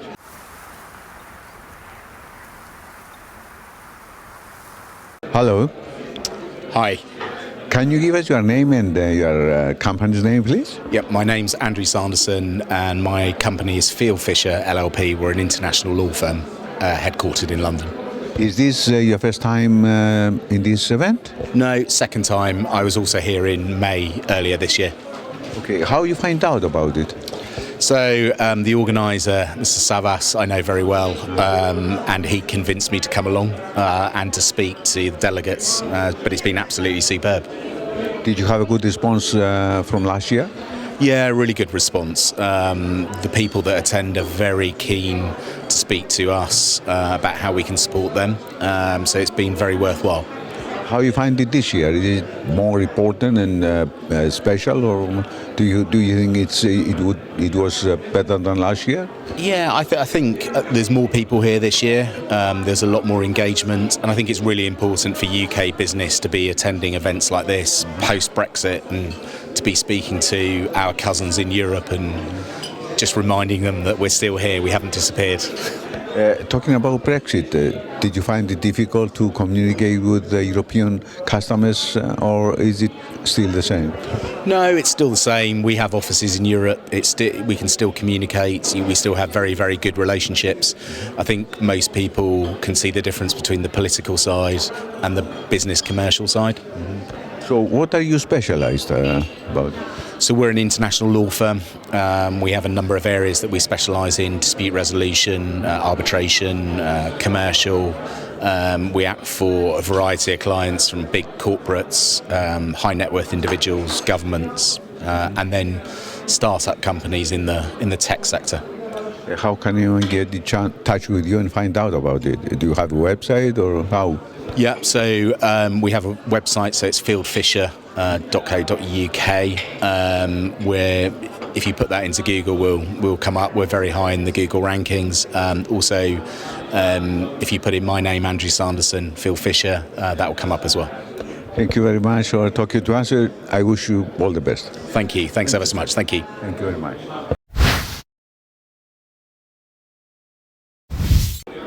Χαίρετε. Καλησπέρα. Καλησπέρα. Πετε μας λίγα λόγια για τον εαυτό σας και την εταιρεία σας. Έχω ιδρύσει το Go Digital Globally, όμως έχω χτίσει και άλλα startups και είμαι Search Engine Optimization Specialist. Κάνω τώρα το δοκτοράτο μου πάνω σε personal branding, κατά ακρίβεια Gender Stereotype Barrier to Building a Personal Brand in Cyprus. Είστε στη Λευκοσία, where are you based? Λάρνακα. Ωραία. Και τα υπηρεσίες σας, έτσι, σαν σήμερα ήρθατε εδώ και παρουσιάσατε την εταιρεία σας. Ποιες είναι οι υπηρεσίες που προσφέρετε και πού αποτείνεστε? Στην ουσία δεν έχω παρουσιάσει τις δικές μου υπηρεσίες σήμερα. Σήμερα έχω μιλήσει για έναν πολύ δυνατό trend και κάτι που έρχεται πολύ δυναμικά και έχω μιλήσει για το Web3, έτσι, και πώς θα επηρεάζει τις επιχειρήσεις. Ναι. Αυτό είναι νέο social media. Δεν είναι social media, είναι τεχνολογία. Τεχνολογία, ναι. Βλέπετε πόσο κατέχω, γιατί δεν κατέχω καθόλου about it. So, αυτό είναι, ναι. Πέστε μου λίγα λόγια αυτό και πώς θα επηρεάσει λοιπόν την επικοινωνία, μάλλον, έτσι. Θα επηρεάζει ο τρόπος που οι εταιρείες θα πρέπει να προωθήσουν τις υπηρεσίες ή τα προϊόντα τους. Διότι ο περισσότερος κόσμος έχει συνηθίσει ότι μπορεί να αγοράζει οτιδήποτε, όχι μόνο από κάποια καταστήματα ή από websites online, πλέον ξέρουν ότι μπορούν να αγοράσουν και από το virtual world. Which is? Virtual world. So Web3. Οπότε οι επιχειρήσεις βασικά τα πρέπει, διότι το Web3 έχει να κάνει με τεχνολογία, έχει να κάνει με artificial intelligence, έχει να κάνει με blockchain technologies, έχει να κάνει με 3D graphics. So companies need to integrate within their business those technologies to be able to create this superior shopping experience for users. Okay. So this is a service which can be used by companies, not by individuals. This is not a service, this is a technique, a strategy, so they need to implement it to be able to sell their services or products, because customers are more demanding right now. They don't want just to buy something. They want experience. Yeah, with their product. You want to give us details about your company? How can anyone get in touch with you and find out about it? If you search, because I'm a SEO, if you search digital marketing agency in Cyprus, you're going to find my company ranking first. It's called Go Digital Globally. So the aim is like helping each customer to sell their services or products worldwide. Thank you very much for talking to us and wish you all the best. Thank you. Thank you too. Ευχαριστώ πολύ.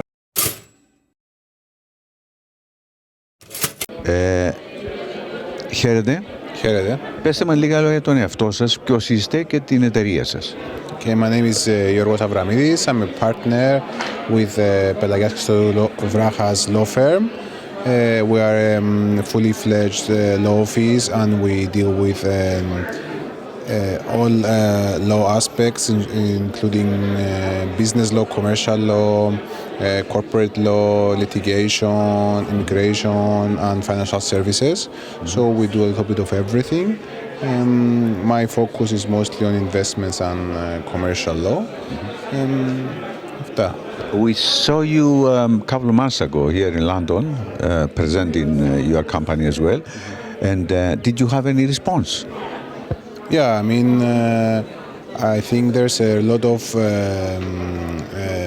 interest especially from Cypriots living in the UK, who are interested in immigration law, especially immigration law matters, either by having their application for the Cyprus nationality, or they want to do some wills and succession planning for them, for their families. So I think there's a lot of interest in that area as well. Okay. How you find it today? I mean, is this your first time, or you were here before? No, I've been here. It's the third time I've been here, and I think it's a really well-organized event.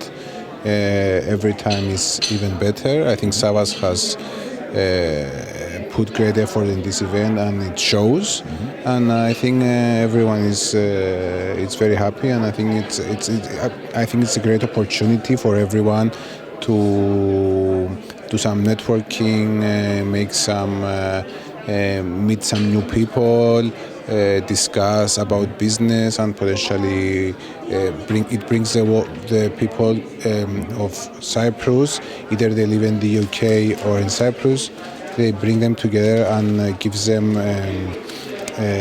a lot of ideas on how they can work together and benefit either or on their personal level or on their companies as well. Okay. Can you give us some details about your company? I mean, website, or how can anyone get in touch with you? Yeah, we have a website. It's www.pelaiaslaw.com. You can find everything you need there. Details of our areas of practice, of our lawyers and partners, and whatever we do there, you can find it online. Thank you very much for talking to us, and we wish you all the best. Thank you so much. Bye. Έχουμε τον κύριο Giovanni Γκουζαλή. Καλησπέρα σας. Πολύ καλησπέρα, ευχαριστώ πολύ. Ευχαριστούμε που μπορείτε και έχετε διάθεση να μας μιλήσετε, κύριε Γκουζαλή. Μεγάλη μου χαρά, όπως σας είπα προηγουμένως, είμαι ένας από τους πολλούς Κύπριους που έχω ζήσει για κάποια χρόνια στο Ηνωμένο Βασίλειο και ειδικά εδώ στο Λονδίνο, έτσι είναι μεγάλη χαρά να μιλώ στην παροικία μας. Ναι. Πέστε με λίγα όλα για την εταιρεία σας. Ποιες είναι οι υπηρεσίες σας? Μάλιστα, η εταιρεία μας είναι μια ομάδα από επαγγελματίες σε ολόκληρο τον κόσμο, η οποία προσφέρει consultancy services. Μιλάμε από νομικούς, εγώ είμαι νομικός, από tax advisors, από consultants σε property, σε renewable energy, σε ασφάλειες, σε διάφορα μέρη όπως είναι η Κύπρος, η Ελλάδα, το Ντουμπάι, ο Λίβανος, η Ορδανία, η Αγγλία, η Γαλλία και άλλες, και η Μάλτα. Μπράβο. Από ό,τι έχω αντιληφθεί, έχετε κάνει establish ένα πρόγραμμα στο ελληνικό ραδιόφωνο του Λονδίνου. Και ναι, πέστε μας λίγα λόγια πώς προέκυψε και τι ακριβώς, πάνω σε ποια θέματα ασχολείστε, γιατί οι συμβουλές πάνω σε ποια θέματα δίνονται. Μάλιστα, ήταν μεγάλη χαρά να πάρω ένα τηλεφώνημα από κάποιο φίλο να με ρωτήσει αν μπορούσα να μιλήσω στην παραγωγία μας μέσω του LGR. Χωρίς δεύτερη σκέψη είπα ναι. Βρεθήκα με την Ολυμπία, έχουμε κάνει ήδη ένα πρόγραμμα, ετοιμαζόμαστε δεύτερο για αύριο το μεσημέρι, το οποίο μιλάμε για θέματα που αφορούν για ιδιωτική περιουσία, για προβερτής βασικά, στην Κύπρο των φίλων Κύπριων που μένουν στο Λονδίνο. Μιλάμε και για περιουσία στα κατεχόμενα ή μόνο στις ελεύθερες περιοχές? Και στα δύο. Ανάλογα που έχει ο καθένας την περιουσία του, μάλιστα. Πώς είναι οι εξελίξεις τώρα όσον αφορά την περιουσία στα κατεχόμενα? Έχουν αλλάξει τα πράγματα, είναι όπως ήταν στο παρελθόν? Πώς είναι κάποιος που έχει μια περιουσία, πώς μπορεί να τη διεκδικήσει ή τέλος πάντων να ενεργήσει για το καλύτερο? Ευχαριστώ για την ερώτηση, ότι μου δίνετε την ευκαιρία να τοποθετηθώ και να αναφέρω ίσως το πιο σημαντικό. Ο κάθε Κύπριος πολίτης που έχει μια περιουσία στα κατεχόμενά μας έχει δύο επιλογές. Ή να αφαιθεί στους πολιτικούς να δώσουν μια λύση την οποία βλέπουμε πως εξελίσσεται, ή να πάρει στα χέρια του την τύχη του και να κάνει τις διάφορες διαδικασίες για να φτάσει είτε μέχρι το Ευρωπαϊκό Δικαστήριο Ανθρωπίνων Δικαιωμάτων, είτε να κάνει ό,τι θέλει βάσει των διαδικασιών που έχει εκδώσει το Ευρωπαϊκό Δικαστήριο. Όσον αφορά το Ευρωπαϊκό Δικαστήριο, έχουν αλλάξει κάποια τα πράγματα? Δυστυχώς, λόγω των άνοιγμα που έχουν ανοίξει τα φράγματα και ο καθένας μπορεί πλέον να πάει στα κατεχόμενά μας, είμαστε υποχρεωμένοι να εξαντλήσουμε τα εσωτερικά ένδικα μέσα της Τουρκίας, το τονίζω αυτό, δεν είναι των κατεχομένων, είναι της Τουρκίας, και αν δεν ικανοποιηθούμε στο IPC, η Movable Property Committee της Τουρκίας στην κατεχόμενη Λευκοσία, τότε μπορούμε να πάμε στο Ευρωπαϊκό Δικαστήριο. Άρα αυτό που έχει αλλάξει ότι τώρα πλέον δεν μπορείς να πας απευθείας στο Ευρωπαϊκό Δικαστήριο, πρέπει να πας μέσω... Μάλιστα. Και αυτό είναι η νόμιμη οδός για να πράξει κάποιος. Μάλιστα. Δώστε μας λίγες πληροφορίες για την εταιρεία σας, πώς μπορεί κάποιος να επικοινωνήσει μαζί σας? Ευχαρίστως. Τα γραφεία μας είναι στην Κύπρο, στο Παραλίμνη, το Main Office, στο 23 817 88. Αν θέλετε μπορώ να σας δώσω και την κάρτα μου με κάποιον τρόπο, με ευχαρίστως. Είμαστε διαθετημένοι να ακούσουμε το πρόβλημα του κάθε συμπατριώτη μας. Το πρώτο ραντεβού είναι δωρεάν, έτσι υποσχέθηκα στο LGR για τους συμπατριώτες μας εδώ πέρα. Ούτως ώστε θα σας ακούσουμε, θα σας πούμε τη γνώμη μας και από εκεί και πέρα, αν ο πελάτης, ο συμπατριώτης θέλει να συνεχίσει, τότε θα υπάρχει γραπτός η εισήγησή μας για το financial κομμάτι και από εκεί και πέρα, αν υπογράψουμε όλοι, προχωράμε. Μάλιστα. Σας ευχαριστώ. Εγώ ευχαριστώ και χάρηκα πάρα πολύ που σας ξαναείδα. Και εμείς το ίδιο και ευχόμαστε κάθε επιτυχία σε ό,τι κάνετε. Σε ευχαριστώ πάρα πολύ. Καλή συνέχεια και σε εσάς. Ευχαριστώ. Γεια σας.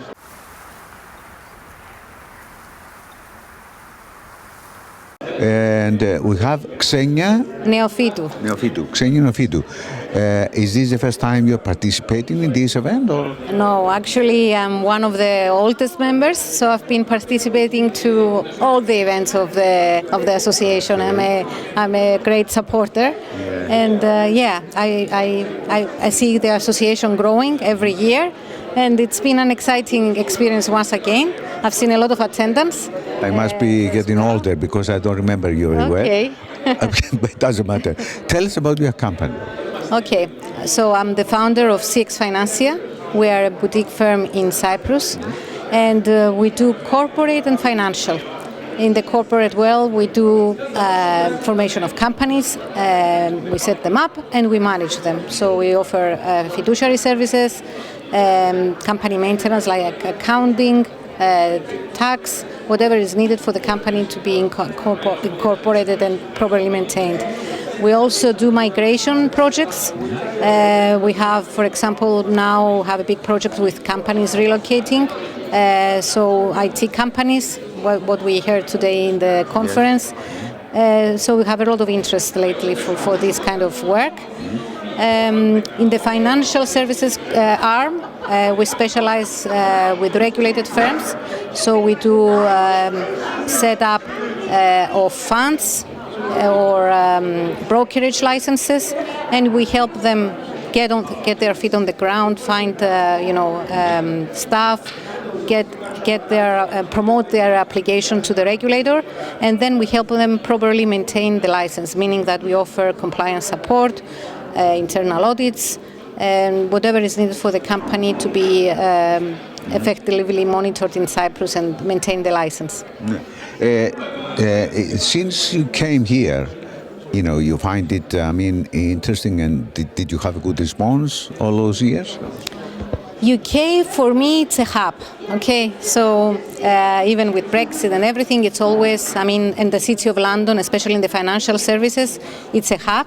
So I always come, of course, to join the events of Savvas, but I come to London because it's a meeting point. So you come here, you meet people from all over the world, and it's very interesting. London is always interesting. It has, multicultural as well, professionals. So you can target many things in London. So it's a little break actually from your Cyprus. You combine, and I like London. I like the way of life, and also, like I said, it's a hub here, especially for our industry. Mm-hmm. So it's good to do business. Yes. Give us details about your company. How can anyone get in touch with you? Okay, we have, how can someone get in touch with us? Definitely send us an email or whatever. Give us information, website, email, or whatever. Okay, our website is www.cxfinancia.com, and we are also on social media, the same cxfinancia. You can send us an email at info@cxfinancia. My email is xenia@cxfinancia.com, and we'll be glad to help anyone with their inquiries. Ευχαριστούμε πάρα πολύ. Thank you. Ευχαριστώ. Να είσαι καλά. Και εσείς. Ευχαριστώ πολύ.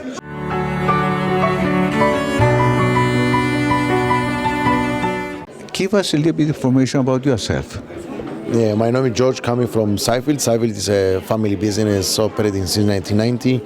We are active in 4 segments: contracting, construction contracting, real estate development of all commercial and residential units and retail, production and trading of construction materials, and the latest one is energy generation and supply. We are one of the largest conglomerates in Cyprus, both in terms of employment and amount of work contracts assigned. And we're now looking to expand. We already have a strong presence in Greece as well, and we're now looking to expand in the UK. To expand. Okay, is this your first time? No, it's not your first time here. This is the 3rd time I'm coming to the event. It's a very good event for networking purposes. So we found people that will collaborate both in the UK and in Cyprus from this event. That's why we keep coming, and we will be very happy to be here again in the future. So did you find people interested to work with them in Greece already? Or?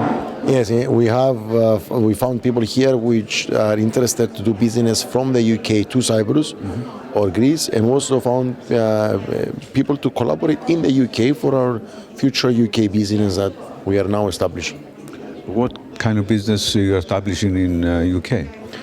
Development. That's the same as we do in Cyprus here.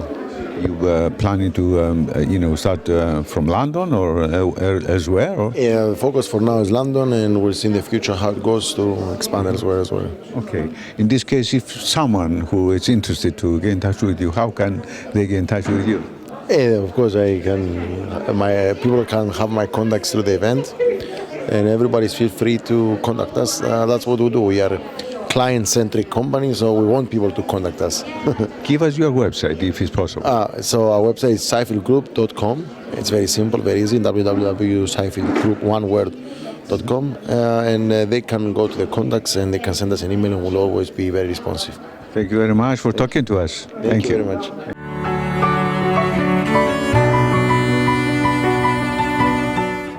Καλησπέρα σας. Καλησπέρα. Δώστε μας λίγα λόγια για την εταιρεία σας και τον εαυτό σας.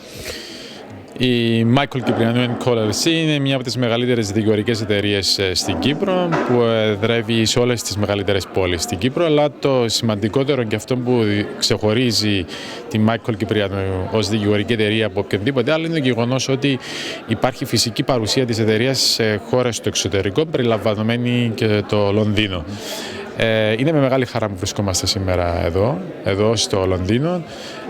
Είναι μια από τις πόλεις που ήταν το όραμα του ιδρυτή της εταιρείας, του Μιχαλάκη του Κυπριανού, να υπάρχει μια παρουσία της εταιρείας στο Λονδίνο. Και είναι ένα όραμα που γίνεται πραγματικότητα, που τώρα είμαστε εδώ για να το στηρίξουμε, να το υποστηρίξουμε, και μέσα από αυτόν το συγκεκριμένο συνέδριο που γίνεται τώρα το πετυχαίνεται αυτό το όραμα και αυτός ο στόχος. Αν είμαι σωστός, δεν είμαι και σίγουρα 100%, έχετε γραφεία στο Λονδίνο? Πολύ σωστά. Εδώ και τα τελευταία 2 χρόνια έχουμε το δικό μας γραφείο εδώ, με τη δική μας παρουσία, με τους δικό μας προσωπικό, και είναι ενεργό το γραφείο να προσφέρει τις υπηρεσίες του και στο Λονδίνο, πάντοτε φυσικά σε συνάρτηση με την Κύπρο. Μάλιστα.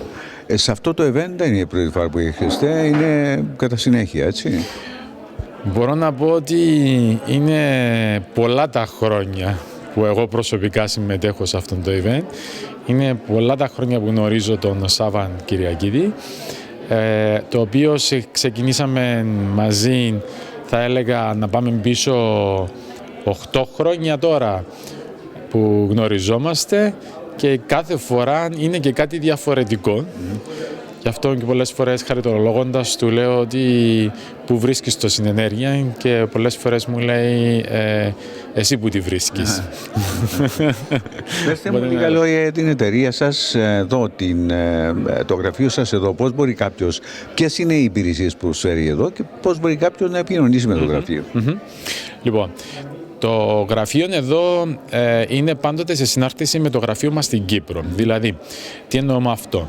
Από τη στιγμή που κάποιος χρειάζεται τις υπηρεσίες δικηγόρου στην Κύπρο, αμέσως έρχεται σε επαφή με το γραφείο μας εδώ στο Λονδίνο, το οποίο τις σχετικές διεύθυνση και όλα τα τηλέφωνα επικοινωνίας κάποιος μπορεί, επισκεφθώντας την ιστοσελίδα στο www.kyprianou.com, θα βρει εκεί όλες τις πληροφορίες σχετικά με το γραφείο. Και το πιο ωραίο απ' όλα είναι ότι είναι κατ' του γεγονότος ότι έχουμε τη φυσική παρουσία του γραφείου εδώ. Αν κάποιος χρειάζεται δικηγόρο στην Κύπρο, δεν χρειάζεται ούτε καν να κάνει το ταξίδι στην Κύπρο. Δηλαδή, μπορεί να γίνουν οι συναντήσεις εδώ, μπορεί να υπογραφτούν έγγραφα εδώ, μπορεί να γίνουν verified υπογραφές και τα πάντα εδώ. Οπότε με αυτόν τον τρόπο διευκολύνεται το πελατολόγιο μας και να διεξαχθούν οι εργασίες πιο ομαλά στην Κύπρο. Θέλετε να μας δώσετε ένα contact ή website ή κάποιο τηλέφωνο, οτιδήποτε? Ναι. Το contact άτομο μας εδώ είναι ο κύριος Σοκράτης Πολεμίτης, και τα στοιχεία επικοινωνίας του μπορείτε να τα βρείτε επισκεπτώντας την ιστοσελίδα www.kyprianou.com και κάνετε κλικ στο London Office, εκεί είναι όλα τα στοιχεία της εταιρείας. Σας ευχαριστούμε που μιλήσατε, και Ευχόμαστε κάθε επιτυχία στα μελλοντικά σας σχέδια. Εγώ ευχαριστώ πάρα πολύ. Να είστε καλά.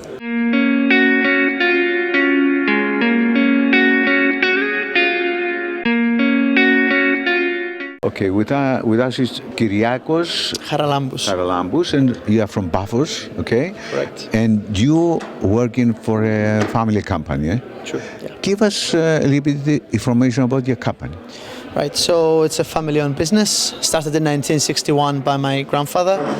It's called Domenica Group, based in Paphos, as you very well said. The company is mainly in real estate as a developer.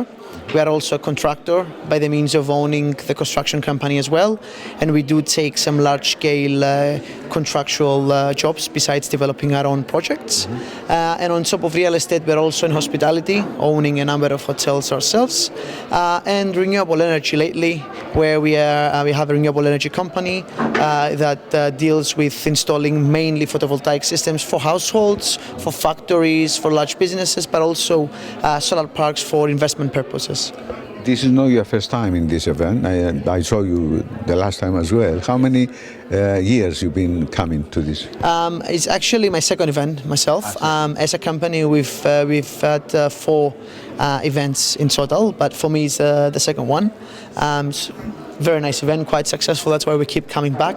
I think this year was, in my opinion, the most successful one, and it feels that every year is just getting better and better. Okay, in this case, did you find any customers coming here? I mean, it was a good response?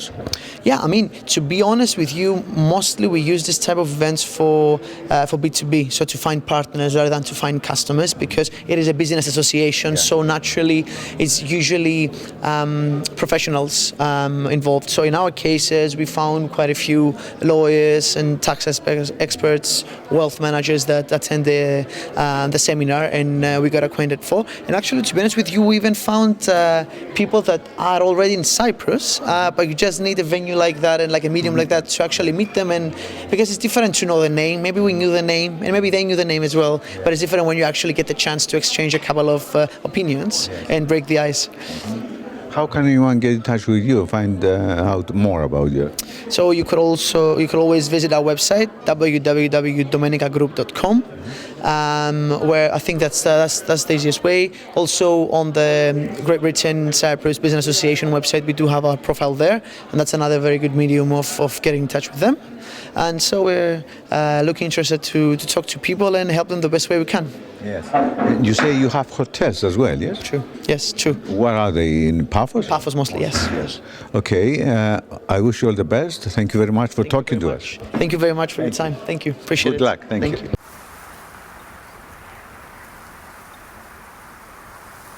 We have with us Yorgos Konstantinou, and you representing company? Spectre Constant Williams. Okay, and you based? Στο κέντρο Λονδίνο, κοντά στο Oxford Circus. Είστε στο Λονδίνο εσείς, ναι. Okay, tell us about your services. Ναι, είμαστε δικηγορικό γραφείο, full service. Κάνουμε όλο τον τομέα, από corporate commercial, litigation, employment law, real estate finance. Ό,τι που μπορεί να χρειαστεί ένας επενδυτής ή μικρή με μεσαία μεγάλες εταιρείες. Mostly you are dealing with επενδυτές and all this. Ναι, επενδυτές, ναι, γενικώς επενδυτές. Ναι, εγώ ειδικά, ναι, επειδή εγώ είμαι εξειδικευμένος στο real estate και στο real estate finance, so εμένα οι πελάτες μου είναι προπάντως επενδυτές και τράπεζες που δανείζουν λεφτά στους επενδυτές. Είναι η πρώτη φορά που είστε σε αυτό το event ή ξαναήρθατε στο παρελθόν? Όχι, είναι η τέταρτη φορά, είμαστε από τους sponsors του event, so υποστηρίζουμε το event και το association και βοηθάμε όσο μπορούμε. Για ακρίβειας βοηθάμε, είμαστε associate sponsors για το event που θα γίνει και στην Κύπρο του χρόνου, τον Απρίλιο. Σήμερα όμως είδα πολύ κόσμο εδώ που είναι πολύ ωραία, ήρθε αρκετός κόσμος και διαφορετικός κόσμος και είδα άτομα που ήρθαν από το Ισραήλ εδώ. Ναι, ήταν πολύ ωραία σήμερα. Πολύ ωραία, ναι. Εποφελείται η εταιρεία σας, φαντάζομαι. Έχετε good response from this event? You getting any customers or people interested in your services? Κοίταξε, πρώτα απ' όλα, it's about people knowing you, feeling the confidence in business branding, and people recognize, coming to the events like this, people start recognizing you and knowing you, which is important. Αλλά έχω κάνει πολύ καλές γνωριμίες από αυτό το event και για δουλειές στην Αγγλία αλλά και προς την Κύπρο. Ναι. Εντάξει, ευχαριστούμε πάρα πολύ που μας μιλήσατε και εύχομαι κάθε επιτυχία σε ό,τι κάνετε. Ευχαριστώ πολύ. Καλησπέρα. Καλησπέρα, Βασίλη μου. You know, sometimes I have to turn to English because I like your Greek, okay, when I listen to your radio, but I prefer your English. I agree with you 100%. Lucy Loizou, family law, έτσι. Yes. Give us a little bit information about your company. So I'm a family law solicitor at the International Family Law Group. We're based in Covent Garden. We specialise in all family law work, and most of our cases relate to international families where there are international assets and international issues. Mm-hmm. I saw you some time before to this event as well. You know, did you get a response? Did you get any people interested about family law? Because this is something which is like a little bit different of all the other businesses. Yes, I mean, sadly, there's relationships break down, and so there's always a need for lawyers to be involved. And so, yes, we do get a lot of referrals and people within the community that refer work to us. And I particularly do a lot of our Greek and our Cypriot work because I'm Greek Cypriot myself. Exactly, and it's my chance to ask you about your radio program as well. So for the last 11 years now, we've had a program on London Greek Radio, which is held every fortnight with Olympia, and we take questions and give answers to the Greek community where they have questions about family law. What are the most serious problems do they have, these people? I mean, people who are getting divorced. I think the main reason that people get divorced is that they lose trust for each other and they stop communicating. And so that leads to relationship breakdown. And the good thing is, since April of this year, we've had a change in our law where we don't have to now blame each other. If someone wants to get divorced, they don't have to apportion blame. They just apply? Yeah, so it's now no-fault divorce, it's called. So it's my chance to get married and get divorced easy? Yeah, but you don't want to do that. No, you want to stay, you want to stay happy. Okay, how can anyone get in touch with you, Lucy? Yes, if anybody does need any help, the telephone number at the firm is 0203 178 5668, or alternatively you can contact me, Lucy Loizou, and if you Google my name it will come up with my email address and contact details. Thank you very much for talking to us. Thank you. All the best. Ευχαριστώ και εγώ. Thank you. Thank you.